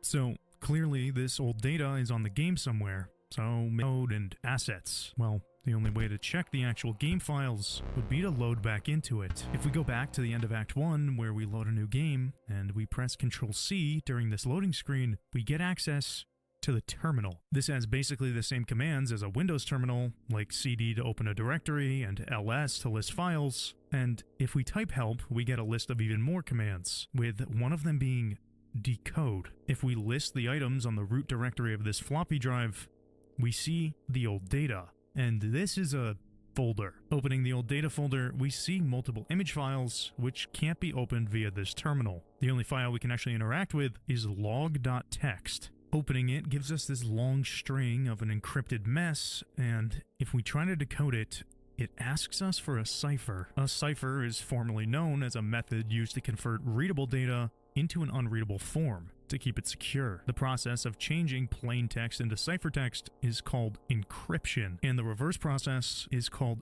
decryption. This explains Inscryption's play on words with these concepts. Now, in order to find the true meaning behind the old data, we need to find ciphers that have been hidden throughout the game. Perhaps question mark, and blood letterbox. Individually, these are hints for various pieces of a complex cipher, which can be used to access the log.txt. If we look at the first hint, my college is 12, the only thing that could possibly be a cipher is that strange string of numbers from the card they gave us in Act 3. But plugging that into the decoder does nothing. However, if we use the number 12 from the note and use only the first 12 numbers from the string, we get the first part of our cipher. The second part is perhaps question mark. If we scroll through the list of assets in the credits, one of the Sketchfab links for a beeper is dead. Looking closely at the author's name, it is very familiar to that of a character from another Daniel Mullins game, The Hex. The Hex is the second major game released by Daniel, among his vast collection of critically acclaimed Game Jam entries. The game takes place in a secluded tavern called the Six Pint Inn, where 6 video game characters from different genres are staying. One night, the innkeeper receives a phone call that a murder will occur, and you take on the role of each character, delving into their past to uncover their motivations and histories. Now, in Inscryption, there are several references to the Hex and Pony Island that are scattered throughout, but these aren't just references, they are in the same universe. The first reference is the strange green barking dog person seen in Act 2 and 3, and this is actually the character Rebecca from the 5 at the end of the game. The next one is the final one is Lou Natas, or Louis Nathus. In the Hex, Lou Natas is shown to be the CEO of Game